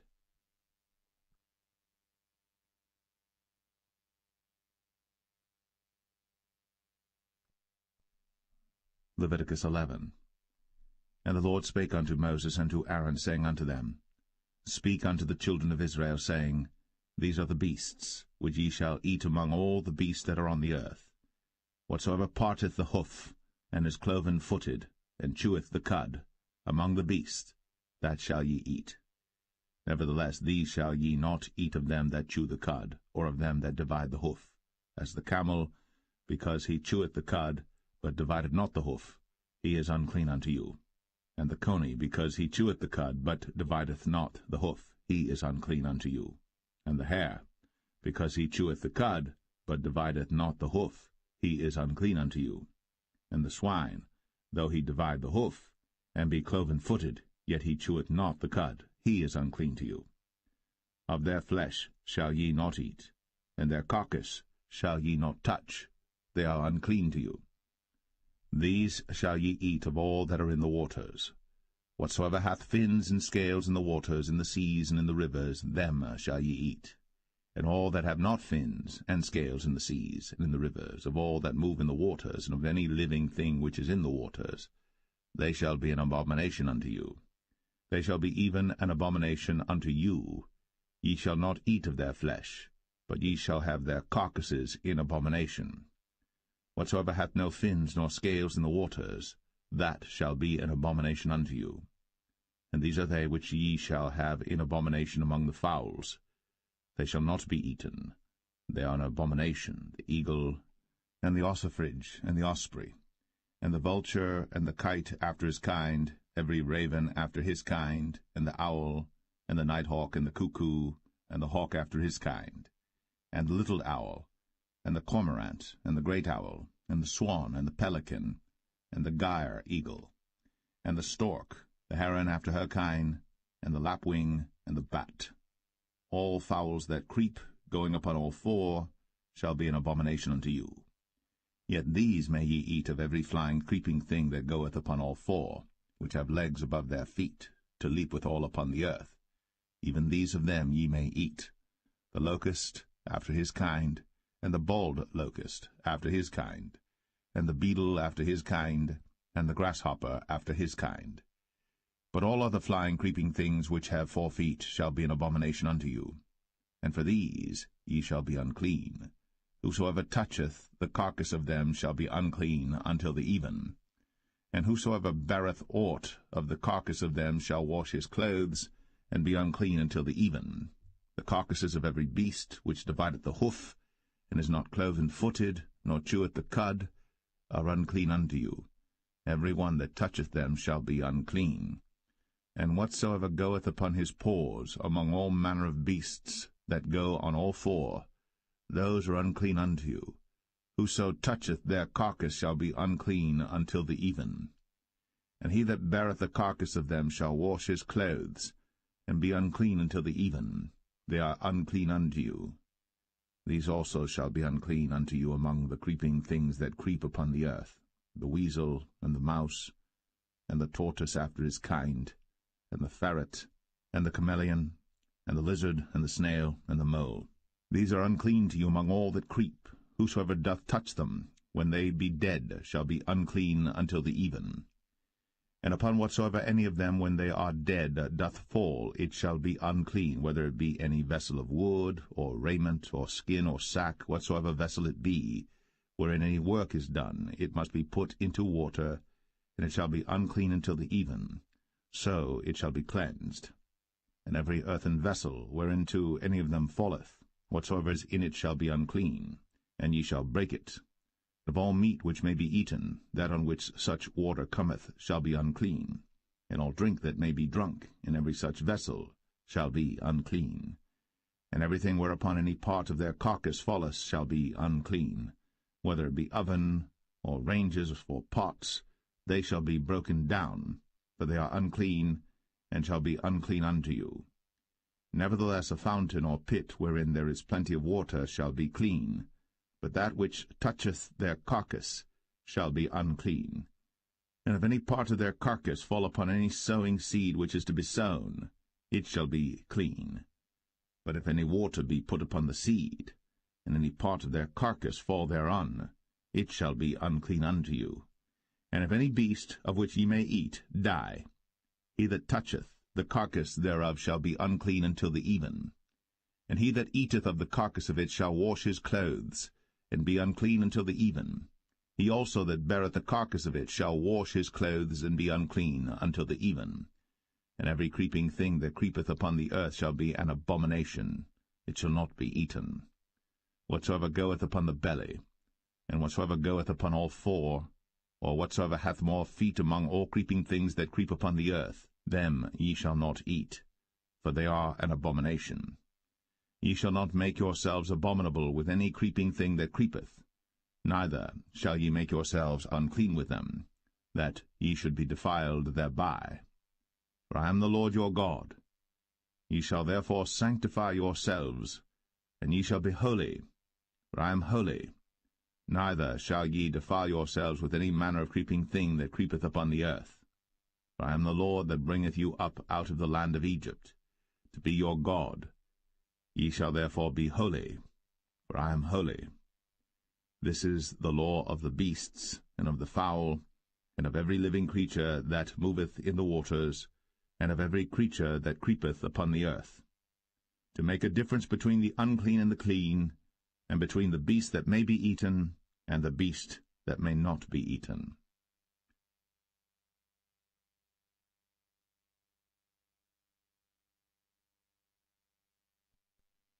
Leviticus 12.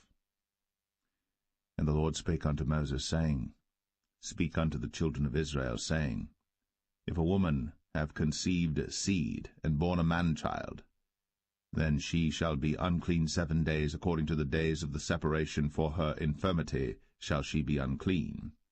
And in the 8th day the flesh of his foreskin shall be circumcised, and she shall then continue in the blood of her purifying 33 days. She shall touch no hallowed thing, nor come into the sanctuary until the days of her purifying be fulfilled. And if she bear a maid child, then she shall be unclean 2 weeks, as in her separation, and she shall continue in the blood of her purifying 66 days. And when the days of her purifying are fulfilled, for a son or for a daughter, she shall bring a lamb of the first year for a burnt offering, and a young pigeon, or a turtle dove, for a sin offering, unto the door of the tabernacle of the congregation, unto the priest, who shall offer it before the Lord, and make an atonement for her, and she shall be cleansed from the issue of her blood. This is the law for her that hath borne a male or a female. And if she be not able to bring a lamb, then she shall bring 2 turtles or 2 young pigeons, the one for the burnt offering and the other for a sin offering, and the priest shall make an atonement for her, and she shall be clean.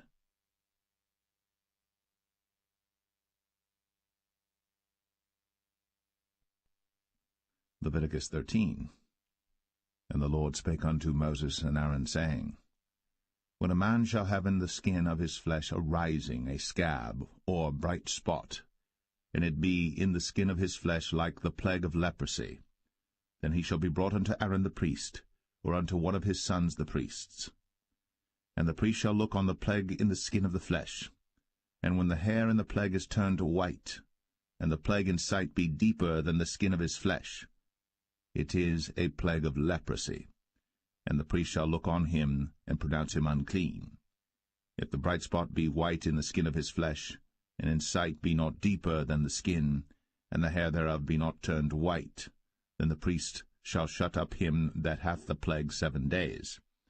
And the priest shall look on him the 7th day, and behold, if the plague in his sight be at a stay, and the plague spread not in the skin, then the priest shall shut him up 7 days more.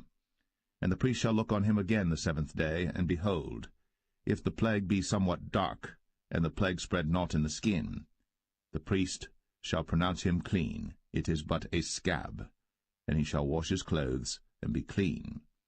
But if the scab spread much abroad in the skin, after that he hath been seen of the priest for his cleansing, he shall be seen of the priest again.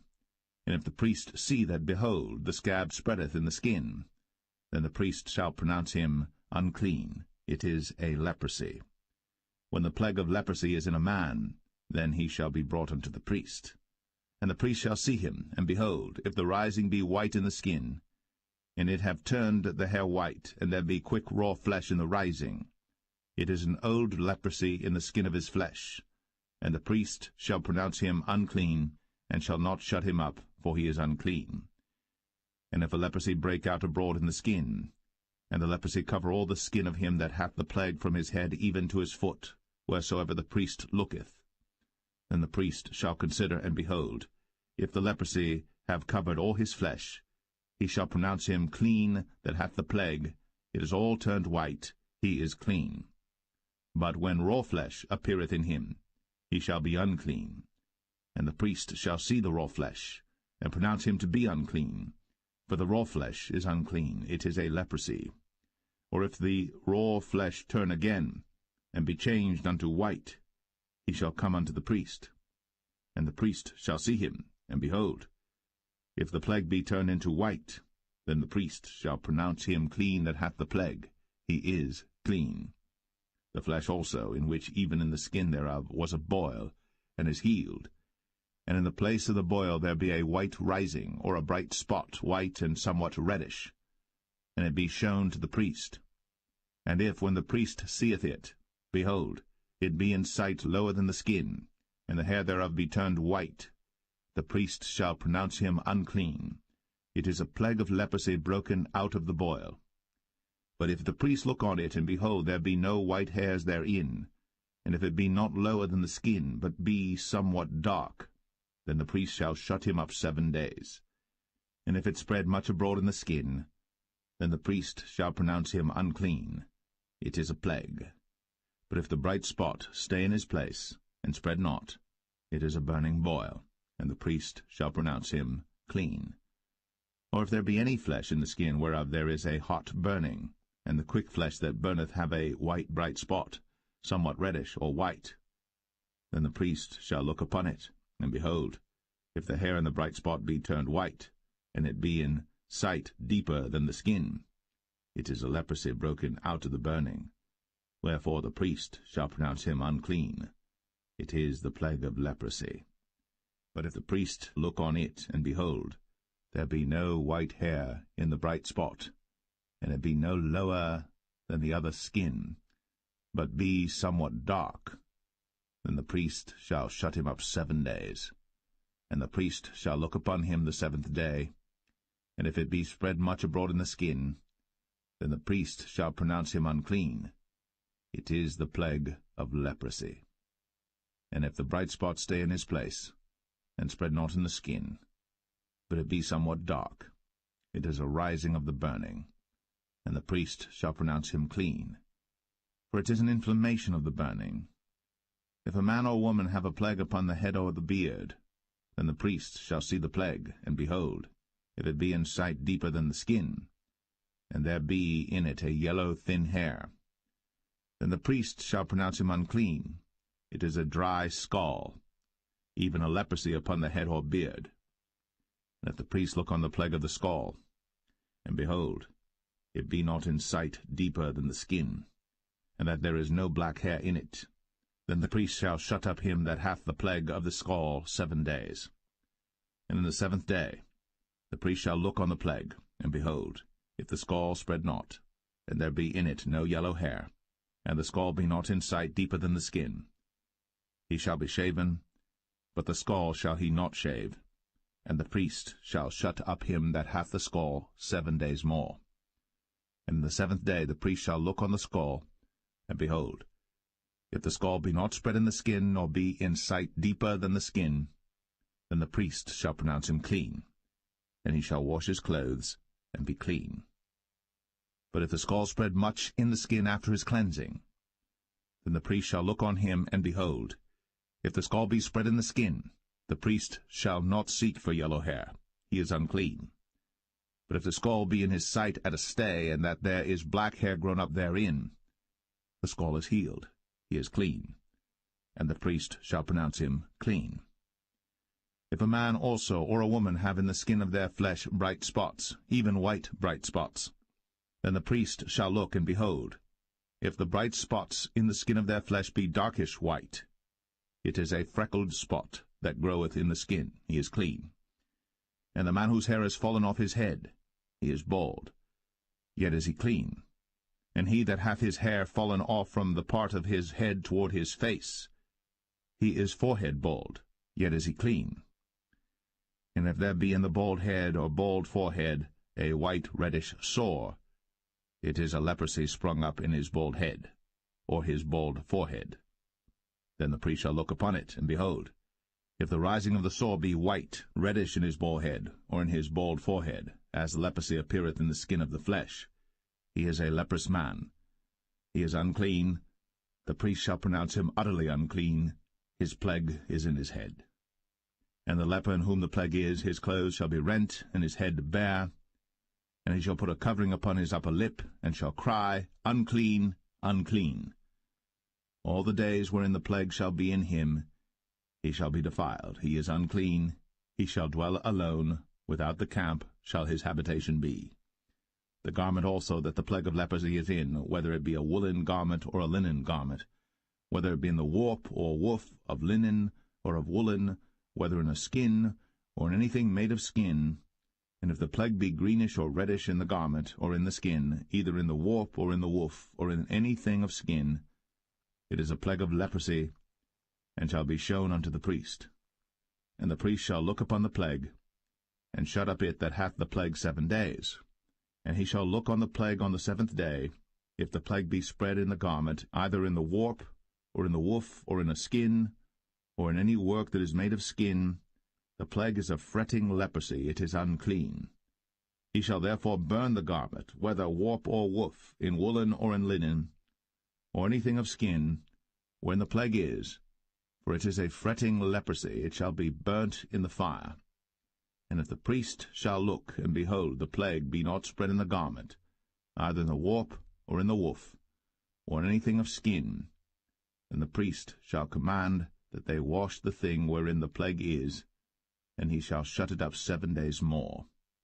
And the priest shall look on the plague after that it is washed, and behold, if the plague have not changed his colour, and the plague be not spread, it is unclean. Thou shalt burn it in the fire.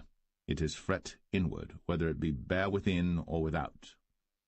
And if the priest look, and behold, the plague be somewhat dark after the washing of it, then he shall rend it out of the garment, or out of the skin, or out of the warp, or out of the woof.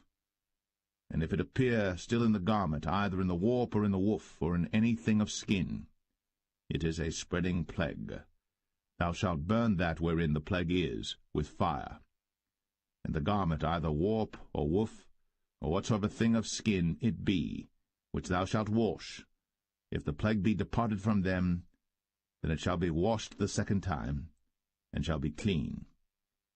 This is the law of the plague of leprosy in a garment of woolen or linen, either in the warp or woof, or anything of skins, to pronounce it clean, or to pronounce it unclean.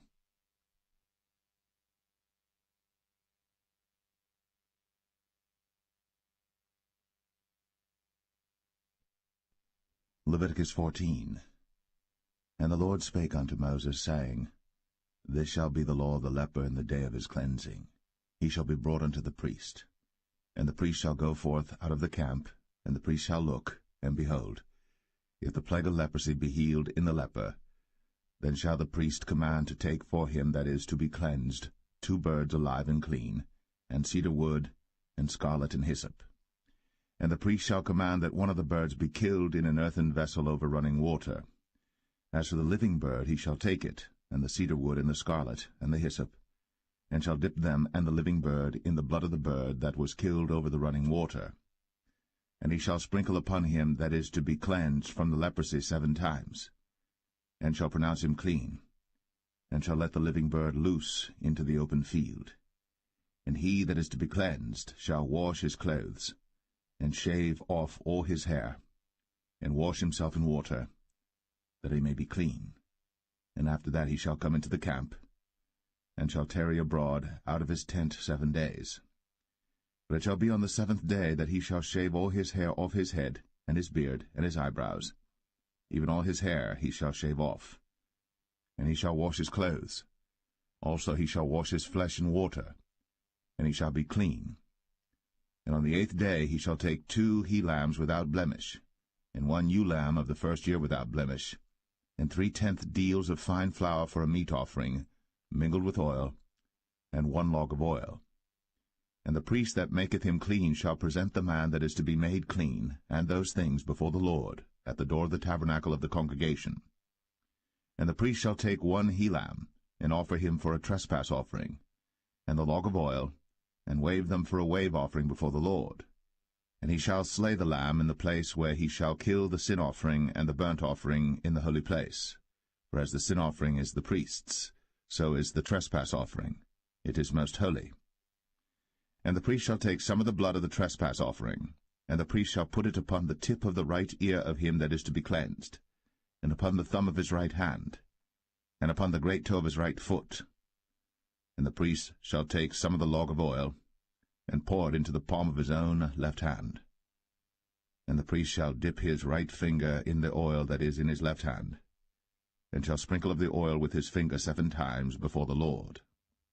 And of the rest of the oil that is in his hand shall the priest put upon the tip of the right ear of him that is to be cleansed, and upon the thumb of his right hand, and upon the great toe of his right foot, upon the blood of the trespass offering.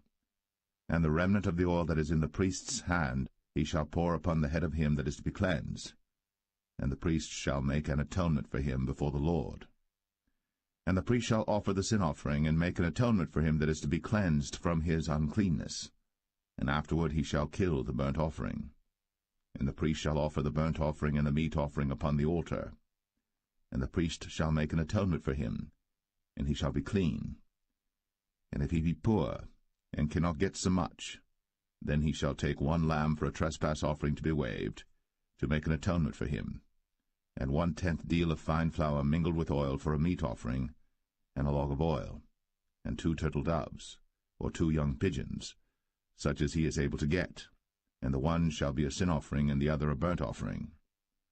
And he shall bring them on the 8th day for his cleansing unto the priest, unto the door of the tabernacle of the congregation before the Lord.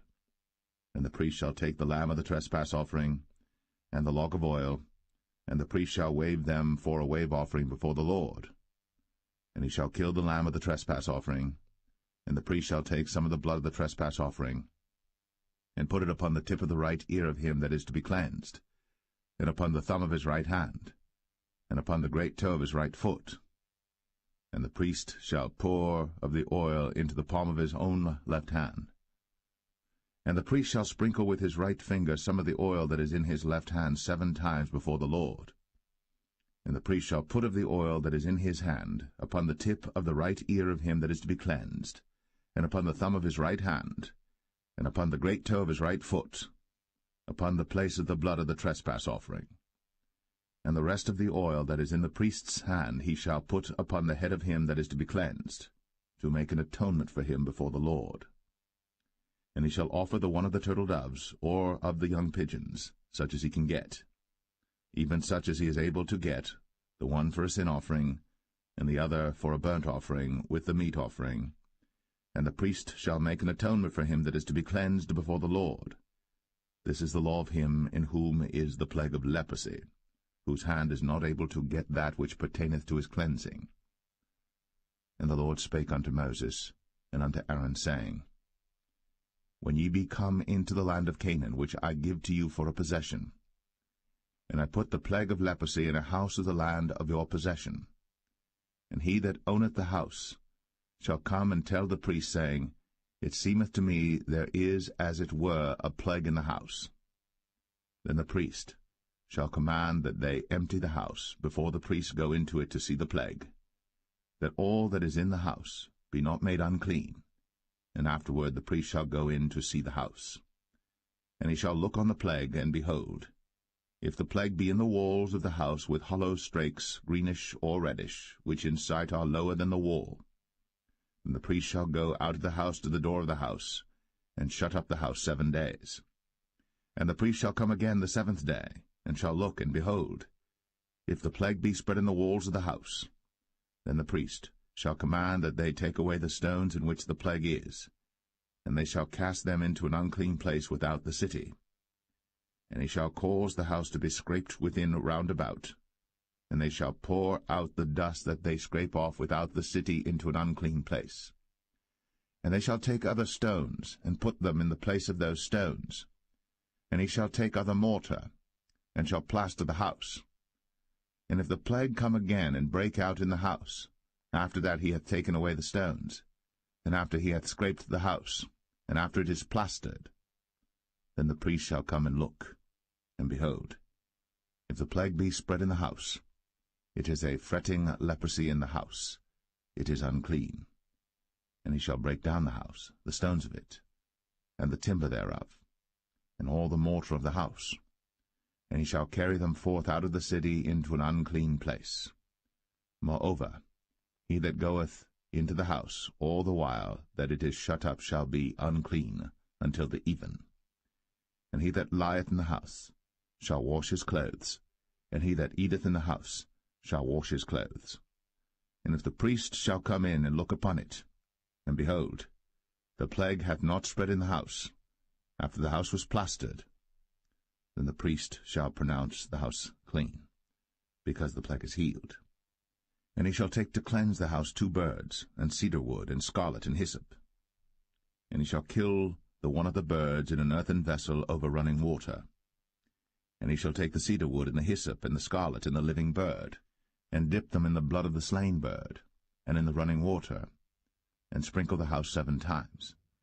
And he shall cleanse the house with the blood of the bird, and with the running water, and with the living bird, and with the cedar wood, and with the hyssop, and with the scarlet.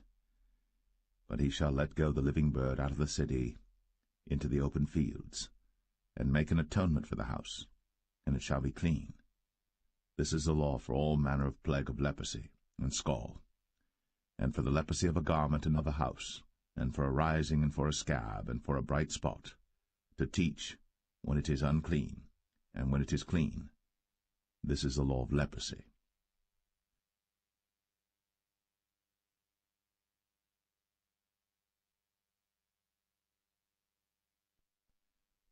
Leviticus 15.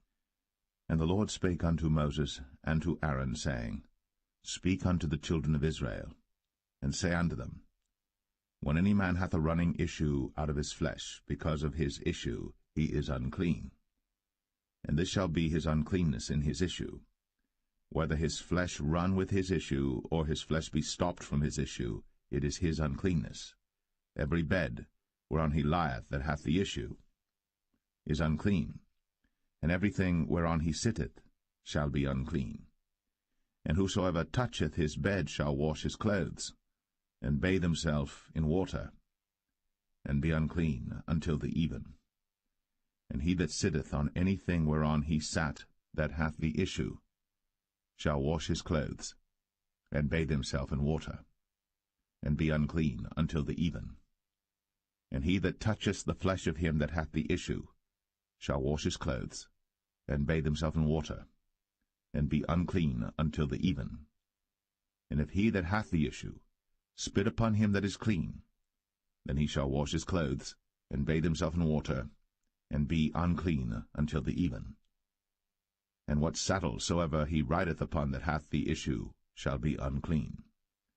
And whosoever toucheth anything that was under him shall be unclean until the even.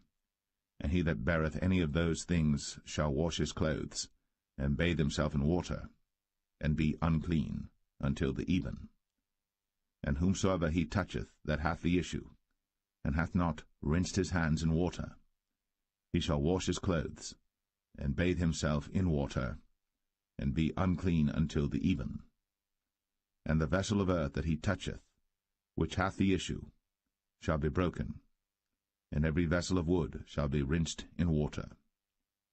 And when he that hath an issue is cleansed of his issue, then he shall number to himself 7 days for his cleansing, and wash his clothes, and bathe his flesh in running water, and shall be clean. And on the 8th day he shall take to him 2 turtle doves, or 2 young pigeons, and come before the Lord unto the door of the tabernacle of the congregation, and give them unto the priest. And the priest shall offer them, the one for a sin offering, and the other for a burnt offering. And the priest shall make an atonement for him before the Lord for his issue. And if any man's seed of copulation go out from him, then he shall wash all his flesh in water, and be unclean until the even. And every garment, and every skin, whereon is the seed of copulation, shall be washed with water, and be unclean until the even. The woman also with whom man shall lie with seed of copulation, they shall both bathe themselves in water, and be unclean until the even. And if a woman have an issue, and her issue in her flesh be blood, she shall be put apart 7 days, and whosoever toucheth her shall be unclean until the even. And everything that she lieth upon in her separation shall be unclean. Everything also that she sitteth upon shall be unclean. And whosoever toucheth her bed shall wash his clothes, and bathe himself in water, and be unclean until the even. And whosoever toucheth anything that she sat upon shall wash his clothes, and bathe himself in water, and be unclean until the even. And if it be on her bed, or on any thing whereon she sitteth, when he toucheth it, he shall be unclean until the even. And if any man lie with her at all, and her flowers be upon him, he shall be unclean 7 days, and all the bed whereon he lieth shall be unclean. And if a woman have an issue of her blood many days out of the time of her separation, or if it run beyond the time of her separation, all the days of the issue of her uncleanness shall be as the days of her separation. She shall be unclean. Every bed whereon she lieth all the days of her issue shall be unto her as the bed of her separation. And whatsoever she sitteth upon shall be unclean, as the uncleanness of her separation. And whosoever toucheth those things shall be unclean, and shall wash his clothes, and bathe himself in water, and be unclean until the even. But if she be cleansed of her issue, then she shall number to herself 7 days, and after that she shall be clean. And on the 8th day she shall take unto her 2 turtles, or 2 young pigeons, and bring them unto the priest, to the door of the tabernacle of the congregation. And the priest shall offer the one for a sin offering, and the other for a burnt offering, and the priest shall make an atonement for her before the Lord for the issue of her uncleanness. Thus shall ye separate the children of Israel from their uncleanness, that they die not in their uncleanness, when they defile my tabernacle that is among them. This is the law of him that hath an issue, and of him whose seed goeth from him, and is defiled therewith, and of her that is sick of her flowers, and of him that hath an issue, of the man, and of the woman, and of him that lieth with her that is unclean.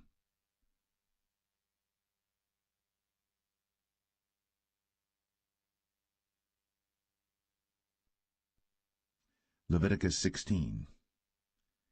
And the Lord spake unto Moses after the death of the 2 sons of Aaron, when they offered before the Lord and died. And the Lord said unto Moses, Speak unto Aaron thy brother, that he come not at all times into the holy place within the veil before the mercy seat, which is upon the ark, that he die not. For I will appear in the cloud upon the mercy seat. Thus shall Aaron come into the holy place, with a young bullock for a sin offering, and a ram for a burnt offering. He shall put on the holy linen coat, and he shall have the linen breeches upon his flesh, and shall be girded with a linen girdle, and with the linen mitre shall he be attired. These are holy garments. Therefore shall he wash his flesh in water, and so put them on. And he shall take of the congregation of the children of Israel 2 kids of the goats for a sin offering, and 1 ram for a burnt offering. And Aaron shall offer his bullock of the sin offering which is for himself, and make an atonement for himself and for his house. And he shall take the 2 goats and present them before the Lord at the door of the tabernacle of the congregation. And Aaron shall cast lots upon the 2 goats, 1 lot for the Lord, and the other lot for the scapegoat. And Aaron shall bring the goat upon which the Lord's lot fell, and offer him for a sin offering. But the goat on which the lot fell to be the scapegoat shall be presented alive before the Lord, to make an atonement with him, and to let him go for a scapegoat into the wilderness. And Aaron shall bring the bullock of the sin offering which is for himself, and shall make an atonement for himself and for his house, and shall kill the bullock of the sin offering which is for himself. And he shall take a censer full of burning coals of fire from off the altar before the Lord, and his hands full of sweet incense beaten small, and bring it within the veil. And he shall put the incense upon the fire before the Lord, that the cloud of the incense may cover the mercy seat that is upon the testimony, that he die not. And he shall take of the blood of the bullock, and sprinkle it with his finger upon the mercy seat eastward, and before the mercy seat shall he sprinkle of the blood with his finger 7 times. Then shall he kill the goat of the sin offering that is for the people, and bring his blood within the veil, and do with that blood as he did with the blood of the bullock, and sprinkle it upon the mercy seat, and before the mercy seat. And he shall make an atonement for the holy place, because of the uncleanness of the children of Israel, and because of their transgressions and all their sins. And so shall he do for the tabernacle of the congregation that remaineth among them in the midst of their uncleanness. And there shall be no man in the tabernacle of the congregation when he goeth in to make an atonement in the holy place, until he come out, and have made an atonement for himself, and for his household, and for all the congregation of Israel.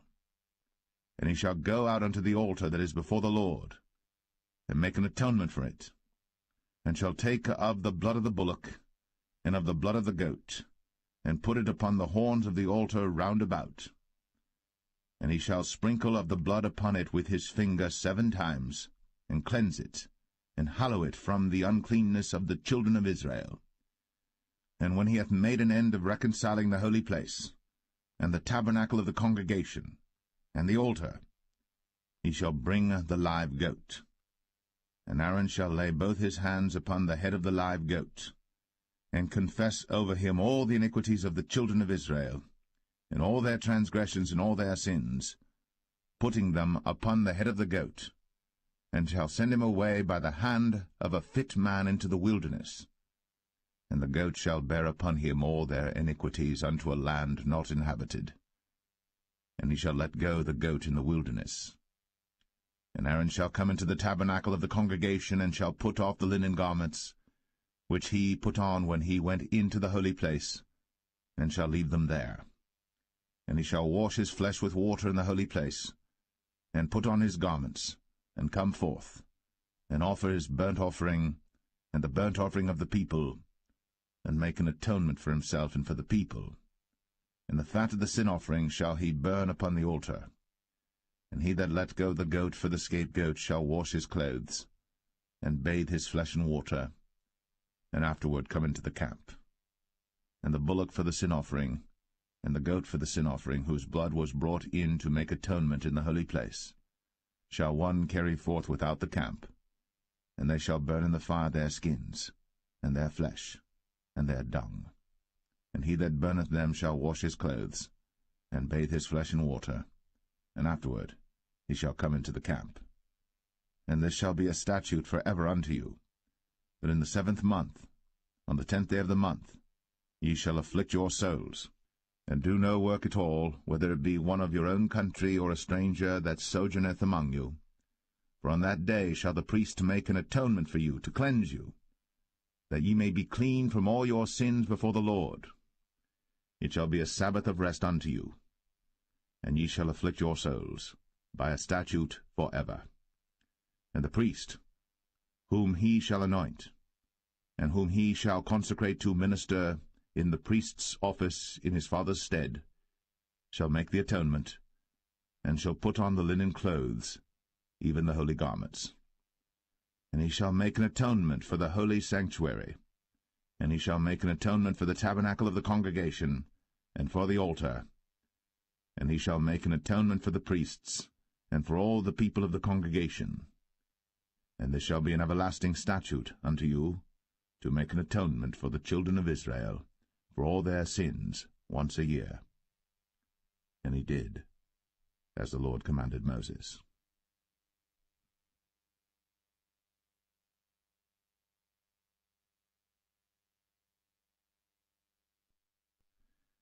Leviticus 17.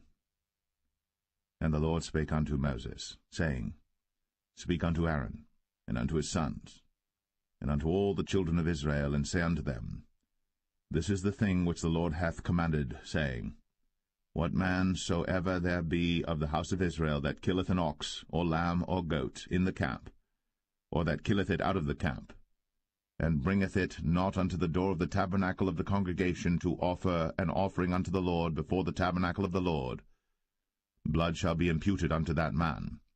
He hath shed blood, and that man shall be cut off from among his people. To the end that the children of Israel may bring their sacrifices which they offer in the open field, even that they may bring them unto the Lord, unto the door of the tabernacle of the congregation, unto the priest, and offer them for peace offerings unto the Lord.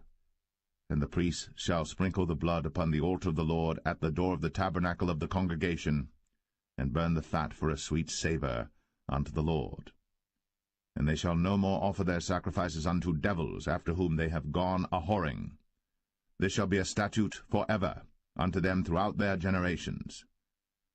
And thou shalt say unto them, Whatsoever man there be of the house of Israel, or of the strangers which sojourn among you, that offereth a burnt offering or sacrifice, and bringeth it not unto the door of the tabernacle of the congregation, to offer it unto the Lord, even that man shall be cut off from among his people. And whatsoever man there be of the house of Israel, or of the strangers that sojourn among you, that eateth any manner of blood, I will even set my face against that soul that eateth blood, and will cut him off from among his people. For the life of the flesh is in the blood, and I have given it to you upon the altar to make an atonement for your souls. For it is the blood that maketh an atonement for the soul.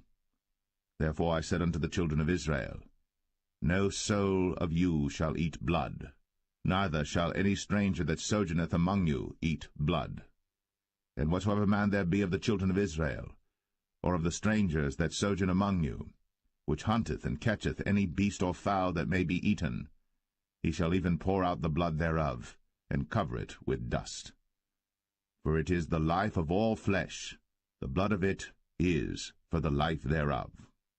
Therefore I said unto the children of Israel, Ye shall eat the blood of no manner of flesh, for the life of all flesh is the blood thereof.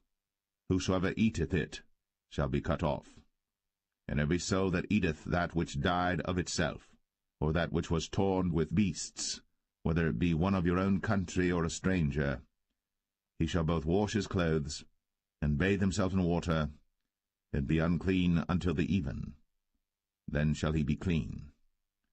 But if he wash them not, nor bathe his flesh, then he shall bear his iniquity.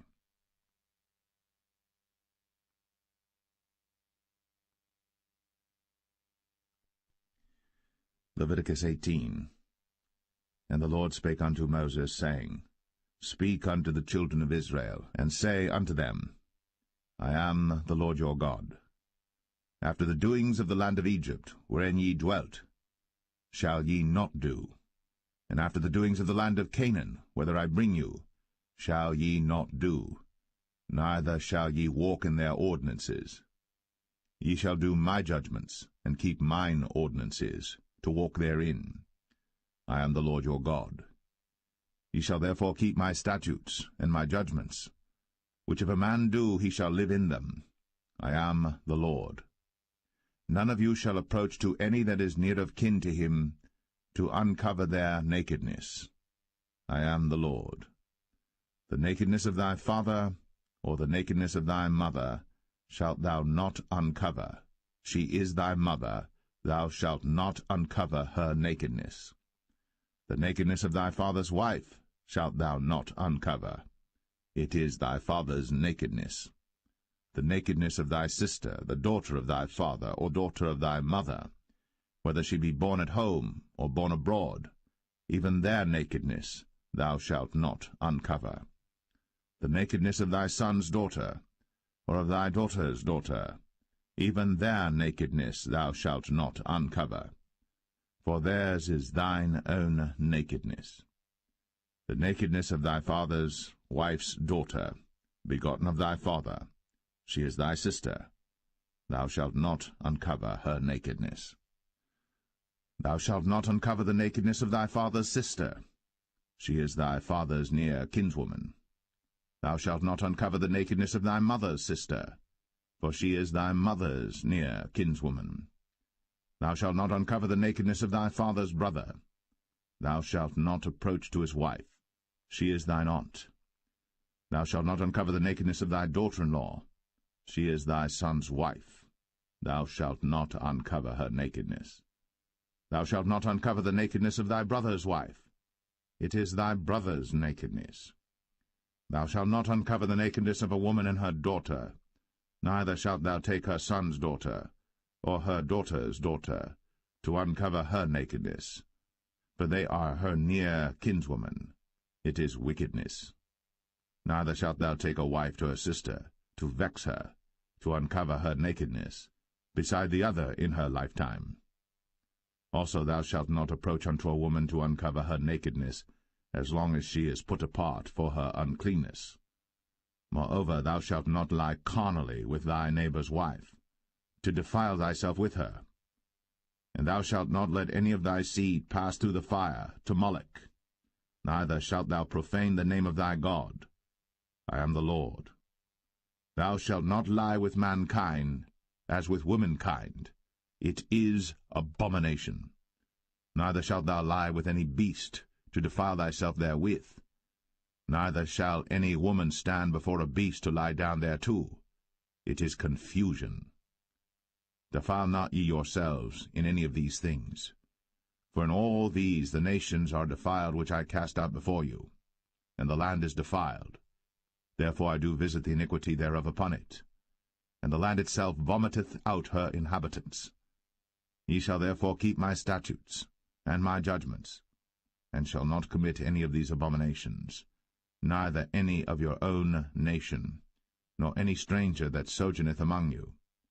For all these abominations have the men of the land done, which were before you, and the land is defiled, that the land spew not you out also, when ye defile it, as it spewed out the nations that were before you.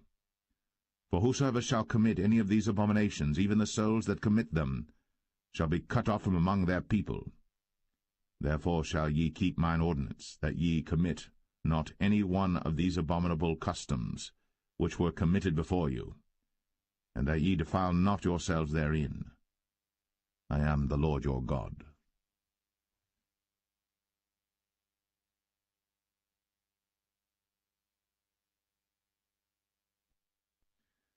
Leviticus 19.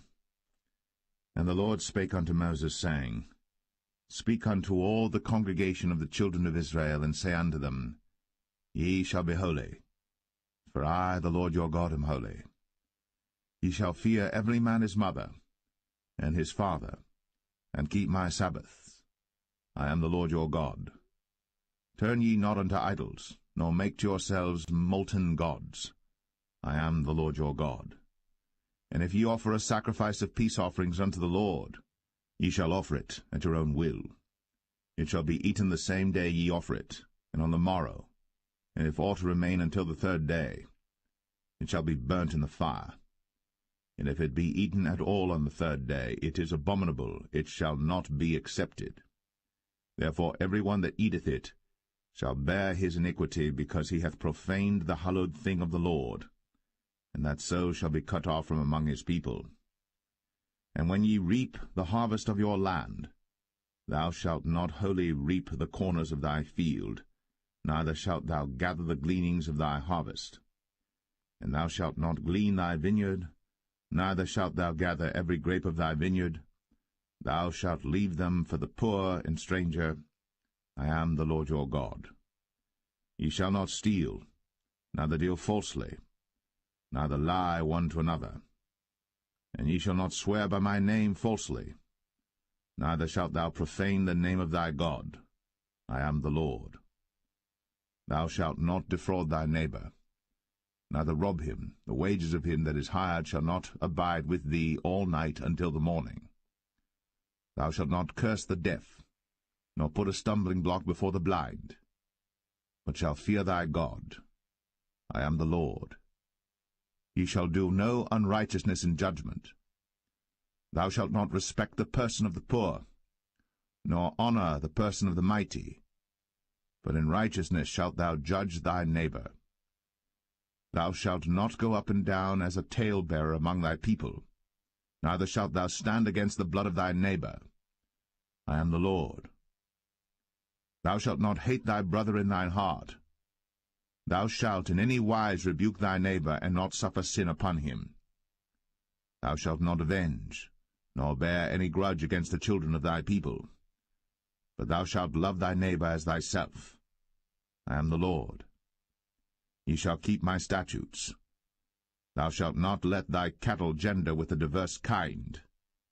Thou shalt not sow thy field with mingled seed, neither shall a garment mingled of linen and woolen come upon thee.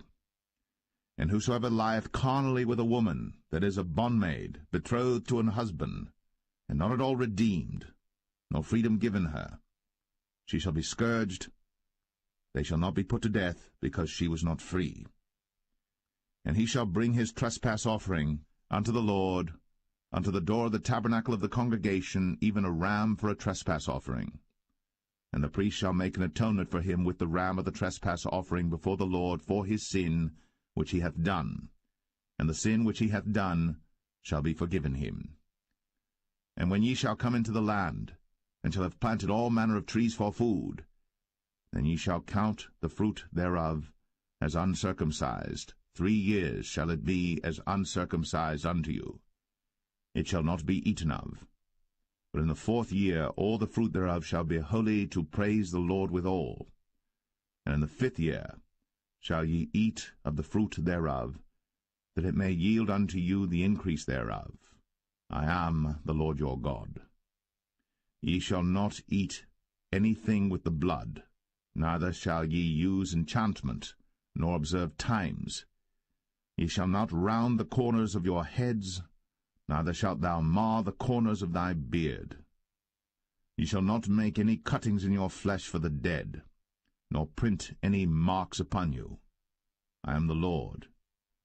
Do not prostitute thy daughter to cause her to be a whore, lest the land fall to whoredom, and the land become full of wickedness.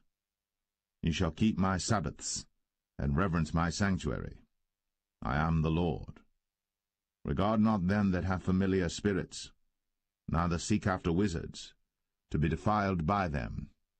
I am the Lord your God. Thou shalt rise up before the hoary head, and honor the face of the old man, and fear thy God. I am the Lord. And if a stranger sojourn with thee in your land, ye shall not vex him. But the stranger that dwelleth with you shall be unto you as one born among you, and thou shalt love him as thyself. For ye were strangers in the land of Egypt. I am the Lord your God. Ye shall do no unrighteousness in judgment, and meat yard in weight or in measure. Just balances, just weights, a just ephah, and a just hin shall ye have. I am the Lord your God, which brought you out of the land of Egypt. Therefore shall ye observe all my statutes and all my judgments, and do them. I am the Lord.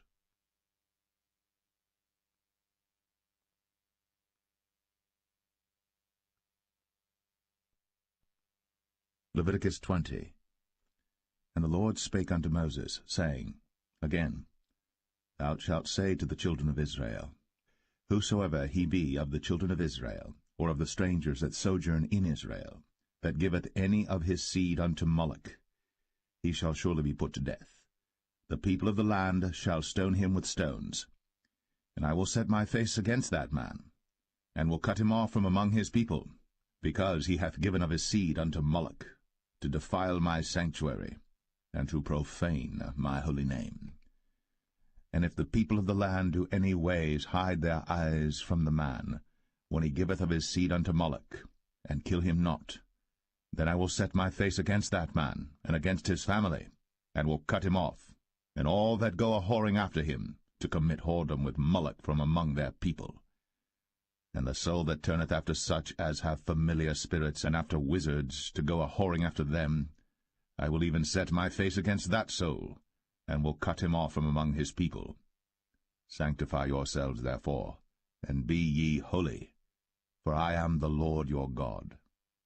And ye shall keep my statutes, and do them. I am the Lord which sanctify you. For every one that curseth his father or his mother shall be surely put to death. He hath cursed his father or his mother, his blood shall be upon him.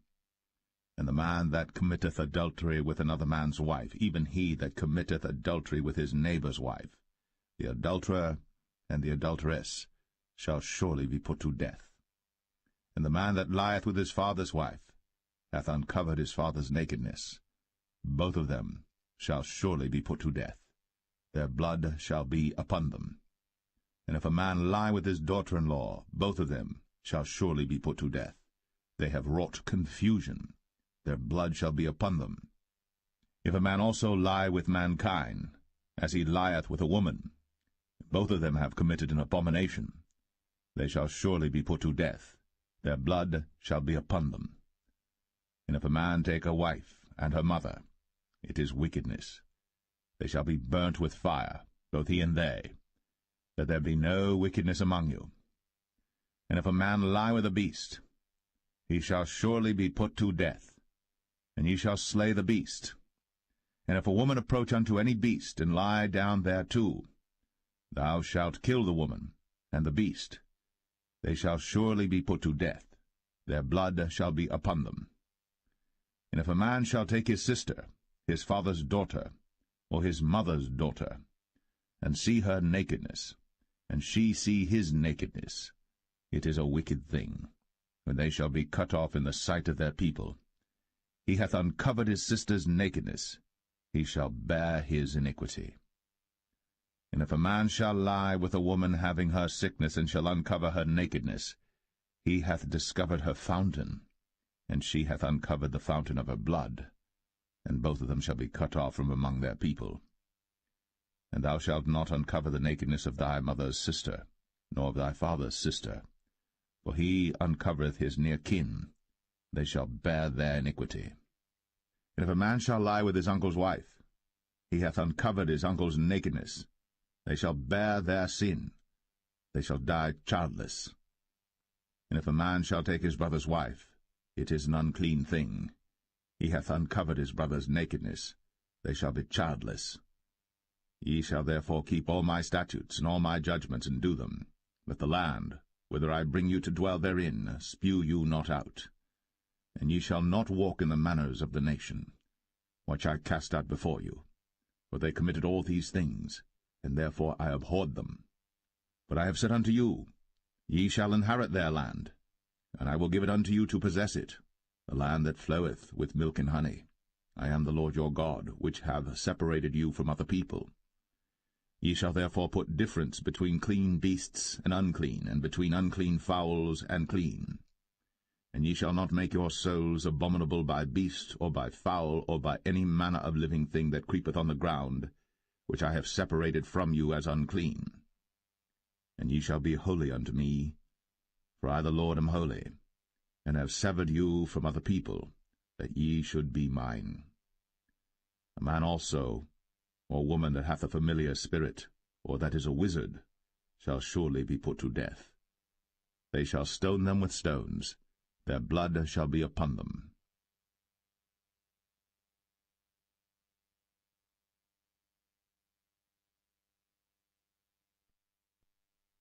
Leviticus 21.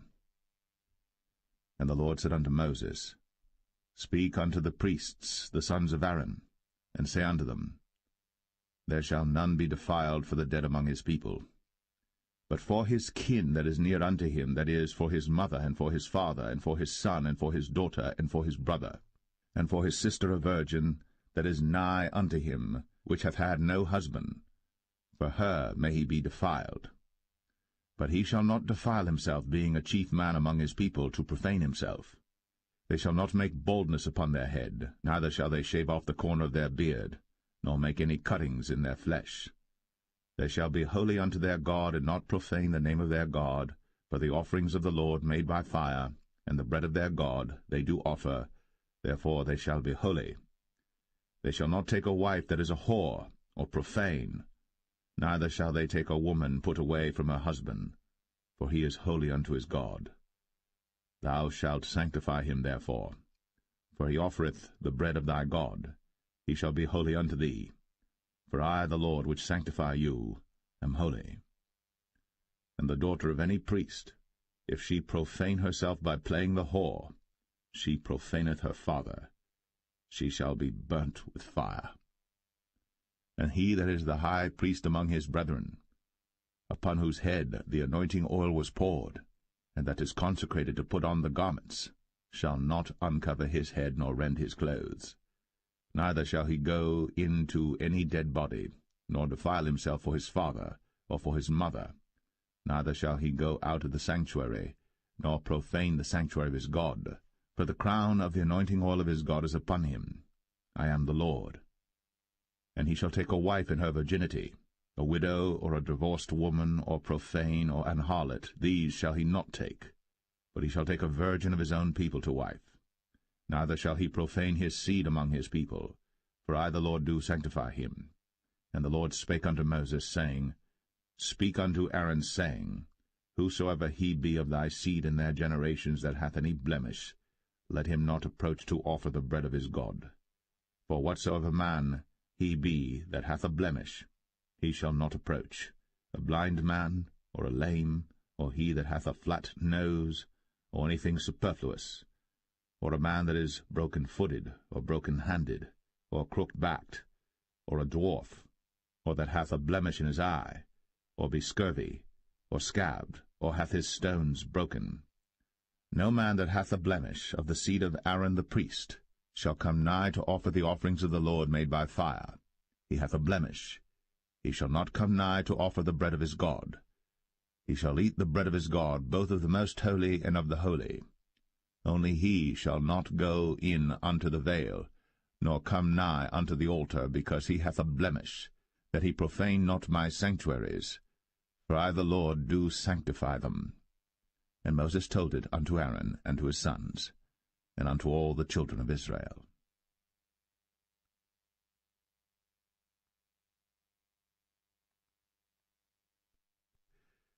Leviticus 22. And the Lord spake unto Moses, saying, Speak unto Aaron and to his sons, that they separate themselves from the holy things of the children of Israel, and that they profane not my holy name in those things which they hallow unto me. I am the Lord.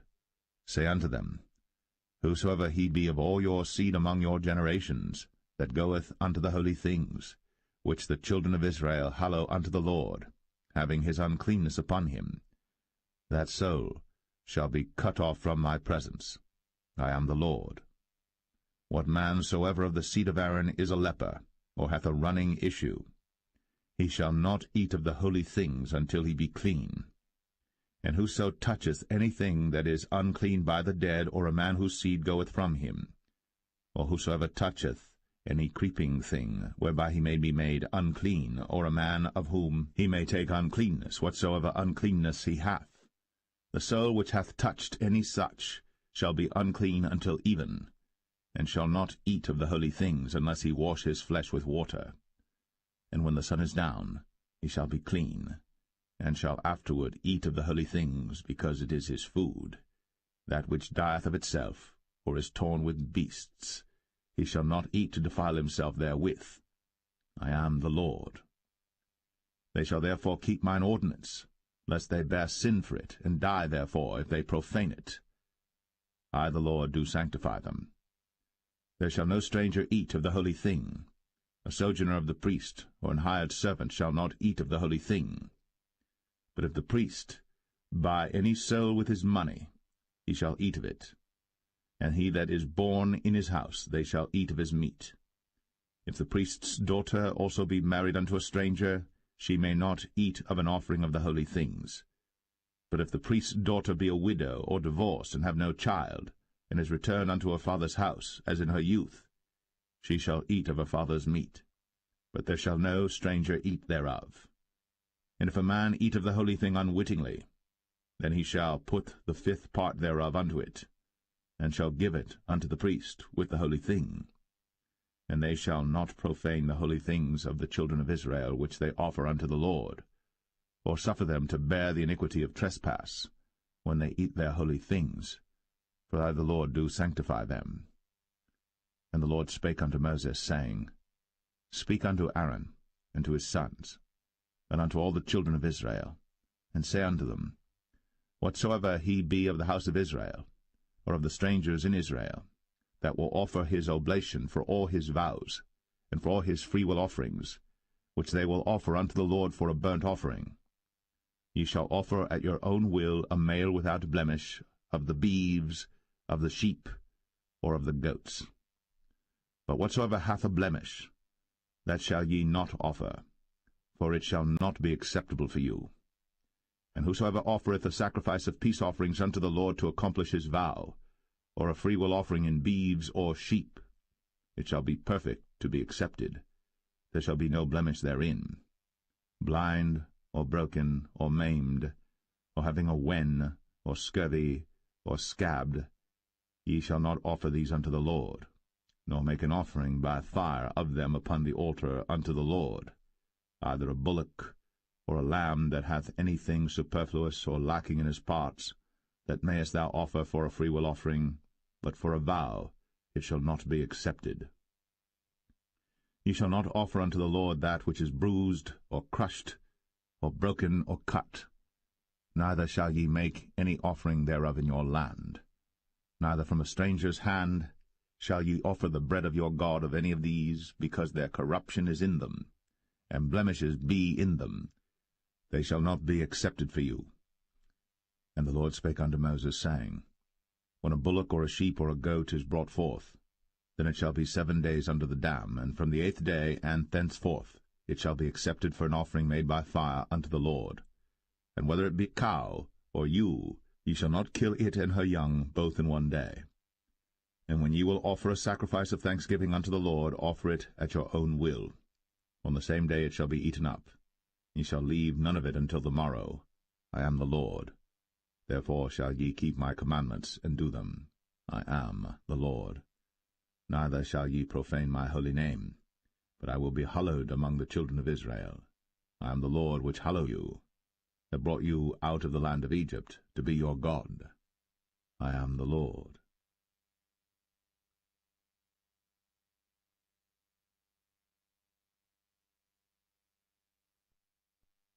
Leviticus 23. And the Lord spake unto Moses, saying, Speak unto the children of Israel, and say unto them, concerning the feasts of the Lord, which ye shall proclaim to be holy convocations, even these are my feasts. 6 days shall work be done, but the 7th day is the Sabbath of rest, and holy convocation. Ye shall do no work therein. It is the Sabbath of the Lord in all your dwellings. These are the feasts of the Lord, even holy convocations, which ye shall proclaim in their seasons. In the 14th day of the 1st month at even is the Lord's Passover, and on the 15th day of the same month is the feast of unleavened bread unto the Lord. 7 days ye must eat unleavened bread. In the 1st day ye shall have an holy convocation. Ye shall do no servile work therein, but ye shall offer an offering made by fire unto the Lord 7 days. In the 7th day is an holy convocation. Ye shall do no servile work therein. And the Lord spake unto Moses, saying, Speak unto the children of Israel, and say unto them, When ye be come into the land which I give unto you, and shall reap the harvest thereof, then ye shall bring a sheaf of the firstfruits of your harvest unto the priest. And he shall wave the sheaf before the Lord, to be accepted for you. On the morrow after the Sabbath the priest shall wave it. And ye shall offer that day, when ye wave the sheaf, an he-lamb without blemish of the first year for a burnt offering unto the Lord. And the meat offering thereof shall be 2/10 deals of fine flour mingled with oil, an offering made by fire unto the Lord for a sweet savour. And the drink offering thereof shall be of wine, the 4th part of an hin.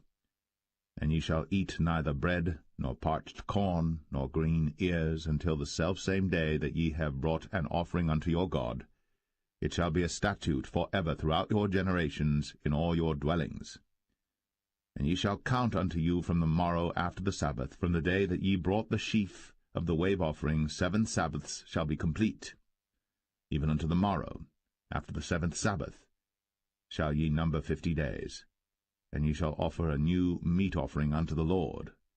Ye shall bring out of your habitations 2 wave loaves of 2/10 deals. They shall be of fine flour. They shall be baked with leaven. They are the firstfruits unto the Lord. And ye shall offer with the bread 7 lambs without blemish of the first year, and 1 young bullock, and 2 rams. They shall be for a burnt offering unto the Lord, with their meat offering, and their drink offerings, even an offering made by fire of sweet savour unto the Lord. Then ye shall sacrifice 1 kid of the goats for a sin offering, and 2 lambs of the first year for a sacrifice of peace offerings. And the priest shall wave them with the bread of the firstfruits for a wave offering before the Lord. With the 2 lambs they shall be holy to the Lord for the priests. And ye shall proclaim on the selfsame day, that it may be an holy convocation unto you. Ye shall do no servile work therein. It shall be a statute for ever in all your dwellings throughout your generations. And when ye reap the harvest of your land, thou shalt not make clean riddance of the corners of thy field when thou reapest, neither shalt thou gather any gleanings of thy harvest. Thou shalt leave them unto the poor, and to the stranger. I am the Lord your God. And the Lord spake unto Moses, saying, Speak unto the children of Israel, saying, In the 7th month, in the 1st day of the month, shall ye have a Sabbath, a memorial of blowing of trumpets, and holy convocation. Ye shall do no servile work therein, but ye shall offer an offering made by fire unto the Lord. And the Lord spake unto Moses, saying, Also on the 10th day of this 7th month there shall be a day of atonement. It shall be an holy convocation unto you. And ye shall afflict your souls, and offer an offering made by fire unto the Lord. And ye shall do no work in that same day. For it is a day of atonement, to make an atonement for you before the Lord your God. For whatsoever soul it be that shall not be afflicted in that same day, he shall be cut off from among his people. And whatsoever soul it be that doeth any work in that same day, the same soul will I destroy from among his people. He shall do no manner of work.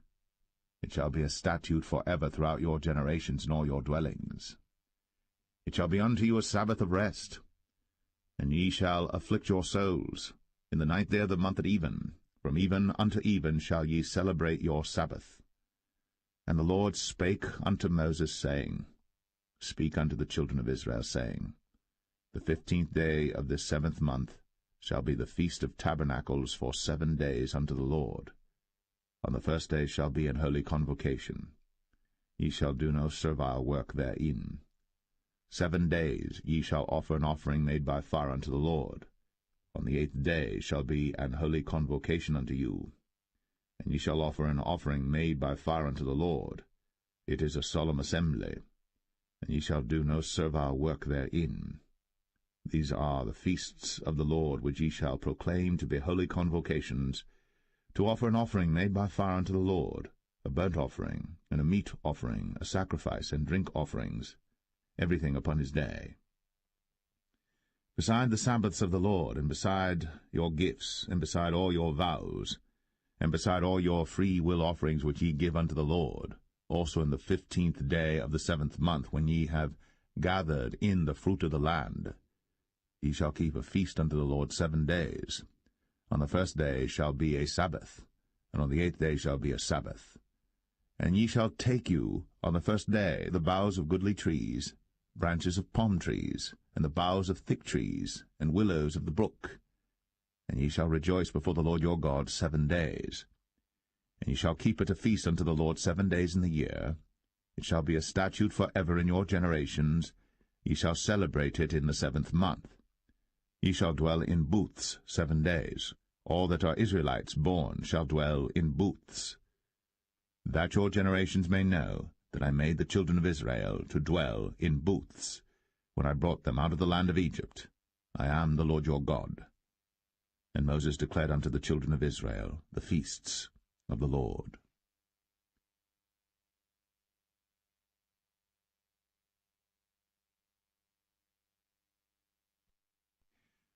Leviticus 24. And the Lord spake unto Moses, saying, Command the children of Israel, that they bring unto thee pure oil olive beaten for the light, to cause the lamps to burn continually. Without the veil of the testimony, in the tabernacle of the congregation, shall Aaron order it from the evening unto the morning before the Lord continually. It shall be a statute for ever in your generations. He shall order the lamps upon the pure candlestick before the Lord continually. And thou shalt take fine flour, and bake 12 cakes thereof. 2 tenth deals shall be in 1 cake. And thou shalt set them in 2 rows, 6 in a row, upon the pure table before the Lord. And thou shalt put pure frankincense upon each row, that it may be on the bread for a memorial, even an offering made by fire unto the Lord. Every Sabbath he shall set it in order before the Lord continually, being taken from the children of Israel by an everlasting covenant. And it shall be Aaron's and his sons, and they shall eat it in the holy place. For it is most holy unto him of the offerings of the Lord made by fire, by a perpetual statute. And the son of an Israelitish woman, whose father was an Egyptian, went out among the children of Israel. And this son of the Israelitish woman and a man of Israel strove together in the camp. And the Israelitish woman's son blasphemed the name of the Lord, and cursed. And they brought him unto Moses. And his mother's name was Shilemeth, the daughter of Dibri of the tribe of Dan. And they put him in ward, that the mind of the Lord might be shown them. And the Lord spake unto Moses, saying, Bring forth him that hath cursed without the camp, and let all that heard him lay their hands upon his head, and let all the congregation stone him. And thou shalt speak unto the children of Israel, saying, Whosoever curseth his God shall bear his sin. And he that blasphemeth the name of the Lord, he shall surely be put to death.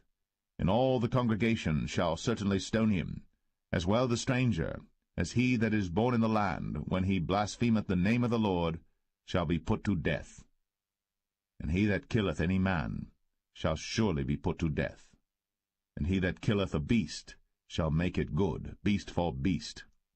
And if a man cause a blemish in his neighbor, as he hath done, so shall it be done to him.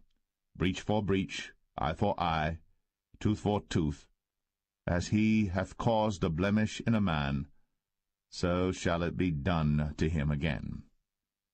And he that killeth a beast, he shall restore it. And he that killeth a man, he shall be put to death. Ye shall have one manner of law, as well for the stranger as for one of your own country. For I am the Lord your God. And Moses spake to the children of Israel, that they should bring forth him that had cursed out of the camp, and stone him with stones.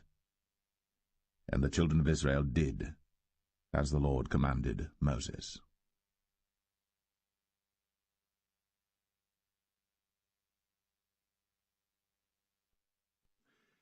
Leviticus 25. And the Lord spake unto Moses in Mount Sinai, saying, Speak unto the children of Israel, and say unto them, When ye come into the land which I give you, then shall the land keep a Sabbath unto the Lord. 6 years thou shalt sow thy field, and 6 years thou shalt prune thy vineyard, and gather in the fruit thereof. But in the 7th year shall be a Sabbath of rest unto the land, a Sabbath for the Lord. Thou shalt neither sow thy field, nor prune thy vineyard. That which groweth of its own accord of thy harvest thou shalt not reap, neither gather the grapes of thy vine undressed. For it is a year of rest unto the land, and the Sabbath of the land shall be meat for you, for thee and for thy servant, and for thy maid, and for thy hired servant, and for thy stranger that sojourneth with thee, and for thy cattle, and for the beasts that are in thy land shall all the increase thereof be meat. And thou shalt number 7 Sabbaths of years unto thee, 7 times 7 years, and the space of the 7 Sabbaths of years shall be unto thee 49 years. Then shalt thou cause the trumpet of the Jubilee to sound on the 10th day of the 7th month. In the day of atonement shall ye make the trumpet sound throughout all your land. And ye shall hallow the 50th year, and proclaim liberty throughout all the land unto all the inhabitants thereof. It shall be a jubilee unto you, and ye shall return every man unto his possession, and ye shall return every man unto his family. A jubilee shall that 50th year be unto you. Ye shall not sow, neither reap that which groweth of itself in it, nor gather the grapes in it of thy vine undressed. For it is the jubilee. It shall be holy unto you. Ye shall eat the increase thereof out of the field. In the year of this jubilee ye shall return every man unto his possession. And if thou sell aught unto thy neighbor, or buyest aught of thy neighbor's hand, ye shall not oppress one another. According to the number of years after the jubilee thou shalt buy of thy neighbor, and according unto the number of years of the fruits he shall sell unto thee. According to the multitude of years thou shalt increase the price thereof, and according to the fewness of years thou shalt diminish the price of it. For according to the number of the years of the fruits doth he sell unto thee. Ye shall not therefore oppress one another, but thou shalt fear thy God, for I am the Lord your God. Wherefore ye shall do my statutes, and keep my judgments, and do them. And ye shall dwell in the land in safety, and the land shall yield her fruit, and ye shall eat your fill, and dwell therein in safety. And if ye shall say, What shall we eat the 7th year? Behold, we shall not sow, nor gather in our increase. Then I will command my blessing upon you in the 6th year, and it shall bring forth fruit for 3 years. And ye shall sow the 8th year, and eat yet of old fruit until the 9th year. Until her fruits come in, ye shall eat of the old store. The land shall not be sold forever, for the land is mine, for ye are strangers and sojourners with me. And in all the land of your possession ye shall grant a redemption for the land. If thy brother be waxen poor, and hath sold away some of his possession, and if any of his kin come to redeem it, then shall he redeem that which his brother sold. And if the man have none to redeem it, and himself be able to redeem it, then let him count the years of the sale thereof, and restore the overplus unto the man to whom he sold it, that he may return unto his possession. But if he be not able to restore it to him, then that which is sold shall remain in the hand of him that hath bought it until the year of Jubilee, and in the Jubilee it shall go out, and he shall return unto his possession.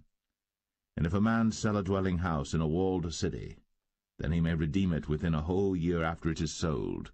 Within a full year may he redeem it. And if it be not redeemed within the space of a full year, then the house that is in the walled city shall be established for ever to him that bought it throughout his generations.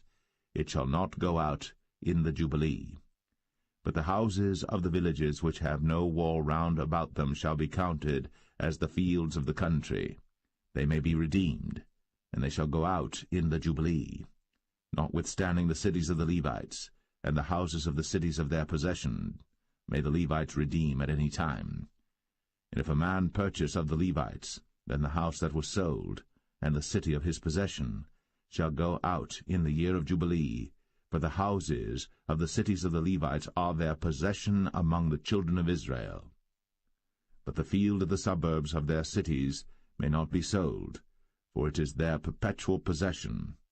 And if thy brother be waxen poor, and fallen in decay with thee, then thou shalt relieve him, yea, though he be a stranger, or a sojourner, that he may live with thee.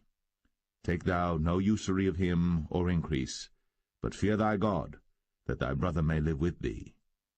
Thou shalt not give him thy money upon usury, nor lend him thy victuals for increase. I am the Lord your God, which brought you forth out of the land of Egypt, to give you the land of Canaan, and to be your God.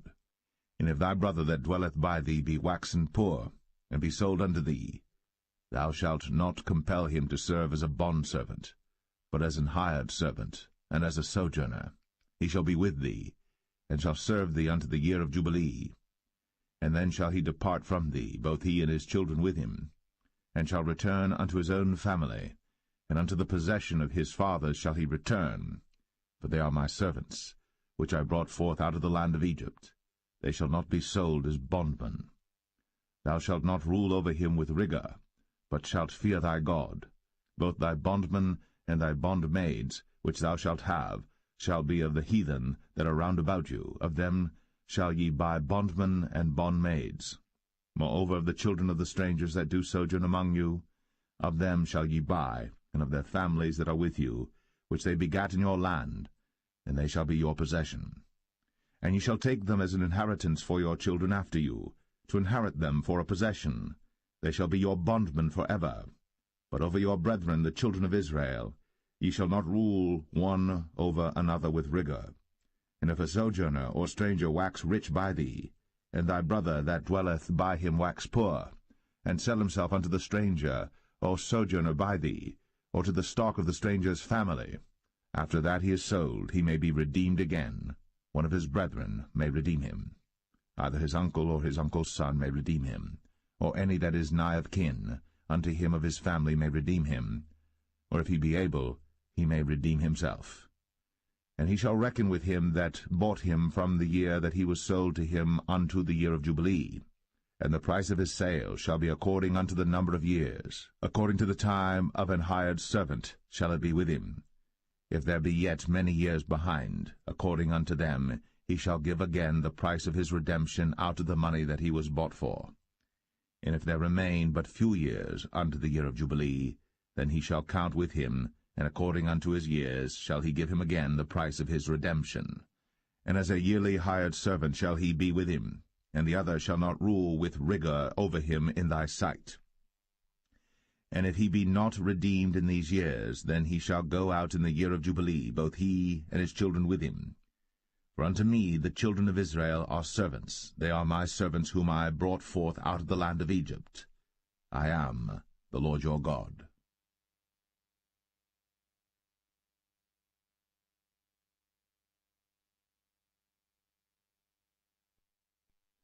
Leviticus 26. Ye shall make you no idols nor graven image, neither rear you up a standing image, neither shall ye set up any image of stone in your land, to bow down unto it, for I am the Lord your God. Ye shall keep my Sabbaths, and reverence my sanctuary. I am the Lord. If ye walk in my statutes, and keep my commandments, and do them, then I will give you rain in due season, and the land shall yield her increase, and the trees of the field shall yield their fruit. And your threshing shall reach unto the vintage, and the vintage shall reach unto the sowing time. And ye shall eat your bread to the full, and dwell in your land safely. And I will give peace in the land, and ye shall lie down, and none shall make you afraid. And I will rid evil beasts out of the land, neither shall the sword go through your land. And ye shall chase your enemies, and they shall fall before you by the sword. And 5 of you shall chase 100, and 100 of you shall put 10,000 to flight. And your enemies shall fall before you by the sword. For I will have respect unto you, and make you fruitful, and multiply you, and establish my covenant with you. And ye shall eat old store, and bring forth the old because of the new. And I will set my tabernacle among you, and my soul shall not abhor you. And I will walk among you, and will be your God, and ye shall be my people. I am the Lord your God, which brought you forth out of the land of Egypt, that ye should not be their bondmen. And I have broken the bands of your yoke, and made you go upright. But if ye will not hearken unto me, and will not do all these commandments, and if ye shall despise my statutes, or if your soul abhor my judgments, so that ye will not do all my commandments, but that ye break my covenant, I also will do this unto you. I will even appoint over you terror, consumption, and the burning ague, that shall consume the eyes, and cause sorrow of heart. And ye shall sow your seed in vain, for your enemies shall eat it. And I will set my face against you, and ye shall be slain before your enemies. They that hate you shall reign over you, and ye shall flee when none pursueth you. And if ye will not yet for all this hearken unto me, then I will punish you 7 times more for your sins. And I will break the pride of your power, and I will make your heaven as iron, and your earth as brass, and your strength shall be spent in vain. For your land shall not yield her increase, neither shall the trees of the land yield their fruits. And if ye walk contrary unto me, and will not hearken unto me, I will bring 7 times more plagues upon you according to your sins. I will also send wild beasts among you, which shall rob you of your children, and destroy your cattle, and make you few in number, and your highways shall be desolate. And if ye will not be reformed by me by these things, but will walk contrary unto me, then will I also walk contrary unto you, and will punish you yet 7 times for your sins. And I will bring a sword upon you, that shall avenge the quarrel of my covenant. And when ye are gathered together within your cities, I will send the pestilence among you, and ye shall be delivered into the hand of the enemy. And when I have broken the staff of your bread, 10 women shall bake your bread in 1 oven, and they shall deliver you your bread again by weight, and ye shall eat and not be satisfied. And if ye will not for all this hearken unto me, but walk contrary unto me, then I will walk contrary unto you also in fury, and I, even I, will chastise you 7 times for your sins. And ye shall eat the flesh of your sons, and the flesh of your daughters shall ye eat. And I will destroy your high places, and cut down your images, and cast your carcasses upon the carcasses of your idols. And my soul shall abhor you.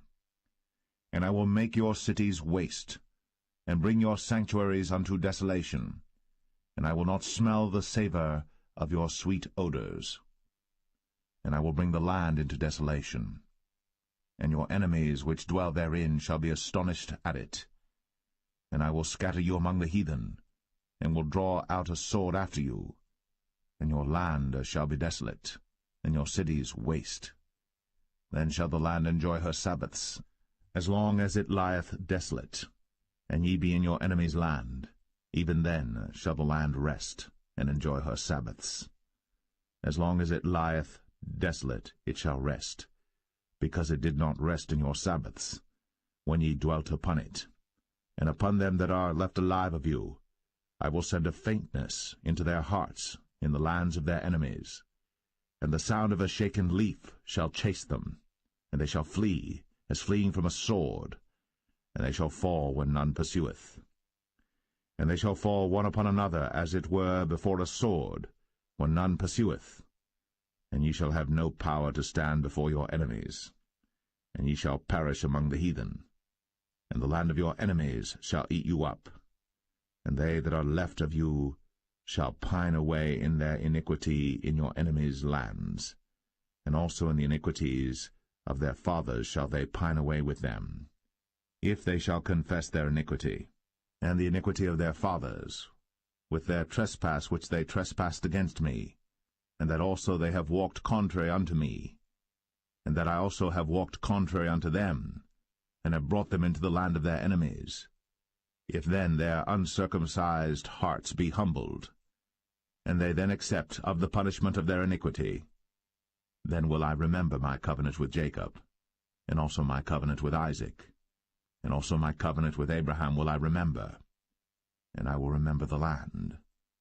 The land also shall be left of them, and shall enjoy her Sabbaths, while she lieth desolate without them. And they shall accept of the punishment of their iniquity, even because they despised my judgments, and because their soul abhorred my statutes.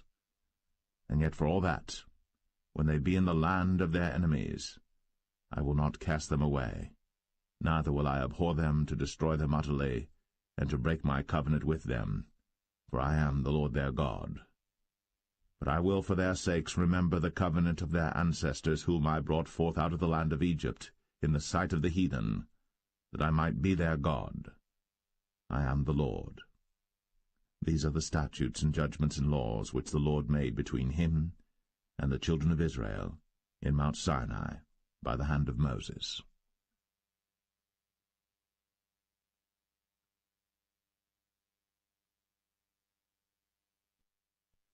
Leviticus 27. And the Lord spake unto Moses, saying, Speak unto the children of Israel, and say unto them, When a man shall make a singular vow, the person shall be for the Lord by thy estimation. And thy estimation shall be of the male from 20 years old even unto 60 years old. Even thy estimation shall be 50 shekels of silver after the shekel of the sanctuary. And if it be a female, then thy estimation shall be 30 shekels. And if it be from 5 years old even unto 20 years old, then thy estimation shall be of the male 20 shekels, and for the female 10 shekels. And if it be from a month old even unto 5 years old, then thy estimation shall be of the male 5 shekels of silver, and for the female thy estimation shall be 3 shekels of silver. And if it be from 60 years old and above, if it be a male, then thy estimation shall be 15 shekels, and for the female 10 shekels. But if he be poorer than thy estimation, then he shall present himself before the priest, and the priest shall value him, according to his ability that vowed shall the priest value him. And if it be a beast, whereof men bring an offering unto the Lord, all that any man giveth of such unto the Lord shall be holy. He shall not alter it, nor change it, a good for a bad, or a bad for a good. And if he shall at all change beast for beast, then it and the exchange thereof shall be holy. And if it be any unclean beast, of which they do not offer a sacrifice unto the Lord, then he shall present the beast before the priest. And the priest shall value it, whether it be good or bad, as thou valuest it, who art the priest, so shall it be. But if he will at all redeem it, then he shall add a 5th part thereof unto thy estimation. And when a man shall sanctify his house to be holy unto the Lord, then the priest shall estimate it, whether it be good or bad, as the priest shall estimate it, so shall it stand. And if he that sanctified it will redeem his house, then he shall add the 5th part of the money of thy estimation unto it, and it shall be his. And if a man shall sanctify unto the Lord some part of a field of his possession, then thy estimation shall be according to the seed thereof, and homer of barley seed shall be valued at 50 shekels of silver. If he sanctify his field from the year of Jubilee according to thy estimation, it shall stand. But if he sanctify his field after the Jubilee, then the priest shall reckon unto him the money according to the years that remain, even unto the year of the Jubilee, and it shall be abated from thy estimation. And if he that sanctified the field will in any wise redeem it, then he shall add the 5th part of the money of thy estimation unto it, and it shall be assured to him. And if he will not redeem the field, or if he have sold the field to another man, it shall not be redeemed any more. But the field, when it goeth out in the Jubilee, shall be holy unto the Lord, as a field devoted. The possession thereof shall be the priest's. And if a man sanctify unto the Lord a field which he hath bought, which is not of the fields of his possession, then the priest shall reckon unto him the worth of thy estimation, even unto the year of the Jubilee, and he shall give thine estimation in that day as a holy thing unto the Lord. In the year of the Jubilee the field shall return unto him of whom it was bought, even to him to whom the possession of the land did belong. And all thy estimation shall be according to the shekel of the sanctuary. 20 gerahs shall be the shekel. Only the firstling of the beasts, which should be the Lord's firstling, no man shall sanctify it, whether it be ox or sheep, it is the Lord's. And if it be of an unclean beast, then he shall redeem it according to thine estimation, and shall add a 5th part of it thereto. Or if it be not redeemed, then it shall be sold according to thy estimation. Notwithstanding no devoted thing, that a man shall devote unto the Lord of all that he hath, both of man and beast, and of the field of his possession, shall be sold or redeemed. Every devoted thing is most holy unto the Lord. None devoted, which shall be devoted of men, shall be redeemed, but shall surely be put to death. And all the tithe of the land, whether of the seed of the land or of the fruit of the tree, is the Lord's. It is holy unto the Lord. And if a man will at all redeem aught of his tithes, he shall add thereto the fifth part thereof. And concerning the tithe of the herd or of the flock, even of whatsoever passeth under the rod, the 10th shall be holy unto the Lord. He shall not search whether it be good or bad, neither shall he change it. And if he change it at all, then both it and the change thereof shall be holy. It shall not be redeemed. These are the commandments which the Lord commanded Moses for the children of Israel in Mount Sinai.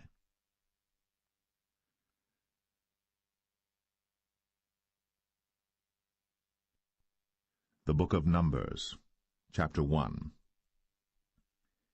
And the Lord spake unto Moses in the wilderness of Sinai, in the tabernacle of the congregation, on the 1st day of the 2nd month, in the 2nd year after they were come out of the land of Egypt, saying, Take ye the sum of all the congregation of the children of Israel, after their families, by the house of their fathers, with the number of their names, every male by their polls. From 20 years old and upward, all that are able to go forth to war in Israel, thou and Aaron shall number them by their armies. And with you there shall be a man of every tribe, every one head of the house of his fathers. And these are the names of the men that shall stand with you.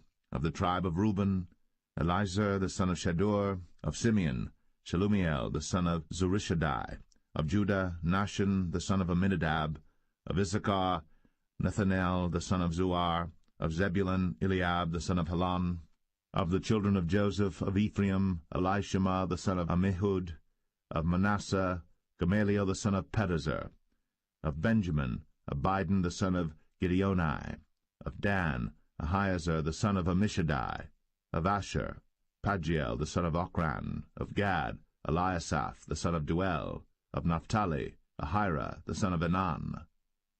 These were the renowned of the congregation, princes of the tribes of their fathers, heads of thousands in Israel. And Moses and Aaron took these men, which are expressed by their names, and they assembled all the congregation together on the 1st day of the 2nd month, and they declared their pedigrees after their families, by the house of their fathers, according to the number of the names, from 20 years old and upward, by their polls. As the Lord commanded Moses, so he numbered them in the wilderness of Sinai. And the children of Reuben, Israel's eldest son, by their generations, after their families, by the house of their fathers, according to the number of the names, by their polls, every male from 20 years old and upward, all that were able to go forth to war. Those that were numbered of them, even of the tribe of Reuben, were 46,500. Of the children of Simeon by their generations, after their families, by the house of their fathers, those that were numbered of them, according to the number of the names, by their polls, every male from 20 years old and upward, all that were able to go forth to war.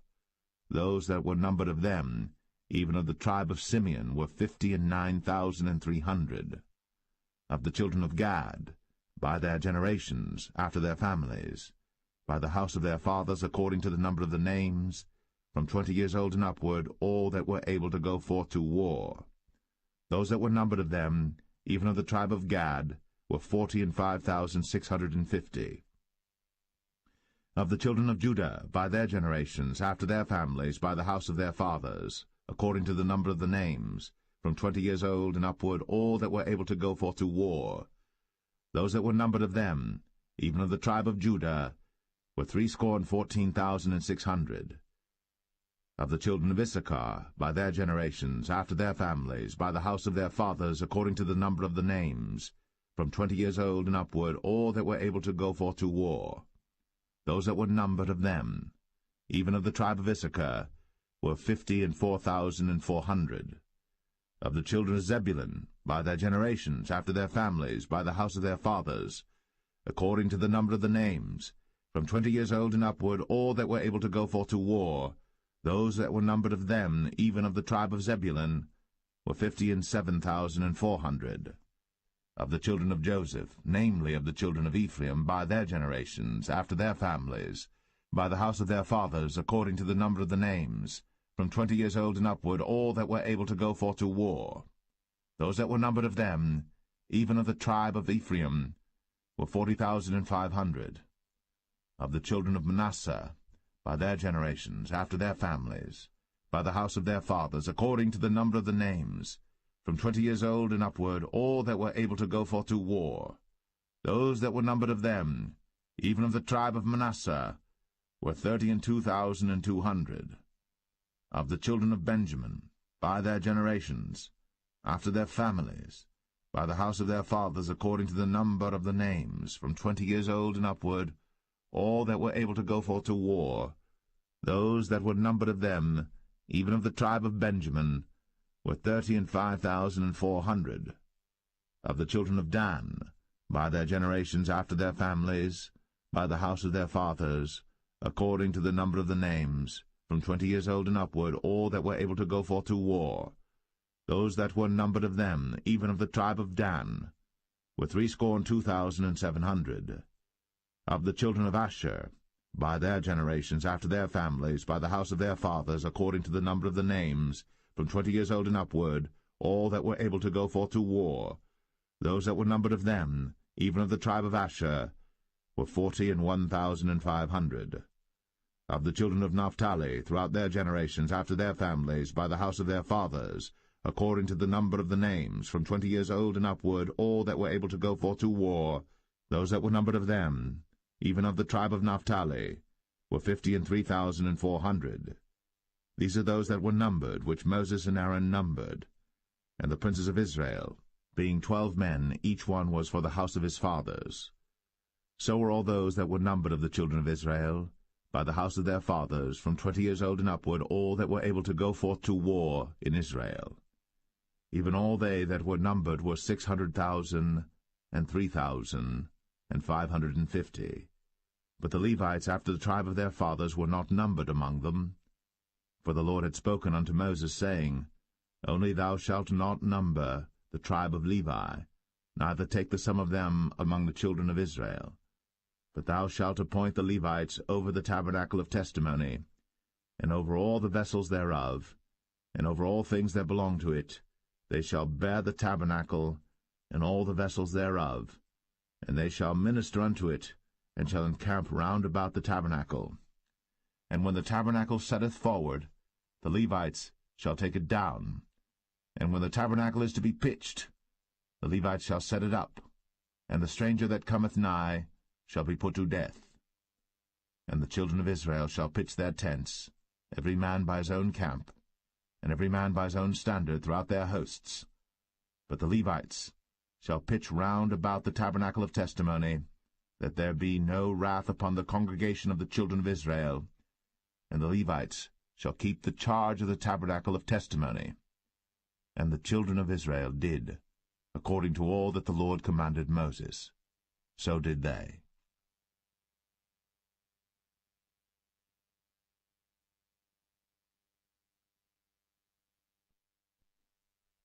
Numbers 2. And the Lord spake unto Moses and unto Aaron, saying, Every man of the children of Israel shall pitch by his own standard, with the ensign of their father's house. Far off about the tabernacle of the congregation shall they pitch. And on the east side toward the rising of the sun shall they of the standard of the camp of Judah pitch throughout their armies. And Nahshon the son of Amminadab shall be captain of the children of Judah. And his host, and those that were numbered of them, were 314,600. And those that do pitch next unto him shall be the tribe of Issachar. And Nethaniel the son of Zuar shall be captain of the children of Issachar. And his host, and those that were numbered thereof, were 54,400. Then the tribe of Zebulun, and Eliab the son of Helon, shall be captain of the children of Zebulun. And his host, and those that were numbered thereof, were 57,400. All that were numbered in the camp of Judah were 100,000 and 80,000 and 6,400 throughout their armies. These shall first set forth. On the south side shall be the standard of the camp of Reuben, according to their armies, And the captain of the children of Reuben shall be Elizur, the son of Shedeur. And his host, and those that were numbered thereof, were 46,500. And those which pitched by him shall be the tribe of Simeon. And the captain of the children of Simeon shall be Shelumiel, the son of Zerushadai. And his host, and those that were numbered of them, were 59,300.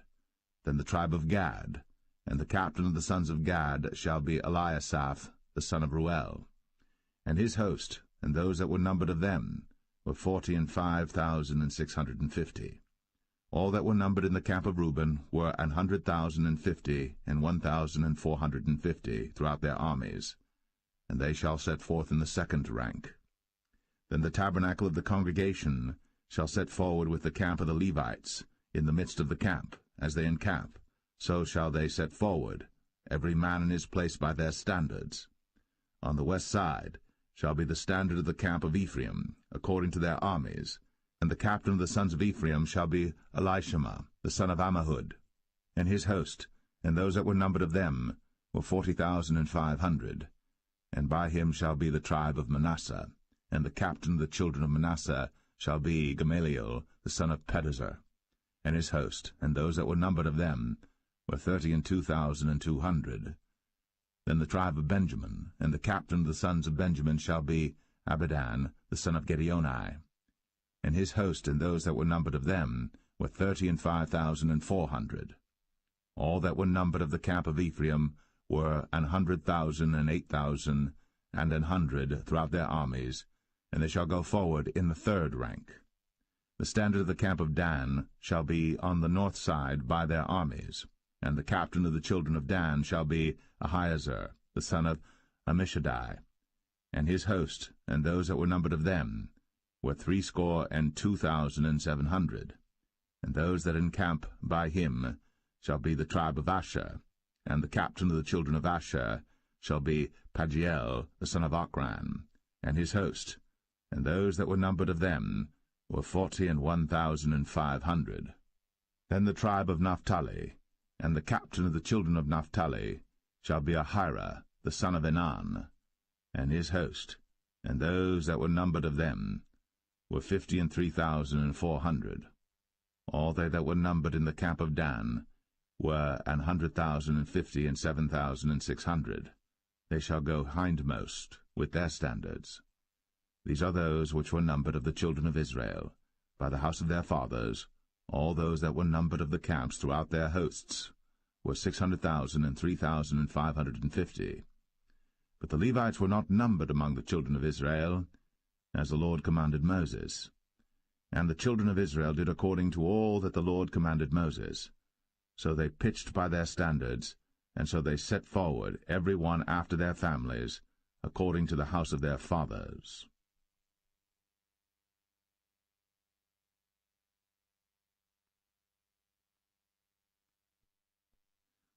Numbers 3. These also are the generations of Aaron and Moses in the day that the Lord spake with Moses in Mount Sinai. And these are the names of the sons of Aaron, Nadab the firstborn, and Abihu, Eleazar, and Ithamar. These are the names of the sons of Aaron, the priests which were anointed, whom he consecrated to minister in the priest's office. And Nadab and Abihu died before the Lord, when they offered strange fire before the Lord in the wilderness of Sinai, and they had no children. And Eleazar and Ithamar ministered in the priest's office in the sight of Aaron their father. And the Lord spake unto Moses, saying, Bring the tribe of Levi near, and present them before Aaron the priest, that they may minister unto him. And they shall keep his charge, and the charge of the whole congregation before the tabernacle of the congregation, to do the service of the tabernacle. And they shall keep all the instruments of the tabernacle of the congregation, and the charge of the children of Israel, to do the service of the tabernacle. And thou shalt give the Levites unto Aaron, and to his sons. They are wholly given unto him out of the children of Israel. And thou shalt appoint Aaron and his sons, and they shall wait on their priest's office, and the stranger that cometh nigh shall be put to death. And the Lord spake unto Moses, saying, And I, behold, I have taken the Levites from among the children of Israel, instead of all the firstborn that openeth the matrix among the children of Israel. Therefore the Levites shall be mine. because all the firstborn are mine. For on the day that I smote all the firstborn in the land of Egypt, I hallowed unto me all the firstborn in Israel, both man and beast. Mine shall they be. I am the Lord. And the Lord spake unto Moses in the wilderness of Sinai, saying, Number the children of Levi after the house of their fathers by their families. Every male from a month old and upward shalt thou number them. And Moses numbered them according to the word of the Lord, as he was commanded. And these were the sons of Levi by their names, Gershon and Kohath and Merari. And these are the names of the sons of Gershon by their families, Libni and Shimei. And the sons of Kohath by their families, Amram, and Izahar, Hebron, and Uzziel. And the sons of Merari by their families, Mahli and Mushai. These are the families of the Levites according to the house of their fathers. Of Gershon was the family of the Libnites, and the family of the Shimites. These are the families of the Gershonites. Those that were numbered of them, according to the number of all the males, from a month old and upward, even those that were numbered of them, were 7,500. The families of the Gershonites shall pitch behind the tabernacle westward. And the chief of the house of the father of the Gershonites shall be Eliasaph the son of Lael. And the charge of the sons of Gershon in the tabernacle of the congregation shall be the tabernacle, and the tent, the covering thereof, and the hanging for the door of the tabernacle of the congregation, and the hangings of the court, and the curtain for the door of the court, which is by the tabernacle, and by the altar round about, and the cords of it for all the service thereof. And of Kohath was the family of the Amramites, and the family of the Isharites, and the family of the Hebronites, and the family of the Uzzielites. These are the families of the Kohathites. In the number of all the males from a month old and upward were 8,600, keeping the charge of the sanctuary. The families of the sons of Kohath shall pitch on the side of the tabernacle southward. And the chief of the house of the father of the families of the Kohathites shall be Elizaphan the son of Uzziel. And their charge shall be the ark, and the table, and the candlestick, and the altars, and the vessels of the sanctuary wherewith they minister, and the hanging, and all the service thereof. And Eleazar the son of Aaron the priest shall be chief over the chief of the Levites, and have the oversight of them that keep the charge of the sanctuary. Of Merari was the family of the Mahlites, and the family of the Mushites. These are the families of Merari. And those that were numbered of them, according to the number of all the males, from a month old and upward, were 6,200.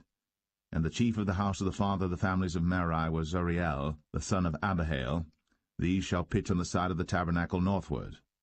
And under the custody and charge of the sons of Merari shall be the boards of the tabernacle, and the bars thereof, and the pillars thereof, and the sockets thereof, and all the vessels thereof, and all that serveth thereto, and the pillars of the court round about, and their sockets, and their pins, and their cords.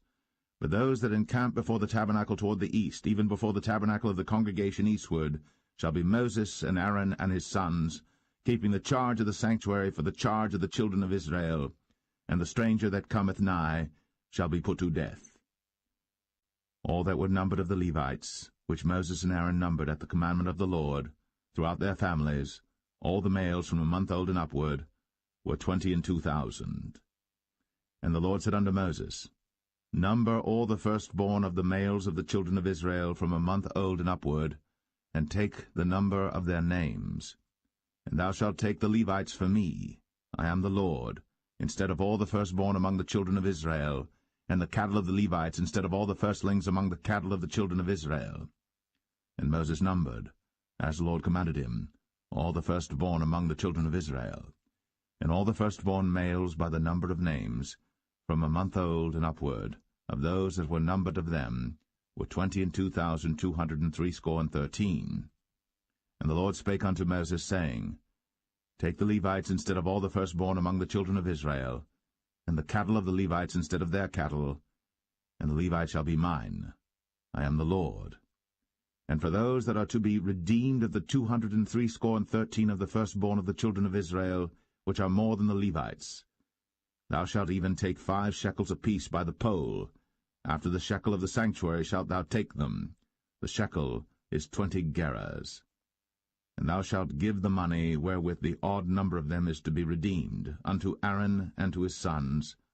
And Moses took the redemption money of them that were over and above them that were redeemed by the Levites. Of the firstborn of the children of Israel took he the money, 1,365 shekels, after the shekel of the sanctuary. And Moses gave the money of them that were redeemed unto Aaron and to his sons, according to the word of the Lord, as the Lord commanded Moses.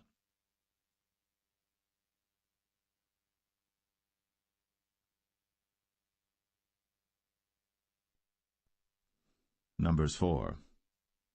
And the Lord spake unto Moses and unto Aaron, saying, Take the sum of the sons of Kohath, from among the sons of Levi, after their families, by the house of their fathers, from 30 years old and upward, even until 50 years old, all that enter into the host, to do the work in the tabernacle of the congregation. This shall be the service of the sons of Kohath, in the tabernacle of the congregation, about the most holy things. And when the camp setteth forward, Aaron shall come, and his sons, and they shall take down the covering veil, and cover the ark of the testimony with it, and shall put thereon the covering of badgers' skins, and shall spread over it a cloth wholly of blue, and shall put in the staves thereof.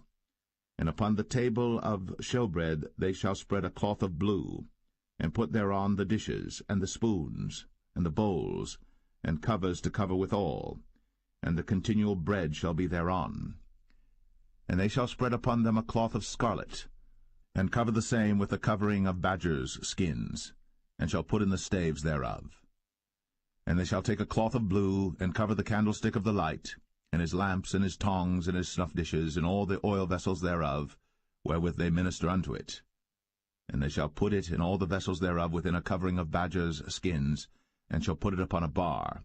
And upon the golden altar they shall spread a cloth of blue, and cover it with a covering of badgers' skins, and shall put to the staves thereof. And they shall take all the instruments of ministry, wherewith they minister in the sanctuary, and put them in a cloth of blue, and cover them with a covering of badgers' skins, and shall put them on a bar. And they shall take away the ashes from the altar, and spread a purple cloth thereon. And they shall put upon it all the vessels thereof, wherewith they minister about it, even the censers, the flesh-hooks, and the shovels, and the basins, all the vessels of the altar, and they shall spread upon it a covering of badgers' skins, and put to the staves of it. And when Aaron and his sons have made an end of covering the sanctuary, and all the vessels of the sanctuary as the camp is to set forward, after that the sons of Kohath shall come to bear it. But they shall not touch any holy thing, lest they die. These things are the burden of the sons of Kohath in the tabernacle of the congregation. And to the office of Eleazar the son of Aaron the priest pertaineth the oil for the light, and the sweet incense, and the daily meat offering, and the anointing oil, and the oversight of all the tabernacle, and of all that therein is, in the sanctuary, and in the vessels thereof. And the Lord spake unto Moses and unto Aaron, saying, Cut ye not off the tribe of the families of the Kohathites from among the Levites, but thus do unto them, that they may live and not die, when they approach unto the most holy things. Aaron and his sons shall go in, and appoint them every one to his service and to his burden. But they shall not go in to see when the holy things are covered, lest they die. And the Lord spake unto Moses, saying, Take also the sum of the sons of Gershon, throughout the houses of their fathers by their families. From 30 years old and upward until 50 years old shalt thou number them, all that enter in to perform the service, to do the work in the tabernacle of the congregation. This is the service of the families of the Gershonites, to serve and for burdens. And they shall bear the curtains of the tabernacle, and the tabernacle of the congregation, his covering, and the covering of the badger skins that is above upon it, and the hanging for the door of the tabernacle of the congregation, and the hangings of the court, and the hanging for the door of the gate of the court, which is by the tabernacle, and by the altar round about, and their cords, and all the instruments of their service, and all that is made for them, so shall they serve. At the appointment of Aaron and his sons shall be all the service of the sons of the Gershonites, in all their burdens, and in all their service, and ye shall appoint unto them in charge all their burdens. This is the service of the families of the sons of Gershon, in the tabernacle of the congregation, and their charge shall be under the hand of Ithamar the son of Aaron the priest. As for the sons of Merari, thou shalt number them after their families by the house of their fathers. From 30 years old and upward, even unto 50 years old, shalt thou number them, every one that entereth into the service, to do the work of the tabernacle of the congregation. And this is the charge of their burden, according to all their service in the tabernacle of the congregation, the boards of the tabernacle, and the bars thereof, and the pillars thereof, and sockets thereof. And the pillars of the court round about, and their sockets, and their pins, and their cords, with all their instruments, and with all their service. And by name ye shall reckon the instruments of the charge of their burden. This is the service of the families of the sons of Merari, according to all their service, in the tabernacle of the congregation under the hand of Ithamar the son of Aaron the priest. And Moses and Aaron, and the chief of the congregation, numbered the sons of the Kohathites after their families, and after the house of their fathers, from 30 years old and upward, even unto 50 years old, every one that entereth into the service, for the work in the tabernacle of the congregation. And those that were numbered of them by their families were 2,750. These were they that were numbered of the families of the Kohathites, all that might do service in the tabernacle of the congregation, which Moses and Aaron did number, according to the commandment of the Lord, by the hand of Moses. And those that were numbered of the sons of Gershon throughout their families and by the house of their fathers, from 30 years old and upward, even unto 50 years old, every one that entereth into the service, for the work in the tabernacle of the congregation, even those that were numbered of them throughout their families by the house of their fathers, were 2,630. These are they that were numbered of the families of the sons of Gershon, of all that might do service in the tabernacle of the congregation, whom Moses and Aaron did number according to the commandment of the Lord. And those that were numbered of the families of the sons of Merari throughout their families by the house of their fathers, from 30 years old and upward, even unto 50 years old, every one that entereth into the service, for the work in the tabernacle of the congregation, even those that were numbered of them after their families, were 3,200. These be those that were numbered of the families of the sons of Merari, whom Moses and Aaron numbered according to the word of the Lord by the hand of Moses. All those that were numbered of the Levites, whom Moses and Aaron and the chief of Israel numbered, after their families, and after the house of their fathers, from 30 years old and upward, even unto 50 years old, every one that came to do the service of the ministry, and the service of the burden in the tabernacle of the congregation. Even those that were numbered of them were 8,580. According to the commandment of the Lord they were numbered by the hand of Moses, every one according to his service, and according to his burden. Thus were they numbered of him, as the Lord commanded Moses.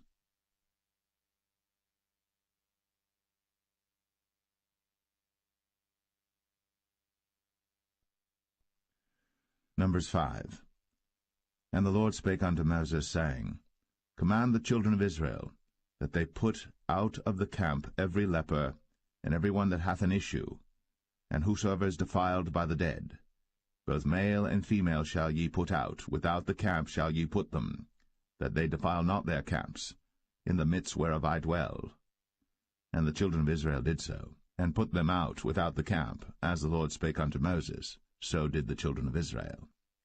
And the Lord spake unto Moses, saying, Speak unto the children of Israel, when a man or woman shall commit any sin that men commit, to do a trespass against the Lord, and that person be guilty, then they shall confess their sin which they have done, and he shall recompense his trespass with the principal thereof, and add unto it the 5th part thereof, and give it unto him against whom he hath trespassed. But if the man have no kinsman to recompense the trespass unto, let the trespass be recompensed unto the Lord, even to the priest, beside the ram of the atonement, whereby an atonement shall be made for him. And every offering of all the holy things of the children of Israel, which they bring unto the priest, shall be his. And every man's hallowed things shall be his. Whatsoever any man giveth the priest, it shall be his.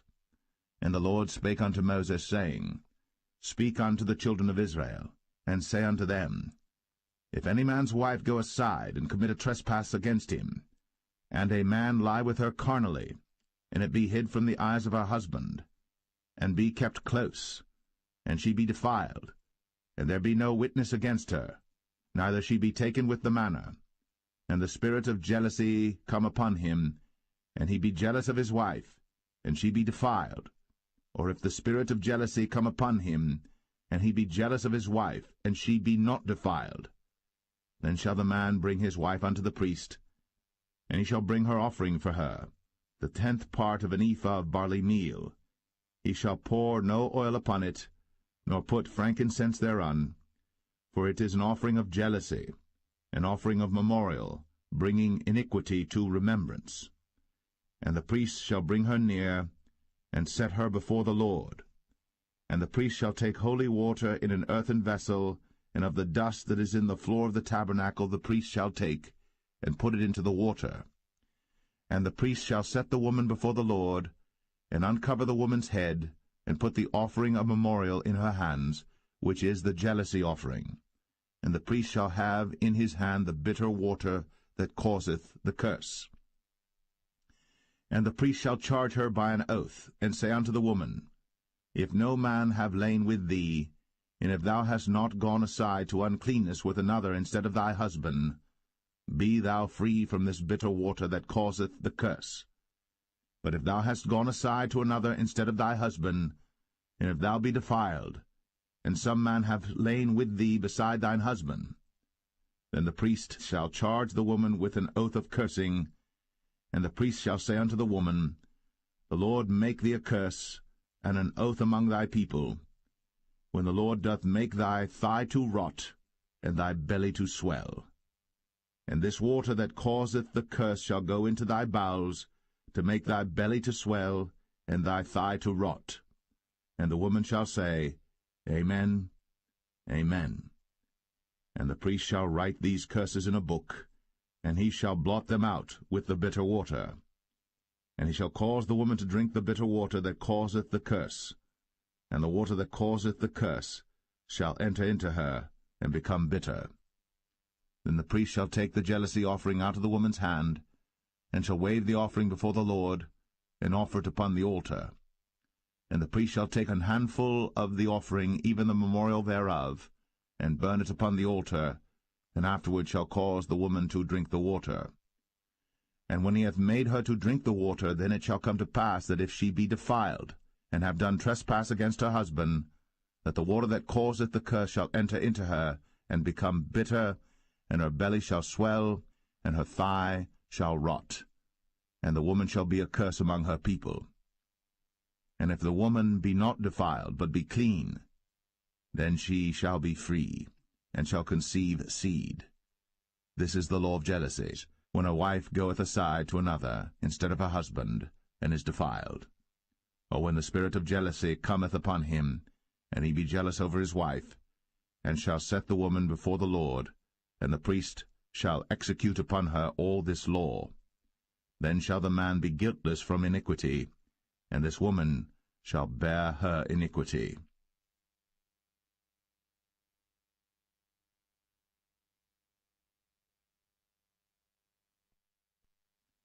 Number 6. And the Lord spake unto Moses, saying, Speak unto the children of Israel, and say unto them, When either man or woman shall separate themselves to vow a vow of a Nazarite, to separate themselves unto the Lord, he shall separate himself from wine and strong drink, and shall drink no vinegar of wine, or vinegar of strong drink. Neither shall he drink any liquor of grapes, nor eat moist grapes or dried. All the days of his separation shall he eat nothing that is made of the vine tree, from the kernels even to the husk. All the days of the vow of his separation there shall no razor come upon his head, until the days be fulfilled, in the which he separateth himself unto the Lord. He shall be holy, and shall let the locks of the hair of his head grow. All the days that he separateth himself unto the Lord, he shall come at no dead body. He shall not make himself unclean for his father, or for his mother, for his brother, or for his sister, when they die, because the consecration of his God is upon his head. All the days of his separation he is holy unto the Lord. And if any man die very suddenly by him, and he hath defiled the head of his consecration, then he shall shave his head in the day of his cleansing. On the 7th day shall he shave it. And on the 8th day he shall bring 2 turtles, or 2 young pigeons, to the priest, to the door of the tabernacle of the congregation, and the priest shall offer the one for a sin offering, and the other for a burnt offering, and make an atonement for him, for that he sinned by the dead, and shall hallow his head that same day. And he shall consecrate unto the Lord the days of his separation, and shall bring a lamb of the first year for a trespass offering, but the days that were before shall be lost, because his separation was defiled. And this is the law of the Nazarite.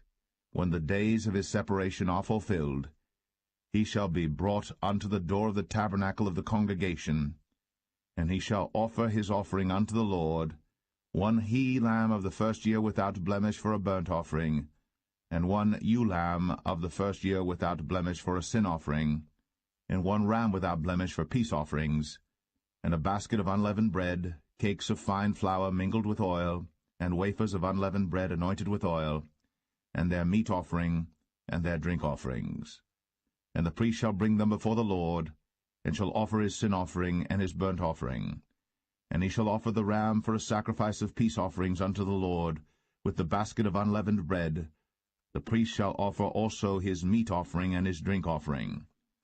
And the Nazarite shall shave the head of his separation at the door of the tabernacle of the congregation, and shall take the hair of the head of his separation, and put it in the fire which is under the sacrifice of the peace offerings.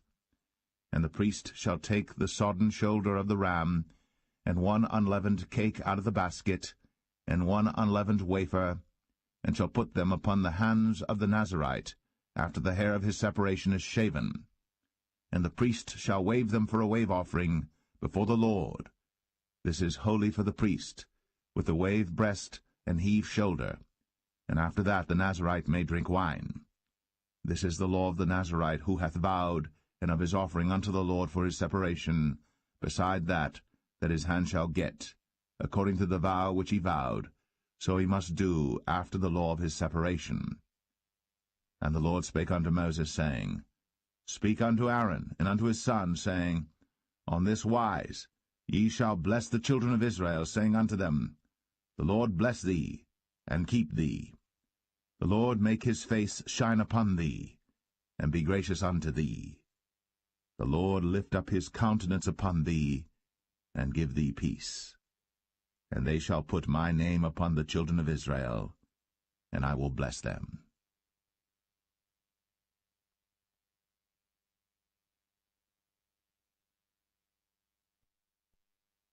Number 7.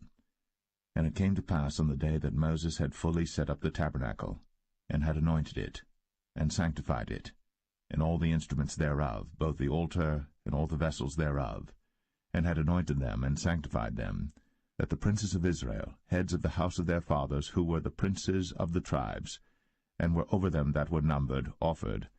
And they brought their offering before the Lord, 6 covered wagons, and 12 oxen, a wagon for 2 of the princes, and for each one an ox. And they brought them before the tabernacle.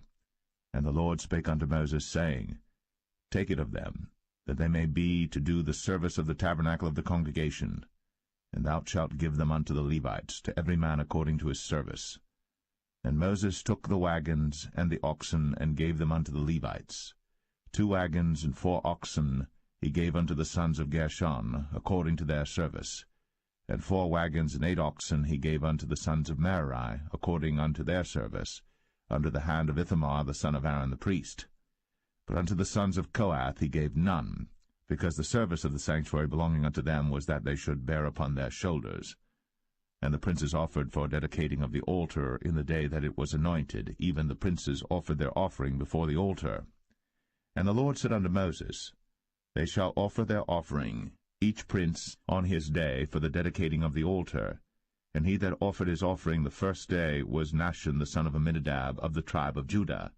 And his offering was 1 silver charger, the weight thereof was 130 shekels, 1 silver bowl of 70 shekels after the shekel of the sanctuary. Both of them were full of fine flour, mingled with oil, for a meat offering. 1 spoon of 10 shekels of gold, full of incense. 1 young bullock, 1 ram, 1 lamb of the first year, for a burnt offering. 1 kid of the goats for a sin offering, and for a sacrifice of peace offerings, 2 oxen, 5 rams, 5 he-goats, 5 lambs of the first year. This was the offering of Nahshon the son of Amminadab. On the second day, Nathaniel the son of Zuar, prince of Issachar, did offer. He offered for his offering 1 silver charger, the weight whereof was 130 shekels, 1 silver bowl of 70 shekels after the shekel of the sanctuary, both of them full of fine flour mingled with oil for a meat offering, 1 spoon of gold of 10 shekels full of incense, 1 young bullock, 1 ram, 1 lamb of the first year for a burnt offering, 1 kid of the goats for a sin offering, and for a sacrifice of peace offerings 2 oxen, 5 rams, 5 he-goats, 5 lambs of the first year. This was the offering of Nathaniel the son of Zuar. On the third day Eliab the son of Helon, prince of the children of Zebulun, did offer. His offering was 1 silver charger, the weight whereof was 130 shekels, 1 silver bowl of 70 shekels after the shekel of the sanctuary, both of them full of fine flour mingled with oil for a meat offering, 1 golden spoon of 10 shekels full of incense, 1 young bullock, 1 ram, 1 lamb of the first year for a burnt offering, 1 kid of the goats for a sin offering, and for a sacrifice of peace offerings 2 oxen, 5 rams, 5 he-goats, 5 lambs of the first year. This was the offering of Eliab the son of Helon. On the fourth day Eleazar the son of Shedeur, prince of the children of Reuben, did offer. His offering was 1 silver charger of the weight of 130 shekels, 1 silver bowl of 70 shekels after the shekel of the sanctuary, both of them full of fine flour mingled with oil for a meat offering, 1 golden spoon of 10 shekels full of incense, 1 young bullock, 1 ram, 1 lamb of the first year for a burnt offering, 1 kid of the goats for a sin offering, and for a sacrifice of peace offerings 2 oxen, 5 rams, 5 he-goats, 5 lambs of the first year. This was the offering of Elizur the son of Shedeur. On the fifth day Shelumiel the son of Zerushadai, prince of the children of Simeon, did offer. His offering was 1 silver charger, the weight whereof was 130 shekels, 1 silver bowl of 70 shekels after the shekel of the sanctuary, both of them full of fine flour mingled with oil for a meat offering, 1 golden spoon of 10 shekels full of incense, 1 young bullock, 1 ram, 1 lamb of the first year for a burnt offering, 1 kid of the goats for a sin offering, and for a sacrifice of peace offerings 2 oxen, 5 rams, 5 he-goats, 5 lambs of the first year. This was the offering of Shelumiel the son of Zerushadai. On the sixth day Eliasaph the son of Deuel, prince of the children of Gad, offered. His offering was 1 silver charger of the weight of 130 shekels, a silver bowl of 70 shekels after the shekel of the sanctuary, both of them full of fine flour mingled with oil for a meat offering, 1 golden spoon of 10 shekels full of incense, 1 young bullock, 1 ram, 1 lamb of the first year for a burnt offering, 1 kid of the goats for a sin offering, and for a sacrifice of peace offerings 2 oxen, 5 rams, 5 he-goats, 5 lambs of the first year. This was the offering of Eliasaph the son of Deuel. On the seventh day Elishama the son of Ammihud, prince of the children of Ephraim, offered. His offering was 1 silver charger, the weight whereof was 130 shekels, 1 silver bowl of 70 shekels after the shekel of the sanctuary, both of them full of fine flour mingled with oil for a meat offering, 1 golden spoon of 10 shekels full of incense, 1 young bullock, 1 ram, 1 lamb of the first year for a burnt offering, 1 kid of the goats for a sin offering, and for a sacrifice of peace offerings 2 oxen, 5 rams, 5 he-goats, 5 lambs of the first year. This was the offering of Elishama the son of Ammihud. On the eighth day offered Gamaliel the son of Pedahzur, prince of the children of Manasseh.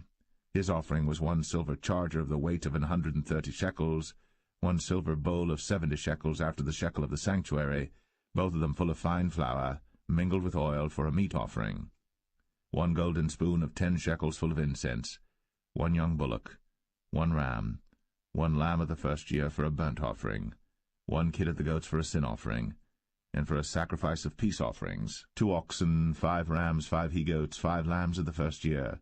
This was the offering of Gamaliel the son of Pedahzur. On the ninth day Abidan the son of Gideoni, prince of the children of Benjamin, offered.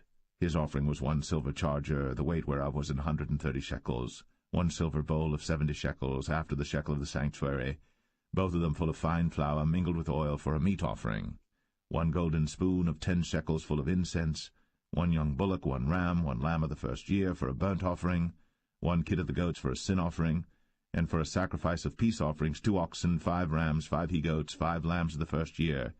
This was the offering of Abidan the son of Gideoni. On the 10th day Ahiezer the son of Ammishaddai, prince of the children of Dan, offered.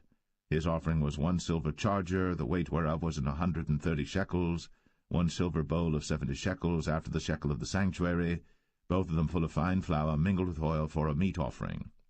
1 golden spoon of 10 shekels full of incense, 1 young bullock, 1 ram, 1 lamb of the first year, for a burnt offering, 1 kid of the goats for a sin offering, and for a sacrifice of peace offerings 2 oxen, 5 rams, 5 he-goats, 5 lambs of the first year. This was the offering of Ahiezer the son of Ammishaddai. On the 11th day Pagiel the son of Ochran, prince of the children of Asher, offered. His offering was 1 silver charger, the weight whereof was 130 shekels, 1 silver bowl of 70 shekels, after the shekel of the sanctuary, both of them full of fine flour mingled with oil for a meat offering, 1 golden spoon of 10 shekels full of incense, 1 young bullock, 1 ram, 1 lamb of the first year for a burnt offering, 1 kid of the goats for a sin offering, and for a sacrifice of peace offerings 2 oxen, 5 rams, 5 he-goats, 5 lambs of the first year. This was the offering of Pagiel the son of Ochran. On the 12th day Ahira the son of Anan, prince of the children of Naphtali, offered. His offering was 1 silver charger, the weight whereof was 130 shekels, 1 silver bowl of 70 shekels, after the shekel of the sanctuary, both of them full of fine flour mingled with oil for a meat offering, 1 golden spoon of 10 shekels full of incense, 1 young bullock, 1 ram, 1 lamb of the first year for a burnt offering, 1 kid of the goats for a sin offering, and for a sacrifice of peace offerings 2 oxen, 5 rams, 5 he-goats, 5 lambs of the first year. This was the offering of Ahira the son of Anan. This was the dedication of the altar in the day when it was anointed by the princes of Israel, 12 chargers of silver, 12 silver bowls, 12 spoons of gold, each charger of silver weighing 130 shekels, each bowl 70, all the silver vessels weighed 2,400 shekels, after the shekel of the sanctuary. The golden spoons were 12, full of incense, weighing 10 shekels apiece, after the shekel of the sanctuary. All the gold of the spoons was 120 shekels. All the oxen for the burnt offering were 12 bullocks, the rams 12, the lambs of the first year 12, with their meat offering, and the kids of the goats for sin offering 12. And all the oxen for the sacrifice of the peace offerings were 20, and 4 bullocks, the rams 60, the he-goats 60, the lambs of the first year 60. This was the dedication of the altar. After that it was anointed. And when Moses was gone into the tabernacle of the congregation to speak with him, then he heard the voice of one speaking unto him from off the mercy seat, that was upon the ark of testimony, from between the 2 cherubims, and he spake unto him.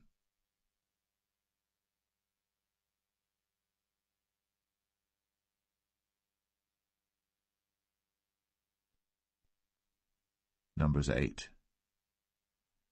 And the Lord spake unto Moses, saying, Speak unto Aaron, and say unto him, When thou lightest the lamps, the 7 lamps shall give light over against the candlestick. And Aaron did so. He lighted the lamps thereof over against the candlestick, as the Lord commanded Moses. And this work of the candlestick was of beaten gold, unto the shaft thereof, unto the flowers thereof was beaten work, according unto the pattern which the Lord had shown Moses. So he made the candlestick. And the Lord spake unto Moses, saying, Take the Levites from among the children of Israel, and cleanse them. And thus shalt thou do unto them to cleanse them. Sprinkle water of purifying upon them, and let them shave all their flesh, and let them wash their clothes, and so make themselves clean. Then let them take a young bullock with his meat offering, even fine flour mingled with oil, and another young bullock shalt thou take for a sin offering. And thou shalt bring the Levites before the tabernacle of the congregation, and thou shalt gather the whole assembly of the children of Israel together. And thou shalt bring the Levites before the Lord, and the children of Israel shall put their hands upon the Levites. And Aaron shall offer the Levites before the Lord for an offering of the children of Israel, that they may execute the service of the Lord. And the Levites shall lay their hands upon the heads of the bullocks. And thou shalt offer the one for a sin offering, and the other for a burnt offering unto the Lord, to make an atonement for the Levites. And thou shalt set the Levites before Aaron, and before his sons, and offer them for an offering unto the Lord. Thus shalt thou separate the Levites from among the children of Israel, and the Levites shall be mine. And after that shall the Levites go in to do the service of the tabernacle of the congregation. And thou shalt cleanse them, and offer them for an offering. For they are wholly given unto me from among the children of Israel, instead of such as open every womb, even instead of the firstborn of all the children of Israel, have I taken them unto me. For all the firstborn of the children of Israel are mine, both man and beast. On the day that I smote every firstborn in the land of Egypt, I sanctified them for myself. And I have taken the Levites for all the firstborn of the children of Israel. And I have given the Levites as a gift to Aaron and to his sons from among the children of Israel, to do the service of the children of Israel in the tabernacle of the congregation, and to make an atonement for the children of Israel, that there be no plague among the children of Israel, when the children of Israel come nigh unto the sanctuary. And Moses and Aaron and all the congregation of the children of Israel did to the Levites according unto all that the Lord commanded Moses concerning the Levites. So did the children of Israel unto them. And the Levites were purified, and they washed their clothes, and Aaron offered them as an offering before the Lord. And Aaron made an atonement for them to cleanse them. And after that went the Levites in to do their service in the tabernacle of the congregation before Aaron and before his sons, as the Lord had commanded Moses concerning the Levites, so did they unto them. And the Lord spake unto Moses, saying, This is it that belongeth unto the Levites. From 25 years old and upward they shall go in to wait upon the service of the tabernacle of the congregation. And from the age of 50 years they shall cease waiting upon the service thereof, and shall serve no more, but shall minister with their brethren in the tabernacle of the congregation, to keep the charge, and shall do no service. Thus shalt thou do unto the Levites touching their charge.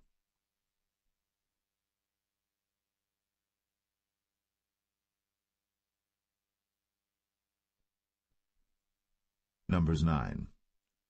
And the Lord spake unto Moses in the wilderness of Sinai, in the first month of the 2nd year, after they were come out of the land of Egypt, saying, Let the children of Israel also keep the Passover at his appointed season. In the 14th day of this month, at even, ye shall keep it in his appointed season, according to all the rites of it, and according to all the ceremonies thereof shall ye keep it. And Moses spake unto the children of Israel, that they should keep the Passover. And they kept the Passover on the 14th day of the first month at even in the wilderness of Sinai, according to all that the Lord commanded Moses, so did the children of Israel. And there were certain men who were defiled by the dead body of a man, that they could not keep the Passover on that day. And they came before Moses and before Aaron on that day. And those men said unto him, We are defiled by the dead body of a man. Wherefore are we kept back, that we may not offer an offering of the Lord in his appointed season among the children of Israel? And Moses said unto them, Stand still, and I will hear what the Lord will command concerning you. And the Lord spake unto Moses, saying, Speak unto the children of Israel, saying, If any man of you or of your posterity shall be unclean by reason of a dead body, or be in a journey afar off, yet he shall keep the Passover unto the Lord. The 14th day of the 2nd month at even they shall keep it, and eat it with unleavened bread and bitter herbs. They shall leave none of it unto the morning, nor break any bone of it. According to all the ordinances of the Passover they shall keep it. But the man that is clean, and is not in a journey, and forbeareth to keep the Passover, even the same soul shall be cut off from among his people, because he brought not the offering of the Lord in his appointed season. That man shall bear his sin. And if a stranger shall sojourn among you, and will keep the Passover unto the Lord, according to the ordinance of the Passover, and according to the manner thereof, so shall he do. Ye shall have one ordinance, both for the stranger and for him that was born in the land. And on the day that the tabernacle was reared up, the cloud covered the tabernacle, namely the tent of the testimony. And at even there was upon the tabernacle as it were the appearance of fire until the morning. So it was always. The cloud covered it by day, and the appearance of fire by night. And when the cloud was taken up from the tabernacle, then after that the children of Israel journeyed. In the place where the cloud abode, there the children of Israel pitched their tents. At the commandment of the Lord the children of Israel journeyed, and at the commandment of the Lord they pitched. As long as the cloud abode upon the tabernacle they rested in their tents. And when the cloud tarried long upon the tabernacle many days, then the children of Israel kept the charge of the Lord, and journeyed not. And so it was, when the cloud was a few days upon the tabernacle, according to the commandment of the Lord, they abode in their tents, and according to the commandment of the Lord they journeyed. And so it was, when the cloud abode from even unto the morning, and that the cloud was taken up in the morning, then they journeyed, whether it was by day or by night, that the cloud was taken up, they journeyed, or whether it were 2 days, or a month, or a year, that the cloud tarried upon the tabernacle, remaining thereon. The children of Israel abode in their tents, and journeyed not, but when it was taken up, they journeyed. At the commandment of the Lord they rested in the tents, and at the commandment of the Lord they journeyed. They kept the charge of the Lord, at the commandment of the Lord, by the hand of Moses.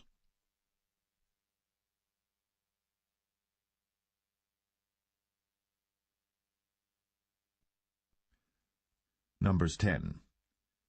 And the Lord spake unto Moses, saying, Make thee 2 trumpets of silver, of a whole piece shalt thou make them, that thou mayest use them for the calling of the assembly, and for the journeying of the camps. And when they shall blow with them, all the assembly shall assemble themselves to thee at the door of the tabernacle of the congregation. And if they blow but with 1 trumpet, then the princes, which are heads of the thousands of Israel, shall gather themselves unto thee. When ye blow an alarm, then the camps that lie on the east parts shall go forward. When ye blow an alarm the 2nd time, then the camps that lie on the south side shall take their journey. They shall blow an alarm for their journeys. But when the congregation is to be gathered together, ye shall blow, but ye shall not sound an alarm. And the sons of Aaron the priests shall blow with the trumpets, and they shall be to you for an ordinance for ever throughout your generations. And if ye go to war in your land against the enemy that oppresseth you, then ye shall blow an alarm with the trumpets, and ye shall be remembered before the Lord your God, and ye shall be saved from your enemies. Also in the day of your gladness, and in your solemn days, in the beginnings of your months, ye shall blow with the trumpets over your burnt offerings, and over the sacrifices of your peace offerings, that they may be to you for a memorial before your God. I am the Lord your God. And it came to pass on the 20th day of the 2nd month, in the 2nd year, that the cloud was taken up from off the tabernacle of the testimony. And the children of Israel took their journeys out of the wilderness of Sinai, and the cloud rested in the wilderness of Paran. And they first took their journey according to the commandment of the Lord by the hand of Moses. In the first place went the standard of the camp of the children of Judah according to their armies, and over his host was Nahshon the son of Amminadab.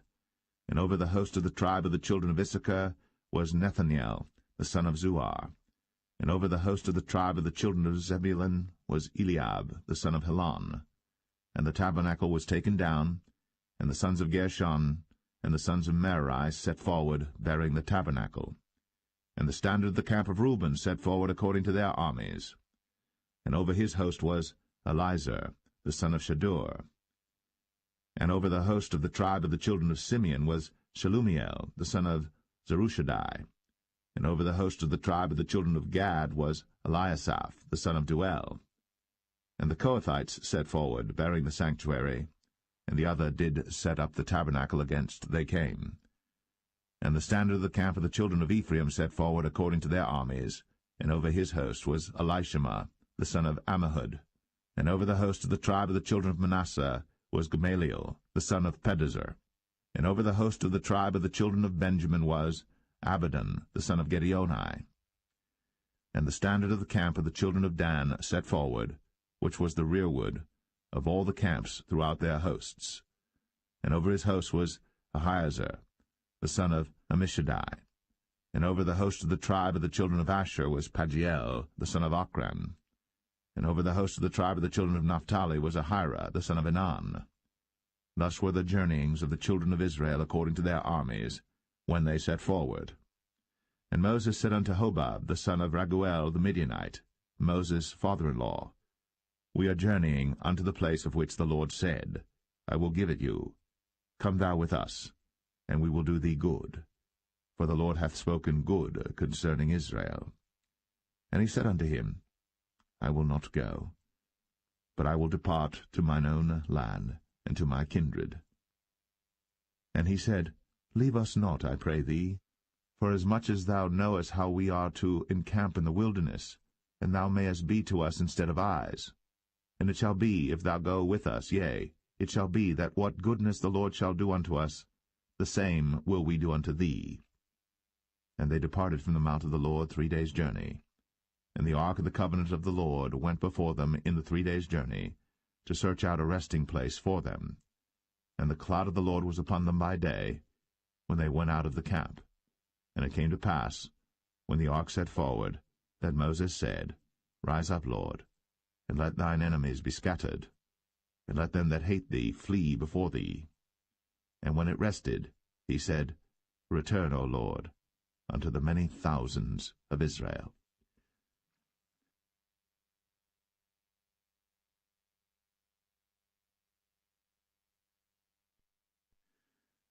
Numbers 11. And when the people complained, it displeased the Lord. And the Lord heard it, and his anger was kindled. And the fire of the Lord burnt among them, and consumed them that were in the uttermost parts of the camp. And the people cried unto Moses. And when Moses prayed unto the Lord, the fire was quenched. And he called the name of the place Taberah, because the fire of the Lord burnt among them. And the mixed multitude that was among them fell a-lusting. And the children of Israel also wept again, and said, Who shall give us flesh to eat? We remember the fish which we did eat in Egypt freely, the cucumbers, and the melons, and the leeks, and the onions, and the garlic. But now our soul is dried away. There is nothing at all beside this manna before our eyes. And the manna was as coriander seed, and the color thereof as the color of bdellium. And the people went about, and gathered it, and ground it in mills, or beat it in a mortar, and baked it in pans, and made cakes of it. And the taste of it was as the taste of fresh oil. And when the dew fell upon the camp in the night, the manna fell upon it. Then Moses heard the people weep throughout their families, every man in the door of his tent. And the anger of the Lord was kindled greatly. Moses also was displeased.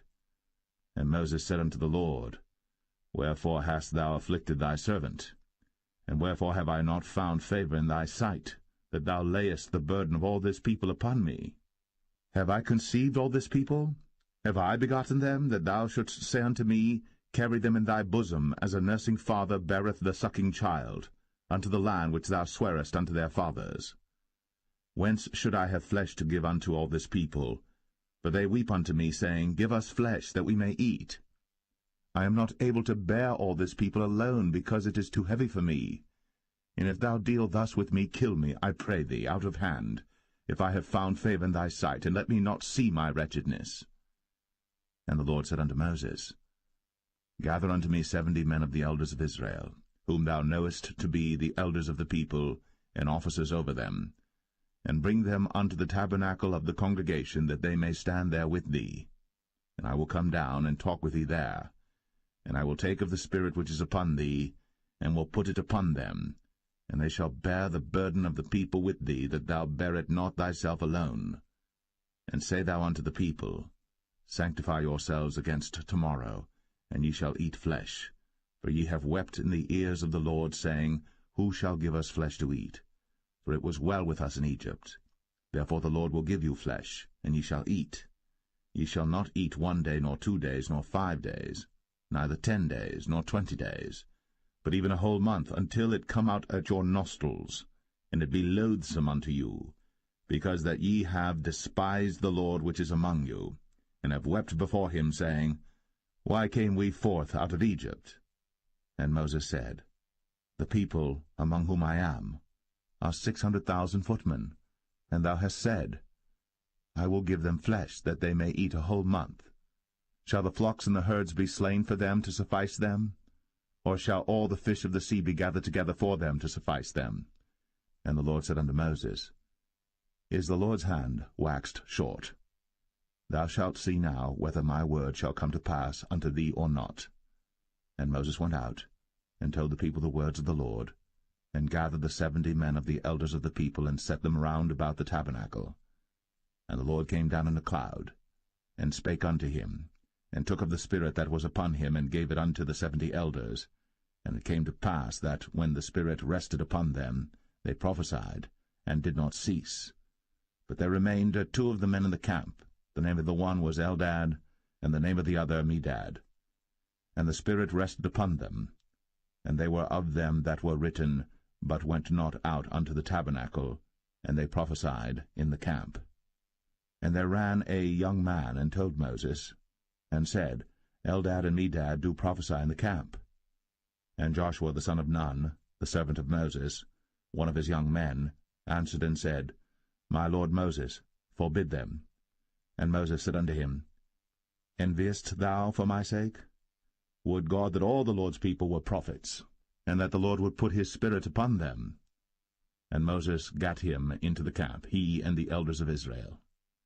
And there went forth a wind from the Lord, and brought quails from the sea, and let them fall by the camp, as it were a day's journey on this side, and as it were a day's journey on the other side, round about the camp, and as it were 2 cubits high upon the face of the earth.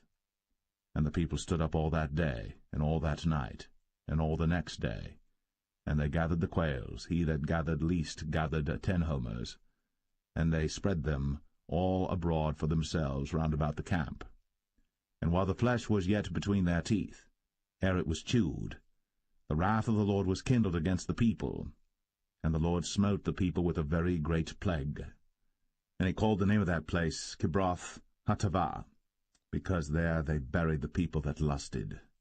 And the people journeyed from Kibroth Hattaavah unto Hazeroth, and abode at Hazeroth.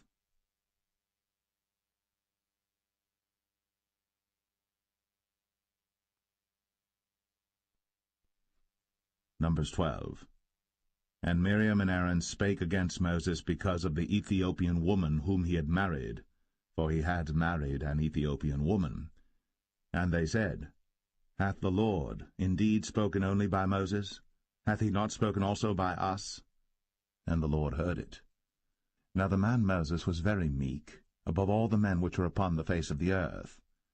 And the Lord spake suddenly unto Moses, and unto Aaron, and unto Miriam, Come out ye 3 unto the tabernacle of the congregation.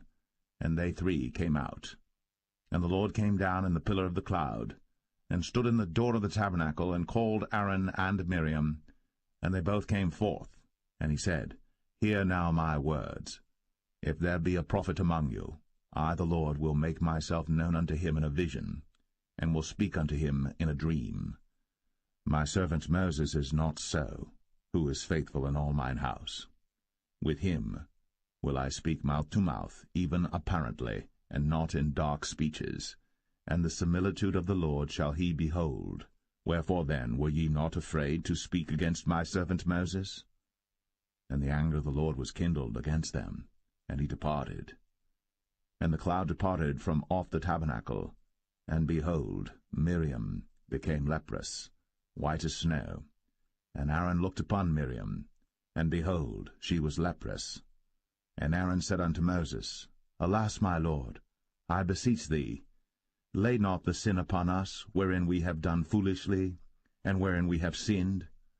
Let her not be as one dead, of whom the flesh is half consumed, when he cometh out of his mother's womb. And Moses cried unto the Lord, saying, Heal her now, O God, I beseech thee. And the Lord said unto Moses, If her father had but spit in her face, should she not be ashamed 7 days? Let her be shut out from the camp 7 days, and after that let her be received in again. And Miriam was shut out from the camp 7 days. And the people journeyed not till Miriam was brought in again. And afterward the people removed from Hazeroth, and pitched in the wilderness of Paran.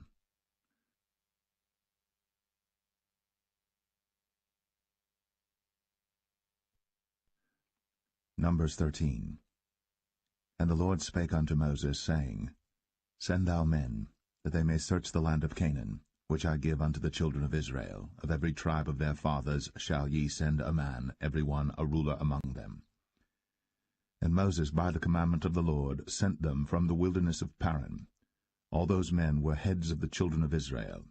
And these were their names: of the tribe of Reuben, Shammua, the son of Zakur; of the tribe of Simeon, Shaphat, the son of Hori; of the tribe of Judah, Caleb, the son of Jephunneh; of the tribe of Issachar, Igal, the son of Joseph; of the tribe of Ephraim, Hoshea, the son of Nun; of the tribe of Benjamin, Palti, the son of Raphu; of the tribe of Zebulun, Gadiel, the son of Sodai; of the tribe of Joseph, namely of the tribe of Manasseh, Gadai, the son of Susai; of the tribe of Dan, Amiel, the son of Gemalli; of the tribe of Asher, Sethur, the son of Michael; of the tribe of Naphtali, Nabai, the son of Vosai; of the tribe of Gad, Geuel, the son of Machi. These are the names of the men which Moses sent to spy out the land. And Moses called Hoshea, the son of Nun, Jehoshua. And Moses sent them to spy out the land of Canaan, and said unto them, Get you up this way southward, and go up into the mountain, and see the land what it is, and the people that dwelleth therein, whether they be strong or weak, few or many, and what the land is that they dwell in, whether it be good or bad, and what cities they be that they dwell in, whether in tents or in strongholds, and what the land is, whether it be fat or lean, whether there be wood therein or not. And be ye of good courage, and bring of the fruit of the land. Now the time was the time of the first ripe grapes. So they went up and searched the land from the wilderness of Zin unto Rehob, as men come to Hamath. And they ascended by the south, and came unto Hebron, where Ahiman, Sheshai, and Talmai, the children of Anak, were. Now Hebron was built 7 years before Zoan in Egypt. And they came unto the brook of Eshcol, and cut down from thence a branch, with one cluster of grapes, and they bare it between two upon a staff. And they brought of the pomegranates and of the figs. The place was called the brook Eshcol, because of the cluster of grapes which the children of Israel cut down from thence. And they returned from searching of the land after 40 days. And they went, and came to Moses, and to Aaron, and to all the congregation of the children of Israel, unto the wilderness of Paran, to Kadesh, and brought back word unto them, and unto all the congregation, and showed them the fruit of the land. And they told him, and said, We came unto the land whither thou sentest us, and surely it floweth with milk and honey, and this is the fruit of it. Nevertheless the people be strong that dwell in the land, and the cities are walled and very great. And moreover, we saw the children of Anak there. The Amalekites dwell in the land of the south, and the Hittites, and the Jebusites, and the Amorites dwell in the mountains, and the Canaanites dwell by the sea, and by the coast of Jordan. And Caleb stilled the people before Moses, and said, Let us go up at once, and possess it, for we are well able to overcome it. But the men that went up with him said, We be not able to go up against the people, for they are stronger than we. And they brought up an evil report of the land, which they had searched unto the children of Israel, saying, The land, through which we have gone to search it, is a land that eateth up the inhabitants thereof, and all the people that we saw in it are men of a great stature. And there we saw the giants, the sons of Anak, which come of the giants.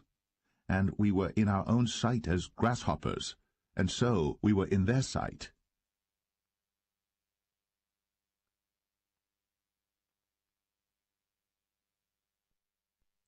Numbers 14. And all the congregation lifted up their voice, and cried, and the people wept that night. And all the children of Israel murmured against Moses, and against Aaron. And the whole congregation said unto them, Would God that we had died in the land of Egypt, or would God we had died in this wilderness? And wherefore hath the Lord brought us unto this land, to fall by the sword, that our wives and our children should be a prey? Were it not better for us to return into Egypt? And they said one to another, Let us make a captain, and let us return into Egypt. Then Moses and Aaron fell on their faces before all the assembly of the congregation of the children of Israel. And Joshua, the son of Nun, and Caleb, the son of Jephunneh, which were of them that searched the land, rent their clothes. And they spake unto all the company of the children of Israel, saying, The land, which we passed through to search it, is an exceeding good land. If the Lord delight in us, then he will bring us into this land and give it us, a land which floweth with milk and honey.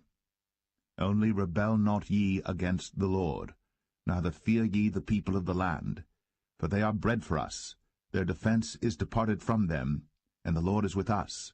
Fear them not. But all the congregation bade stone them with stones. And the glory of the Lord appeared in the tabernacle of the congregation before all the children of Israel.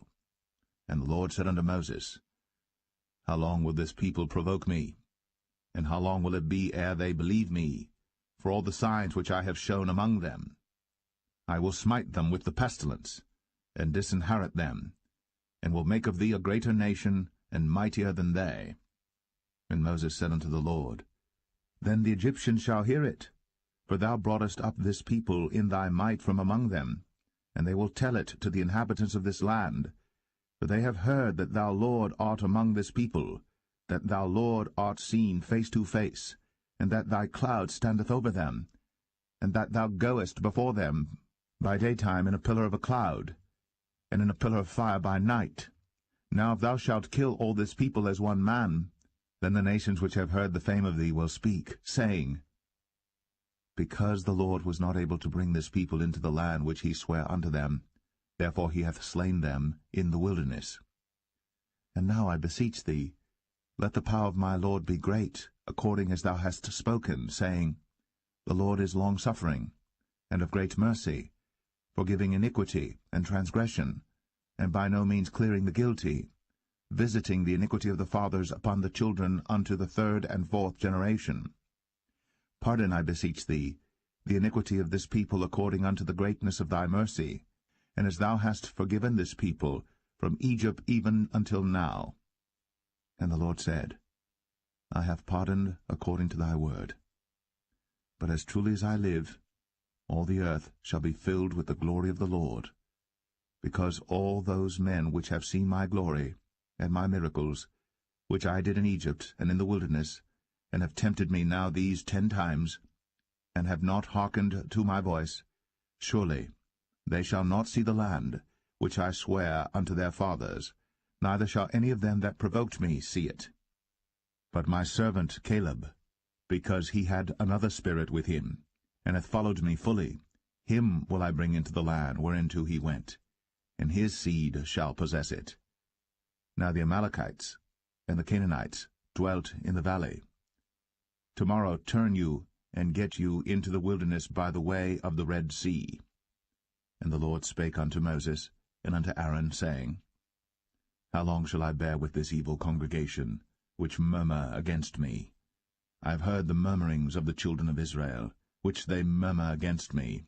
Say unto them, As truly as I live, saith the Lord, as ye have spoken in mine ears, so will I do to you. Your carcasses shall fall in this wilderness, and all that were numbered of you according to your whole number, from 20 years old and upward, which have murmured against me.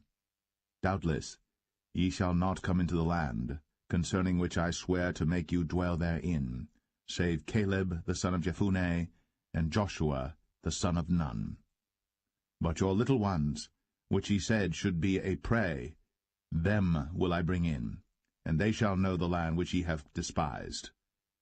But as for you, your carcasses, they shall fall in this wilderness, and your children shall wander in the wilderness 40 years, and bear your whoredoms until your carcasses be wasted in the wilderness. After the number of the days in which ye searched the land, even 40 days, each day for a year, shall ye bear your iniquities, even 40 years, and ye shall know my breach of promise. I the Lord have said, I will surely do it unto all this evil congregation that are gathered together against me. In this wilderness they shall be consumed, and there they shall die. And the men which Moses sent to search the land, who returned, and made all the congregation to murmur against him by bringing up a slander upon the land, even those men that did bring up the evil report upon the land, died by the plague before the Lord. But Joshua, the son of Nun, and Caleb, the son of Jephunneh, which were of the men that went to search the land, lived still. And Moses told these sayings unto all the children of Israel, and the people mourned greatly. And they rose up early in the morning, and gat them up into the top of the mountain, saying, Lo, we be here, and will go up unto the place which the Lord hath promised, for we have sinned. And Moses said, Wherefore now do ye transgress the commandment of the Lord? But it shall not prosper. Go not up, for the Lord is not among you, that ye be not smitten before your enemies. For the Amalekites and the Canaanites are there before you, and ye shall fall by the sword, because ye are turned away from the Lord. Therefore the Lord will not be with you. But they presumed to go up unto the hilltop. Nevertheless the ark of the covenant of the Lord and Moses departed not out of the camp. Then the Amalekites came down, and the Canaanites which dwelt in that hill, and smote them, and discomfited them, even unto Hormah.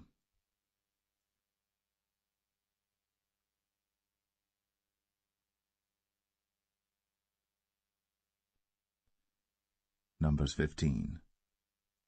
And the Lord spake unto Moses, saying, Speak unto the children of Israel, and say unto them, When ye be come into the land of your habitations, which I give unto you, and will make an offering by fire unto the Lord, a burnt offering, or a sacrifice in performing a vow, or in a freewill offering, or in your solemn feasts, to make a sweet savour unto the Lord, of the herd or of the flock. Then shall he that offereth his offering unto the Lord bring a meat offering of 1/10 deal of flour mingled with the 4th part of an hin of oil, and the 4th part of an hin of wine for a drink offering shalt thou prepare with the burnt offering or sacrifice for 1 lamb.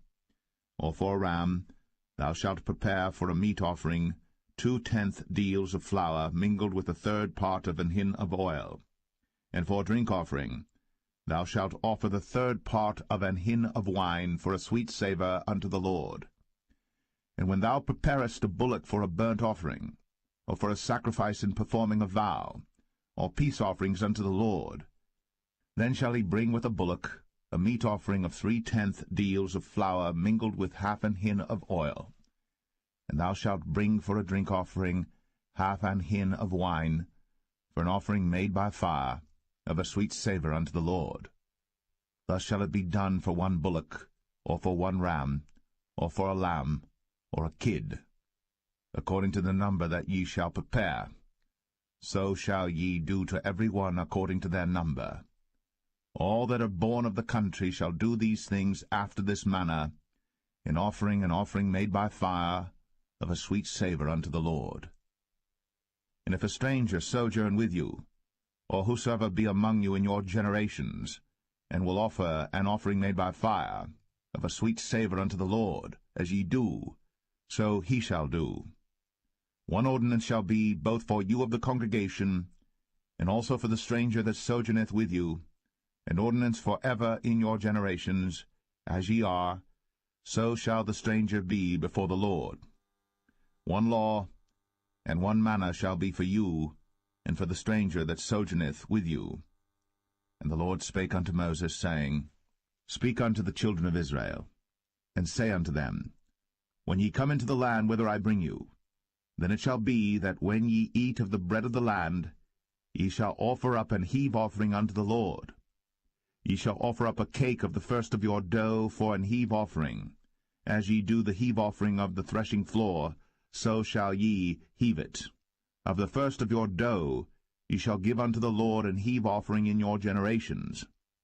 And if ye have erred, and not observed all these commandments which the Lord hath spoken unto Moses, even all that the Lord hath commanded you by the hand of Moses, from the day that the Lord commanded Moses, and henceforward among your generations, then it shall be, if aught be committed by ignorance without the knowledge of the congregation, that all the congregation shall offer 1 young bullock for a burnt offering, for a sweet savour unto the Lord, with his meat offering and his drink offering, according to the manner, and 1 kid of the goats for a sin offering, And the priest shall make an atonement for all the congregation of the children of Israel, and shall be forgiven them, for it is ignorance.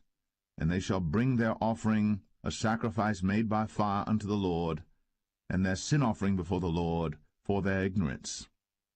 And it shall be forgiven all the congregation of the children of Israel, and the stranger that sojourneth among them, seeing all the people were in ignorance. And if any soul sin through ignorance, then he shall bring a she-goat of the first year for sin offering, and the priest shall make an atonement for the soul that sinneth ignorantly. When he sinneth by ignorance before the Lord, to make an atonement for him, and it shall be forgiven him. You shall have one law for him that sinneth through ignorance, both for him that is born among the children of Israel, and for the stranger that sojourneth among them. But the soul that doeth aught presumptuously, whether he be born in the land or a stranger, the same reproacheth the Lord, and that soul shall be cut off from among his people, because he hath despised the word of the Lord, and hath broken his commandment. That soul shall utterly be cut off. His iniquity shall be upon him. And while the children of Israel were in the wilderness, they found a man that gathered sticks upon the Sabbath day. And they that found him gathering sticks brought him unto Moses and Aaron, and unto all the congregation. And they put him in ward, because it was not declared what should be done to him. And the Lord said unto Moses, The man shall be surely put to death. All the congregation shall stone him with stones without the camp. And all the congregation brought him without the camp, and stoned him with stones, and he died, as the Lord commanded Moses. And the Lord spake unto Moses, saying, Speak unto the children of Israel, and bid them that they make them fringes in the borders of their garments throughout their generations, and that they put upon the fringe of the borders a ribbon of blue. And it shall be unto you for a fringe, that ye may look upon it, and remember all the commandments of the Lord, and do them, and that ye seek not after your own heart, and your own eyes, after which ye used to go a-whoring, that ye may remember, and do all my commandments, and be holy unto your God. I am the Lord your God, which brought you out of the land of Egypt, to be your God. I am the Lord your God.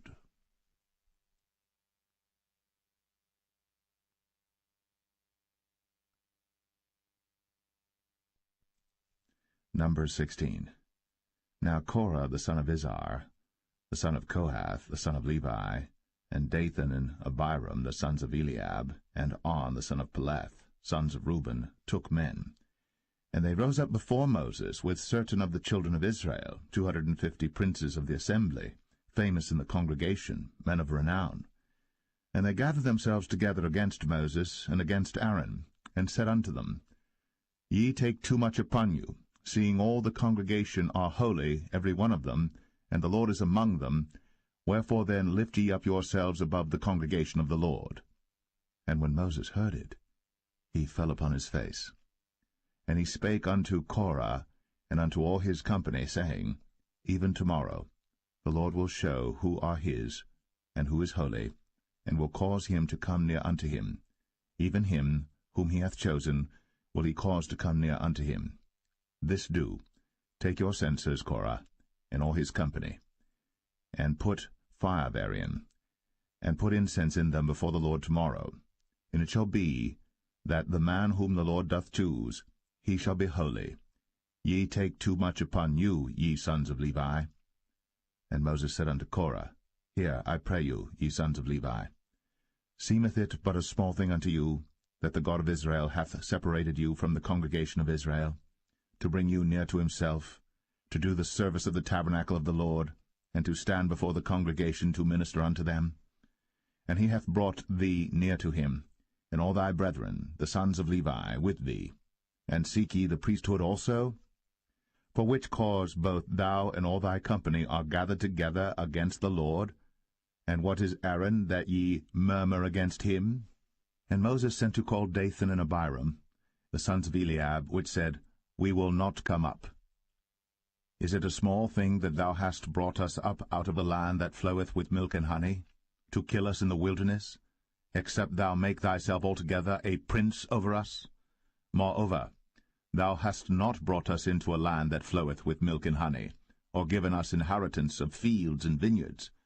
Wilt thou put out the eyes of these men? We will not come up. And Moses was very wroth, and said unto the Lord, Respect not thou their offering. I have not taken one ass from them, neither have I hurt one of them. And Moses said unto Korah, Be thou and all thy company before the Lord, thou and they, and Aaron, tomorrow.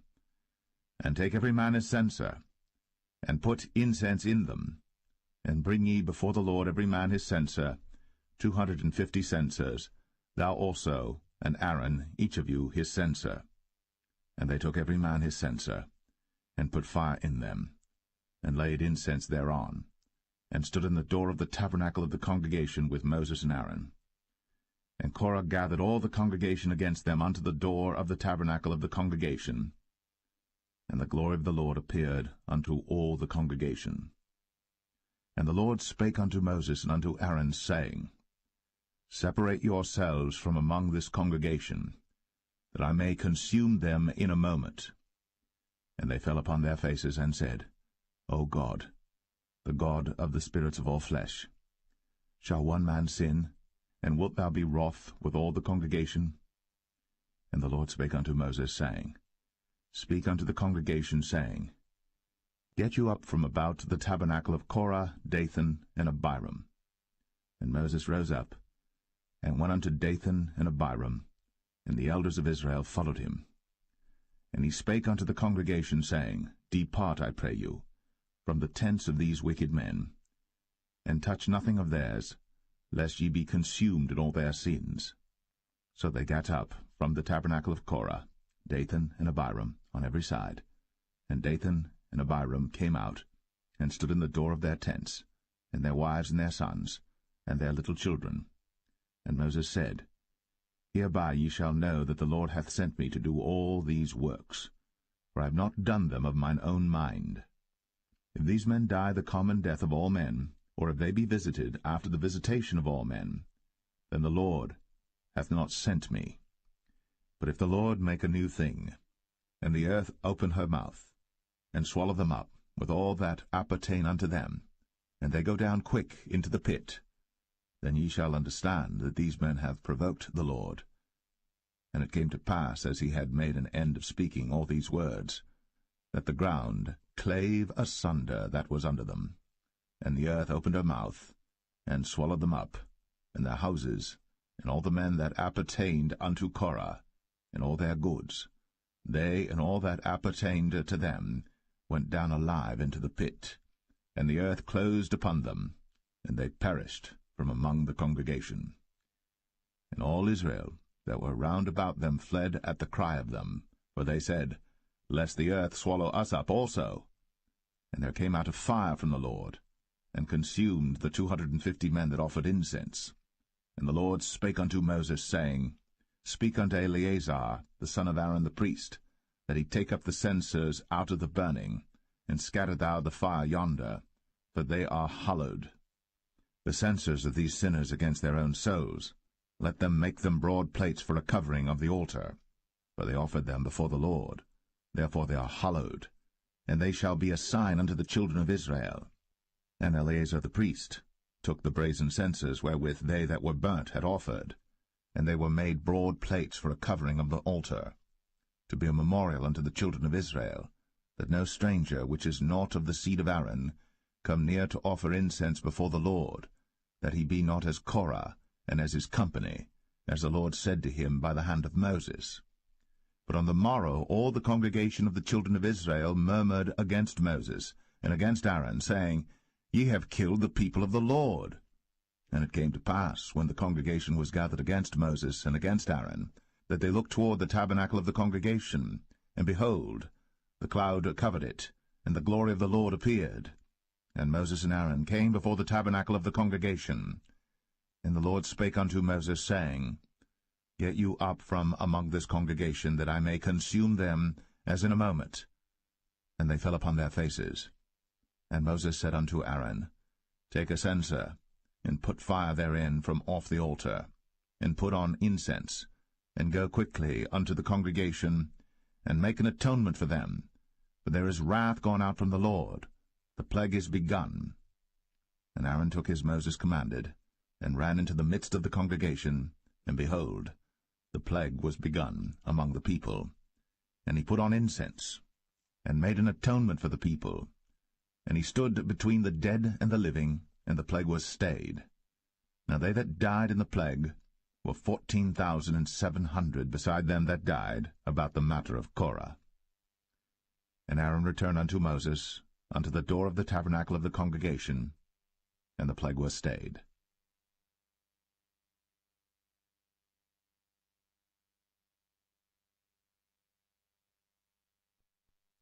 Number 17. And the Lord spake unto Moses, saying, Speak unto the children of Israel, and take of every one of them a rod according to the house of their fathers, of all their princes according to the house of their fathers 12 rods. Write thou every man's name upon his rod. And thou shalt write Aaron's name upon the rod of Levi. For 1 rod shall be for the head of the house of their fathers. And thou shalt lay them up in the tabernacle of the congregation before the testimony, where I will meet with you. And it shall come to pass that the man's rod, whom I shall choose, shall blossom, and I will make to cease from me the murmurings of the children of Israel, whereby they murmur against you. And Moses spake unto the children of Israel, and every one of their princes gave him a rod apiece, for each prince 1 according to their fathers' houses, even 12 rods, and the rod of Aaron was among their rods. And Moses laid up the rods before the Lord in the tabernacle of witness. And it came to pass that on the morrow Moses went into the tabernacle of witness, and behold, the rod of Aaron for the house of Levi was budded, and brought forth buds, and bloomed blossoms, and yielded almonds. And Moses brought out all the rods from before the Lord unto all the children of Israel. And they looked, and took every man his rod. And the Lord said unto Moses, Bring Aaron's rod again before the testimony to be kept for a token against the rebels. And thou shalt quite take away their murmurings from me, that they die not. And Moses did so. As the Lord commanded him, so did he. And the children of Israel spake unto Moses, saying, Behold, we die, we perish, we all perish. Whosoever cometh anything near unto the tabernacle of the Lord shall die. Shall we be consumed with dying?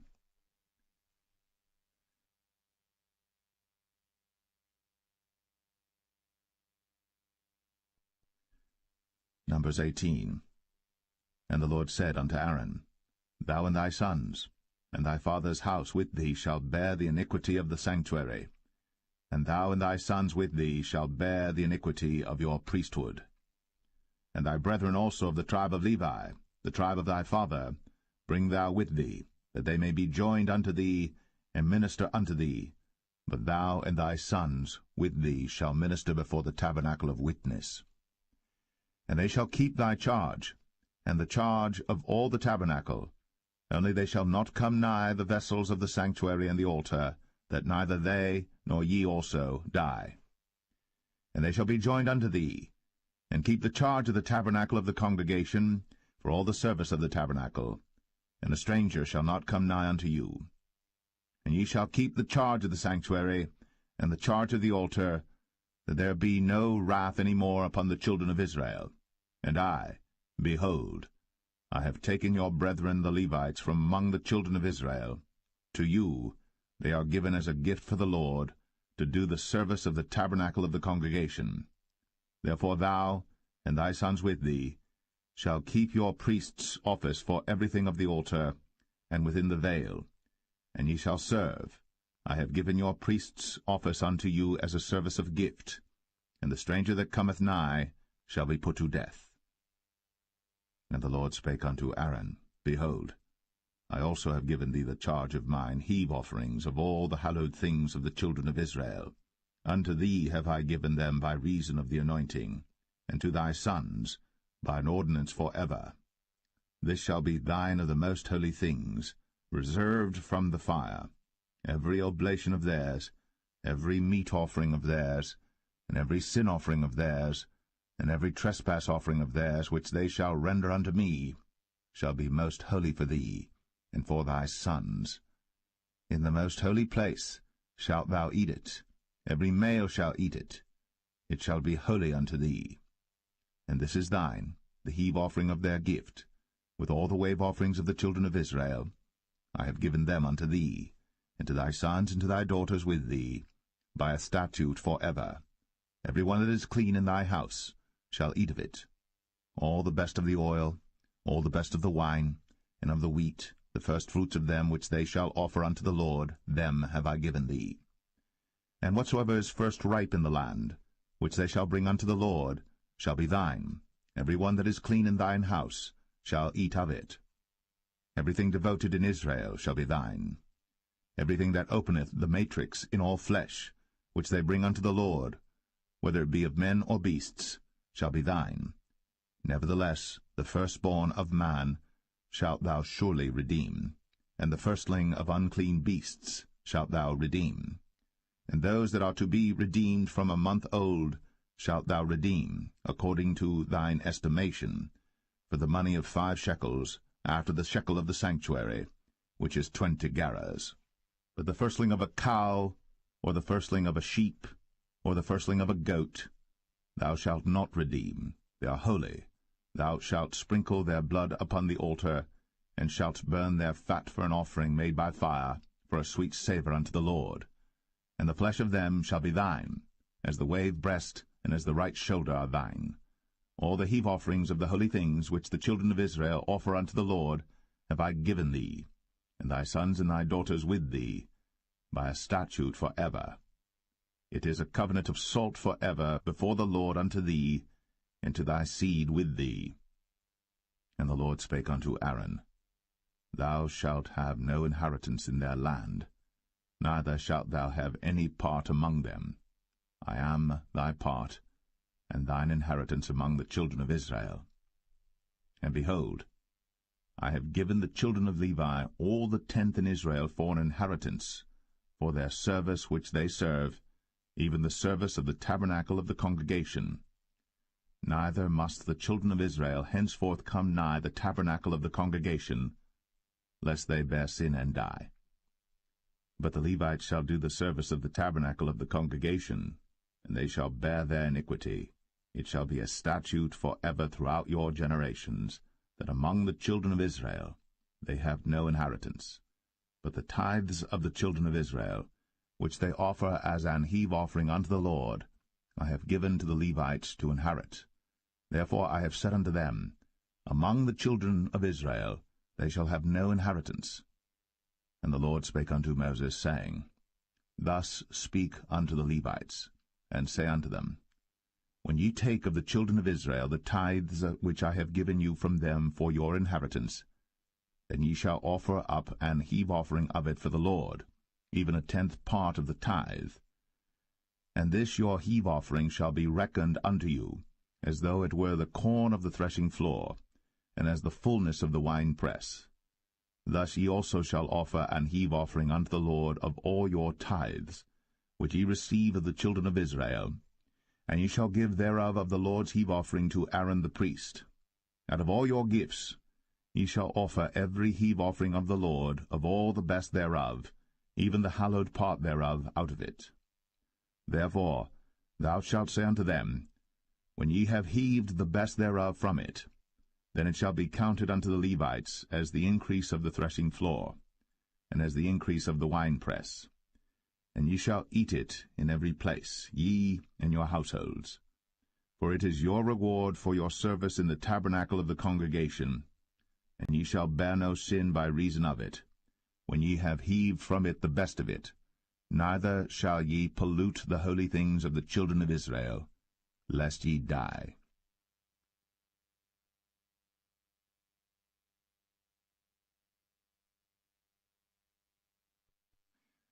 Numbers 19. And the Lord spake unto Moses and unto Aaron, saying, This is the ordinance of the law which the Lord hath commanded, saying, Speak unto the children of Israel, that they bring thee a red heifer without spot, wherein is no blemish, and upon which never came yoke. And ye shall give her unto Eleazar the priest, that he may bring her forth without the camp, and one shall slay her before his face. And Eleazar the priest shall take of her blood with his finger, and sprinkle of her blood directly before the tabernacle of the congregation 7 times. And one shall burn the heifer in his sight, her skin and her flesh, and her blood, with her dung shall he burn. And the priest shall take cedar wood and hyssop, and scarlet, and cast it into the midst of the burning of the heifer. Then the priest shall wash his clothes, and he shall bathe his flesh in water, and afterward he shall come into the camp, and the priest shall be unclean until the even. And he that burneth her shall wash his clothes in water, and bathe his flesh in water, and shall be unclean until the even.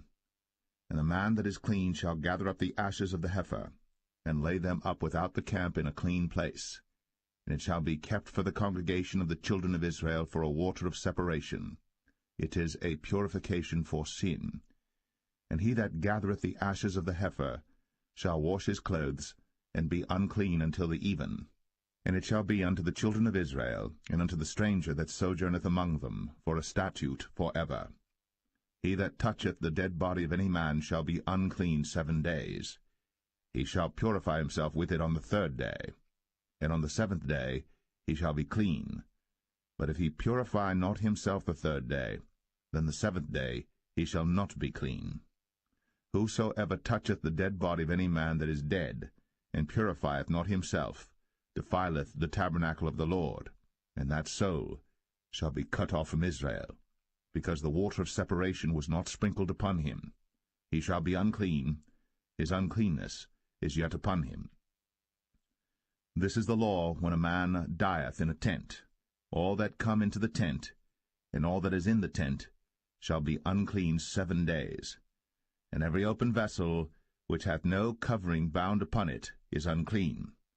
And whosoever toucheth one that is slain with a sword in the open fields, or a dead body, or a bone of a man, or a grave, shall be unclean 7 days. And for an unclean person they shall take of the ashes of the burnt heifer, of purification for sin, and running water shall be put thereto in a vessel. And a clean person shall take hyssop, and dip it in the water, and sprinkle it upon the tent, and upon all the vessels, and upon the persons that were there, and upon him that touched a bone, or one slain, or one dead, or a grave. And the clean person shall sprinkle upon the unclean on the 3rd day, and on the 7th day. And on the 7th day he shall purify himself, and wash his clothes, and bathe himself in water, and shall be clean at even. But the man that shall be unclean, and shall not purify himself, that soul shall be cut off from among the congregation, because he hath defiled the sanctuary of the Lord. The water of separation hath not been sprinkled upon him. He is unclean. And it shall be a perpetual statute unto them, that he that sprinkleth the water of separation shall wash his clothes, and he that toucheth the water of separation shall be unclean until even. And whatsoever the unclean person toucheth shall be unclean, and the soul that toucheth it shall be unclean until even.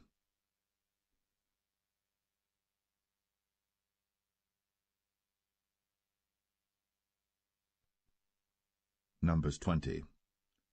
Then came the children of Israel, even the whole congregation, into the desert of Zin, in the 1st month, and the people abode in Kadesh. And Miriam died there, and was buried there. And there was no water for the congregation, and they gathered themselves together against Moses and against Aaron. And the people chode with Moses, and spake, saying, Would God that we had died when our brethren died before the Lord! And why have ye brought up the congregation of the Lord into this wilderness, that we and our cattle should die there? And wherefore have ye made us to come up out of Egypt, to bring us in unto this evil place? It is no place of seed, or of figs, or of vines, or of pomegranates, neither is there any water to drink. Then Moses and Aaron went from the presence of the assembly unto the door of the tabernacle of the congregation, and they fell upon their faces, and the glory of the Lord appeared unto them. And the Lord spake unto Moses, saying, Take the rod, And gather thou the assembly together, thou and Aaron thy brother, and speak ye unto the rock before their eyes, and it shall give forth his water. And thou shalt bring forth to them water out of the rock, so thou shalt give the congregation and their beasts drink. And Moses took the rod from before the Lord, as he commanded him. And Moses and Aaron gathered the congregation together before the rock, and he said unto them, Hear now, ye rebels, must we fetch you water out of this rock? And Moses lifted up his hand, and with his rod he smote the rock twice, and the water came out abundantly, and the congregation drank, and their beasts also. And the Lord spake unto Moses and Aaron, Because ye believed me not, to sanctify me in the eyes of the children of Israel, therefore ye shall not bring this congregation into the land which I have given them. This is the water of Meribah, because the children of Israel strove with the Lord, and he was sanctified in them. And Moses sent messengers from Kadesh unto the king of Edom. Thus saith thy brother Israel, Thou knowest all the travail that hath befallen us, how our fathers went down into Egypt, and we have dwelt in Egypt a long time, and the Egyptians vexed us and our fathers. And when we cried unto the Lord, he heard our voice, and sent an angel, and hath brought us forth out of Egypt. And behold, we are in Kadesh, a city in the uttermost of thy border. Let us pass, I pray thee, through thy country. We will not pass through the fields, or through the vineyards, neither will we drink of the water of the wells. We will go by the king's highway. We will not turn to the right hand, nor to the left, until we have passed thy borders. And Edom said unto him, Thou shalt not pass by me, lest I come out against thee with the sword. And the children of Israel said unto him, We will go by the highway, and if I and my cattle drink of thy water, then I will pay for it. I will only, without doing anything else, go through on my feet.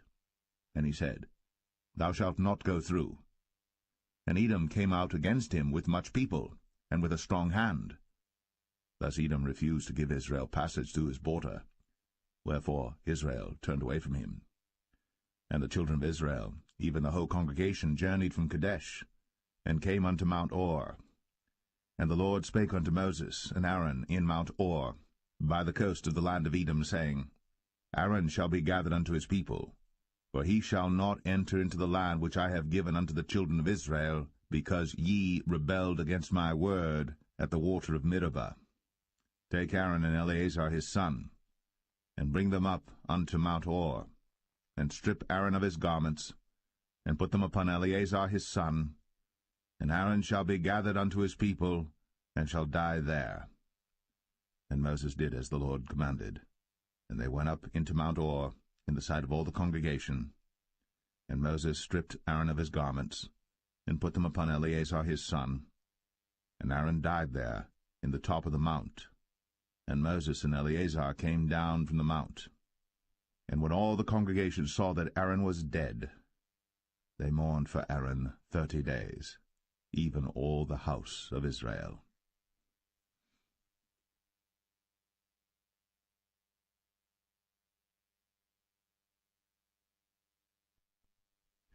Numbers 21. And when King Arad, the Canaanite, which dwelt in the south, heard tell that Israel came by the way of the spies, then he fought against Israel, and took some of them prisoners. And Israel vowed a vow unto the Lord, and said, If thou wilt indeed deliver this people into my hand, then I will utterly destroy their cities. And the Lord hearkened to the voice of Israel, and delivered up the Canaanites, and they utterly destroyed them in their cities. And he called the name of the place Ormah. And they journeyed from Mount Or by the way of the Red Sea, to compass the land of Edom. And the soul of the people was much discouraged because of the way. And the people spake against God, and against Moses. Wherefore have ye brought us up out of Egypt, to die in the wilderness? For there is no bread, neither is there any water, and our soul loatheth this light bread. And the Lord sent fiery serpents among the people, and they bit the people, and much people of Israel died. Therefore the people came to Moses and said, We have sinned, for we have spoken against the Lord, and against thee. Pray unto the Lord that he take away the serpents from us. And Moses prayed for the people. And the Lord said unto Moses, Make thee a fiery serpent, and set it upon a pole. And it shall come to pass, that every one that is bitten, when he looketh upon it, shall live. And Moses made a serpent of brass, and put it upon a pole. And it came to pass, that if a serpent had bitten any man, when he beheld the serpent of brass, he lived. And the children of Israel set forward, and pitched in Oboth. And they journeyed from Oboth, and pitched at Abarim, in the wilderness which is before Moab, toward the sunrising. From thence they removed, and pitched in the valley of Zered. From thence they removed, and pitched on the other side of Arnon, which is in the wilderness that cometh out of the coasts of the Amorites. For Arnon is the border of Moab, between Moab and the Amorites.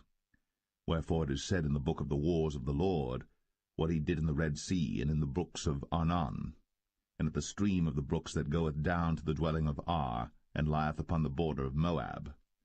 And from thence they went to Beer, that is the well whereof the Lord spake unto Moses, Gather the people together, and I will give them water. Then Israel sang this song, Spring up, O well, sing ye unto it. The princes digged the well, the nobles of the people digged it, by the direction of the lawgiver, with their staves. And from the wilderness they went to Mattanah, and from Mattanah to Nahaliel, and from Nahaliel to Bamoth, and from Bamoth in the valley, that is in the country of Moab, to the top of Pisgah, which looketh toward Jeshimon. And Israel sent messengers unto Sihon, king of the Amorites, saying, Let me pass through thy land.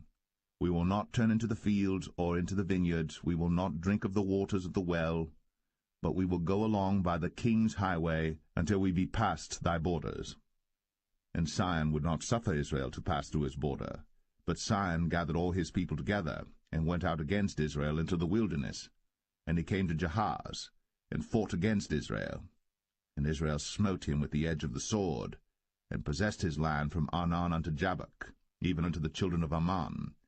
For the border of the children of Ammon was strong. And Israel took all these cities, and Israel dwelt in all the cities of the Amorites, in Heshbon, in all the villages thereof. For Heshbon was the city of Sihon the king of the Amorites, who had fought against the former king of Moab, and taken all his land out of his hand, even unto Arnon. Wherefore they that speak in Proverbs say, Come into Heshbon, let the city of Sihon be built and prepared. For there is a fire gone out of Heshbon, a flame from the city of Sihon. It hath consumed Ar of Moab, and the lords of the high places of Arnon.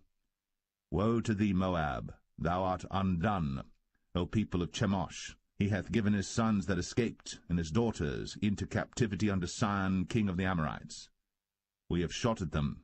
Heshbon is perished even unto Dibon, and we have laid them waste even unto Nephah, which reacheth unto Medeba. Thus Israel dwelt in the land of the Amorites. And Moses sent to spy out Jazer, and they took the villages thereof, and drove out the Amorites that were there. And they turned, and went up by the way of Bashan, and Og the king of Bashan went out against them, he and all his people, to the battle at Edrei. And the Lord said unto Moses, Fear him not, for I have delivered him into thy hand, and all his people and his land. And thou shalt do to him as thou didst unto Sihon king of the Amorites, which dwelt at Heshbon. So they smote him, and his sons, and all his people, until there was none left him alive, and they possessed his land.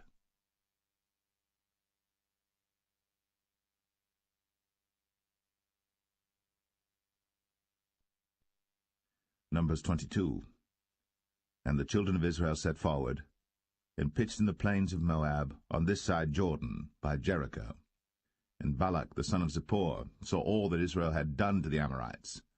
And Moab was sore afraid of the people, because they were many. And Moab was distressed because of the children of Israel. And Moab said unto the elders of Midian, Now shall this company lick up all that are round about us, as the ox licketh up the grass of the field. And Balak the son of Zippor was king of the Moabites at that time. He sent messengers, therefore, unto Balaam the son of Beor to Pethor, which is by the river of the land of the children of his people, to call him, saying, Behold, there is a people come out from Egypt.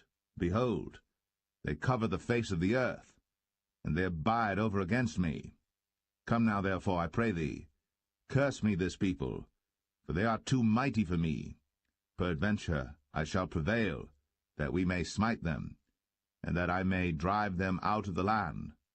For I wot that he whom thou blessest is blessed, and he whom thou cursest is cursed. And the elders of Moab and the elders of Midian departed with the rewards of divination in their hand. And they came unto Balaam, and spake unto him the words of Balak. And he said unto them, Lodge here this night, and I will bring you word again, as the Lord shall speak unto me. And the princes of Moab abode with Balaam. And God came unto Balaam, and said, What men are these with thee?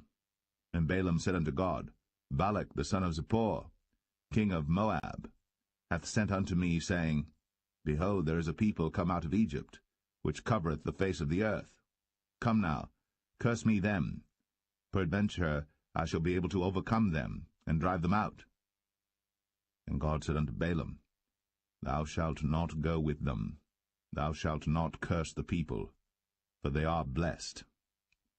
And Balaam rose up in the morning, and said unto the princes of Balak, Get you into your land, for the Lord refuseth to give me leave to go with you. And the princes of Moab rose up, and they went unto Balak, and said, Balaam refuseth to come with us. And Balak sent yet again princes, more and more honorable than they. And they came to Balaam, and said to him, Thus saith Balak the son of Zippor, Let nothing, I pray thee, hinder thee from coming unto me. For I will promote thee unto very great honor, and I will do whatsoever thou sayest unto me. Come therefore, I pray thee, curse me this people. And Balaam answered and said unto the servants of Balak, If Balak would give me his house full of silver and gold, I cannot go beyond the word of the Lord my God to do less or more. Now therefore I pray you, tarry ye also here this night, that I may know what the Lord will say unto me more. And God came unto Balaam at night, and said unto him, If the men come to call thee, rise up and go with them. But yet the word which I shall say unto thee, that shalt thou do. And Balaam rose up in the morning, and saddled his ass, and went with the princes of Moab. And God's anger was kindled because he went. And the angel of the Lord stood in the way for an adversary against him. Now he was riding upon his ass, and his 2 servants were with him. And the ass saw the angel of the Lord standing in the way, and his sword drawn in his hand. And the ass turned aside out of the way, and went into the field. And Balaam smote the ass, to turn her into the way. But the angel of the Lord stood in a path of the vineyards, a wall being on this side, and a wall on that side. And when the ass saw the angel of the Lord, she thrust herself unto the wall, and crushed Balaam's foot against the wall. And he smote her again. And the angel of the Lord went further, and stood in a narrow place, where was no way to turn either to the right hand or to the left. And when the ass saw the angel of the Lord, she fell down under Balaam, and Balaam's anger was kindled, and he smote the ass with a staff. And the Lord opened the mouth of the ass, and she said unto Balaam, What have I done unto thee, that thou hast smitten me these 3 times? And Balaam said unto the ass, Because thou hast mocked me. I would there were a sword in mine hand, for now would I kill thee. And the ass said unto Balaam, Am not I thine ass, upon which thou hast ridden ever since I was thine unto this day? Was I ever wont to do so unto thee? And he said, Nay. Then the Lord opened the eyes of Balaam, and he saw the angel of the Lord standing in the way, and his sword drawn in his hand. And he bowed down his head, and fell flat on his face. And the angel of the Lord said unto him, Wherefore hast thou smitten thine ass these 3 times? Behold, I went out to withstand thee, because thy way is perverse before me. And the ass saw me, and turned from me these 3 times. Unless she had turned from me, surely now also I had slain thee, and saved her alive. And Balaam said unto the angel of the Lord, I have sinned, for I knew not that thou stoodest in the way against me. Now therefore, if it displease thee, I will get me back again. And the angel of the Lord said unto Balaam, Go with the men, but only the word that I shall speak unto thee, that thou shalt speak. So Balaam went with the princes of Balak. And when Balak heard that Balaam was come, he went out to meet him unto a city of Moab, which is in the border of Arnon, which is in the utmost coast. And Balak said unto Balaam, Did I not earnestly send unto thee to call thee? Wherefore camest thou not unto me? Am I not able indeed to promote thee to honour? And Balaam said unto Balak, Lo, I am come unto thee. Have I now any power at all to say anything? The word that God putteth in my mouth, that shall I speak. And Balaam went with Balak, and they came unto Kirjath-Huzoth. And Balak offered oxen and sheep, and sent to Balaam, and to the princes that were with him. And it came to pass on the morrow that Balak took Balaam, and brought him up into the high places of Baal, that thence he might see the utmost part of the people.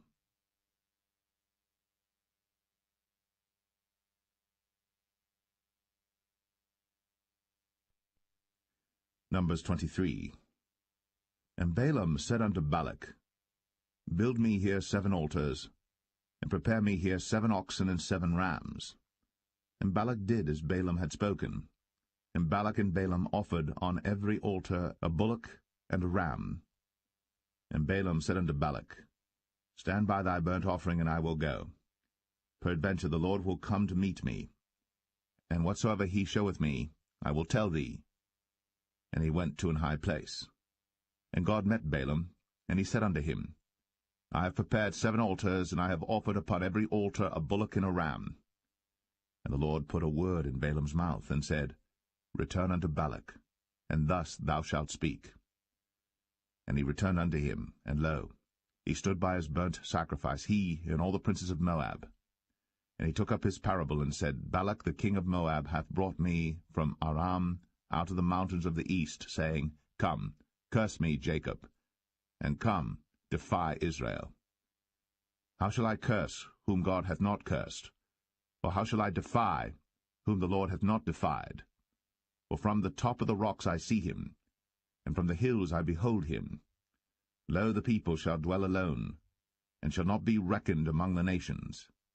Who can count the dust of Jacob, and the number of the 4th part of Israel? Let me die the death of the righteous, and let my last end be like his. And Balak said unto Balaam, What hast thou done unto me? I took thee to curse mine enemies, and behold, thou hast blessed them altogether. And he answered and said, Must I not take heed to speak that which the Lord hath put in my mouth? And Balak said unto him, Come, I pray thee, with me unto another place, from whence thou mayest see them. Thou shalt see but the utmost part of them, and shalt not see them all. And curse me them from thence. And he brought him into the field of Zophim, to the top of Pisgah, and built 7 altars, and offered a bullock and a ram on every altar. And he said unto Balak, Stand here by thy burnt offering, while I meet the Lord yonder. And the Lord met Balaam, and put a word in his mouth, and said, Go again unto Balak, and say thus. And when he came to him, behold, he stood by his burnt offering, and the princes of Moab with him. And Balak said unto him, What hath the Lord spoken? And he took up his parable, and said, Rise up, Balak, and hear. Hearken unto me, thou son of Zippor. God is not a man, that he should lie, neither the Son of Man, that he should repent. Hath he said, and shall he not do it? Or hath he spoken, and shall he not make it good? Behold, I have received commandment to bless, and he hath blessed, and I cannot reverse it. He hath not beheld iniquity in Jacob, neither hath he seen perverseness in Israel. The Lord his God is with him, and the shout of a king is among them. God brought them out of Egypt. He hath, as it were, the strength of an unicorn. Surely there is no enchantment against Jacob, neither is there any divination against Israel. According to this time it shall be said of Jacob and of Israel, What hath God wrought? Behold, the people shall rise up as a great lion, and lift up himself as a young lion. He shall not lie down until he eat of the prey, and drink the blood of the slain. And Balak said unto Balaam, Neither curse them at all, nor bless them at all. But Balaam answered, and said unto Balak, Told not I thee, saying, All that the Lord speaketh, that I must do? And Balak said unto Balaam, Come, I pray thee, I will bring thee unto another place. Peradventure it will please God that thou mayest curse me them from thence. And Balak brought Balaam unto the top of Peor, that looketh toward Jeshimon. And Balaam said unto Balak, Build me here 7 altars, and prepare me here 7 bullocks and 7 rams. And Balak did as Balaam had said, and offered a bullock and a ram on every altar.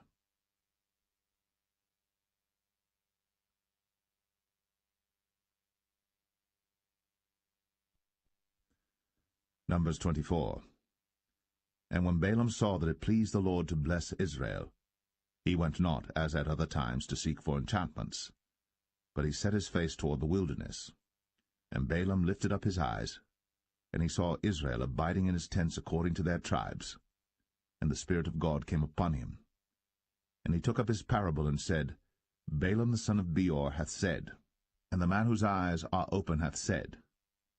He hath said, which heard the words of God, which saw the vision of the Almighty, falling into a trance, but having his eyes open, How goodly are thy tents, O Jacob, and thy tabernacles, O Israel! As the valleys are they spread forth, as gardens by the river's side, as the trees of lign aloes which the Lord hath planted, and as cedar trees beside the waters. He shall pour the water out of his buckets, and his seed shall be in many waters, and his king shall be higher than Agag, and his kingdom shall be exalted. God brought him forth out of Egypt. He hath, as it were, the strength of an unicorn. He shall eat up the nations, his enemies, and shall break their bones and pierce them through with his arrows. He couched, he lay down as a lion, and as a great lion. Who shall stir him up? Blessed is he that blesseth thee, and cursed is he that curseth thee. And Balak's anger was kindled against Balaam. And he smote his hands together. And Balak said unto Balaam, I called thee to curse mine enemies, and behold, thou hast altogether blessed them these 3 times. Therefore now flee thou to thy place. I thought to promote thee unto great honour, but lo, the Lord hath kept thee back from honour. And Balaam said unto Balak, Spake I not also to thy messengers which thou sentest unto me, saying, If Balak would give me his house full of silver and gold, I cannot go beyond the commandment of the Lord, to do either good or bad of mine own mind. But what the Lord saith, that will I speak. And now behold, I go unto my people. Come therefore, and I will advertise thee what this people shall do to thy people in the latter days. And he took up his parable, and said, Balaam the son of Beor hath said, and the man whose eyes are open hath said. He hath said, which heard the words of God, and knew the knowledge of the Most High, which saw the vision of the Almighty, falling into a trance, but having his eyes open. I shall see him, but not now. I shall behold him, but not nigh. There shall come a star out of Jacob, and a scepter shall rise out of Israel, and shall smite the corners of Moab, and destroy all the children of Sheth. And Edom shall be a possession, Sire also shall be a possession for his enemies. And Israel shall do valiantly. Out of Jacob shall come he that shall have dominion, and shall destroy him that remaineth of the city. And when he looked on Amalek, he took up his parable, and said, Amalek was the first of the nations, but his latter end shall be that he perish for ever. And he looked on the Kenites, and took up his parable, and said, Strong is thy dwelling place, and thou puttest thy nest in a rock. Nevertheless, the Kenites shall be wasted, until Ashur shall carry thee away captive. And he took up his parable, and said, Alas, who shall live when God doeth this? And ships shall come from the coast of Chittim, and shall afflict Ashur, and shall afflict Eber, and he also shall perish for ever. And Balaam rose up, and went, and returned to his place, and Balak also went his way.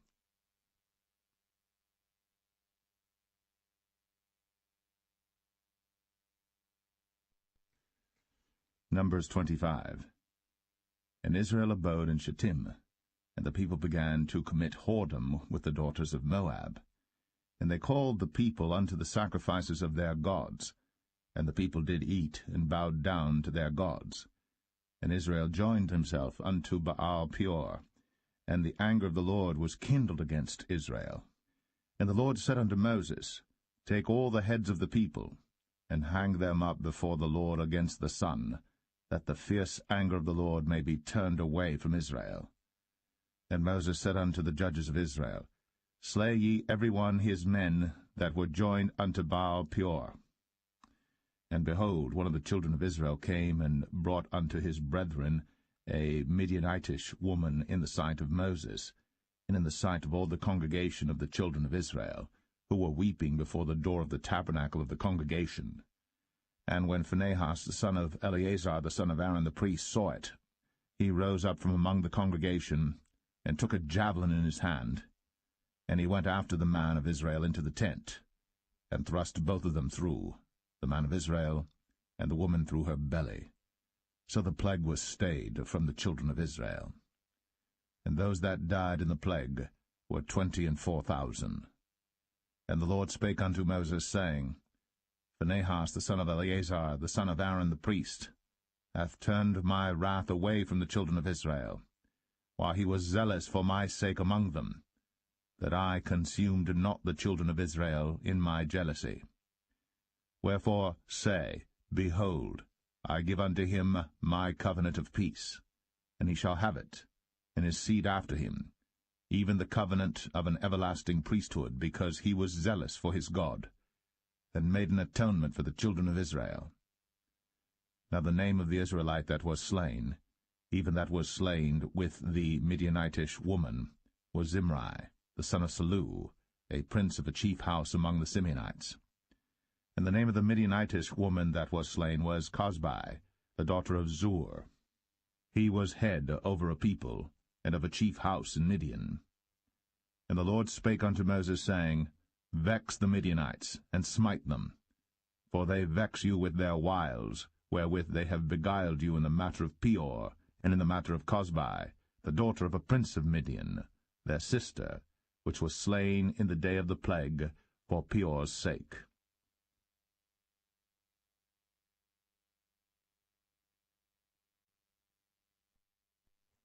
Numbers 26.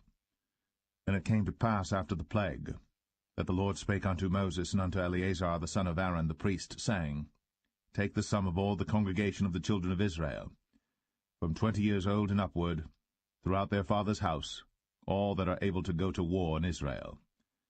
And Moses and Eleazar the priest spake with them in the plains of Moab by Jordan near Jericho, saying, Take the sum of the people from 20 years old and upward, as the Lord commanded Moses and the children of Israel, which went forth out of the land of Egypt. Reuben, the eldest son of Israel, the children of Reuben, Hanok, of whom cometh the family of the Hanokites, of Palu, the family of the Paluites, of Hezron, the family of the Hezronites, of Carmi, the family of the Carmites. These are the families of the Reubenites, and they that were numbered of them were 40,003,730. And the sons of Palu, Eliab, and the sons of Eliab, Nemuel, and Dathan, and Abiram. This is that Dathan and Abiram which were famous in the congregation, who strove against Moses and against Aaron in the company of Korah, when they strove against the Lord. And the earth opened her mouth, and swallowed them up together with Korah, when that company died, what time the fire devoured 250 men, and they became a sign. Notwithstanding, the children of Korah died not.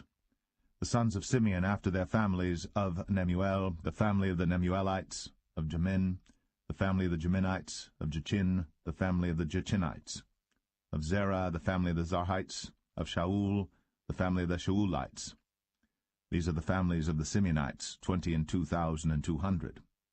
The children of Gad after their families, of Zephon, the family of the Zephonites, of Haggai, the family of the Haggites, of Shuni, the family of the Shunites, of Ozni, the family of the Oznites, of Eri, the family of the Erites, of Arad, the family of the Aradites, of Arali, the family of the Aralites. These are the families of the children of Gad according to those that were numbered of them, 40,500.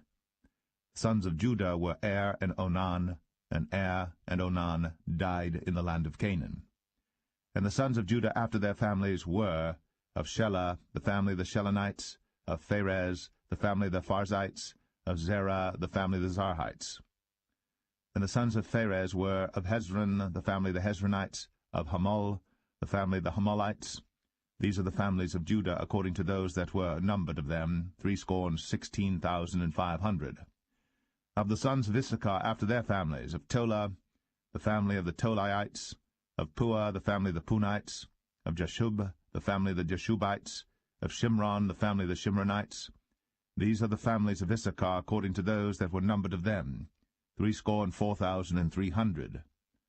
Of the sons of Zebulun after their families, of Sered, the family of the Sardites, of Elon, the family of the Elonites, of Jaleel, the family of the Jaleelites.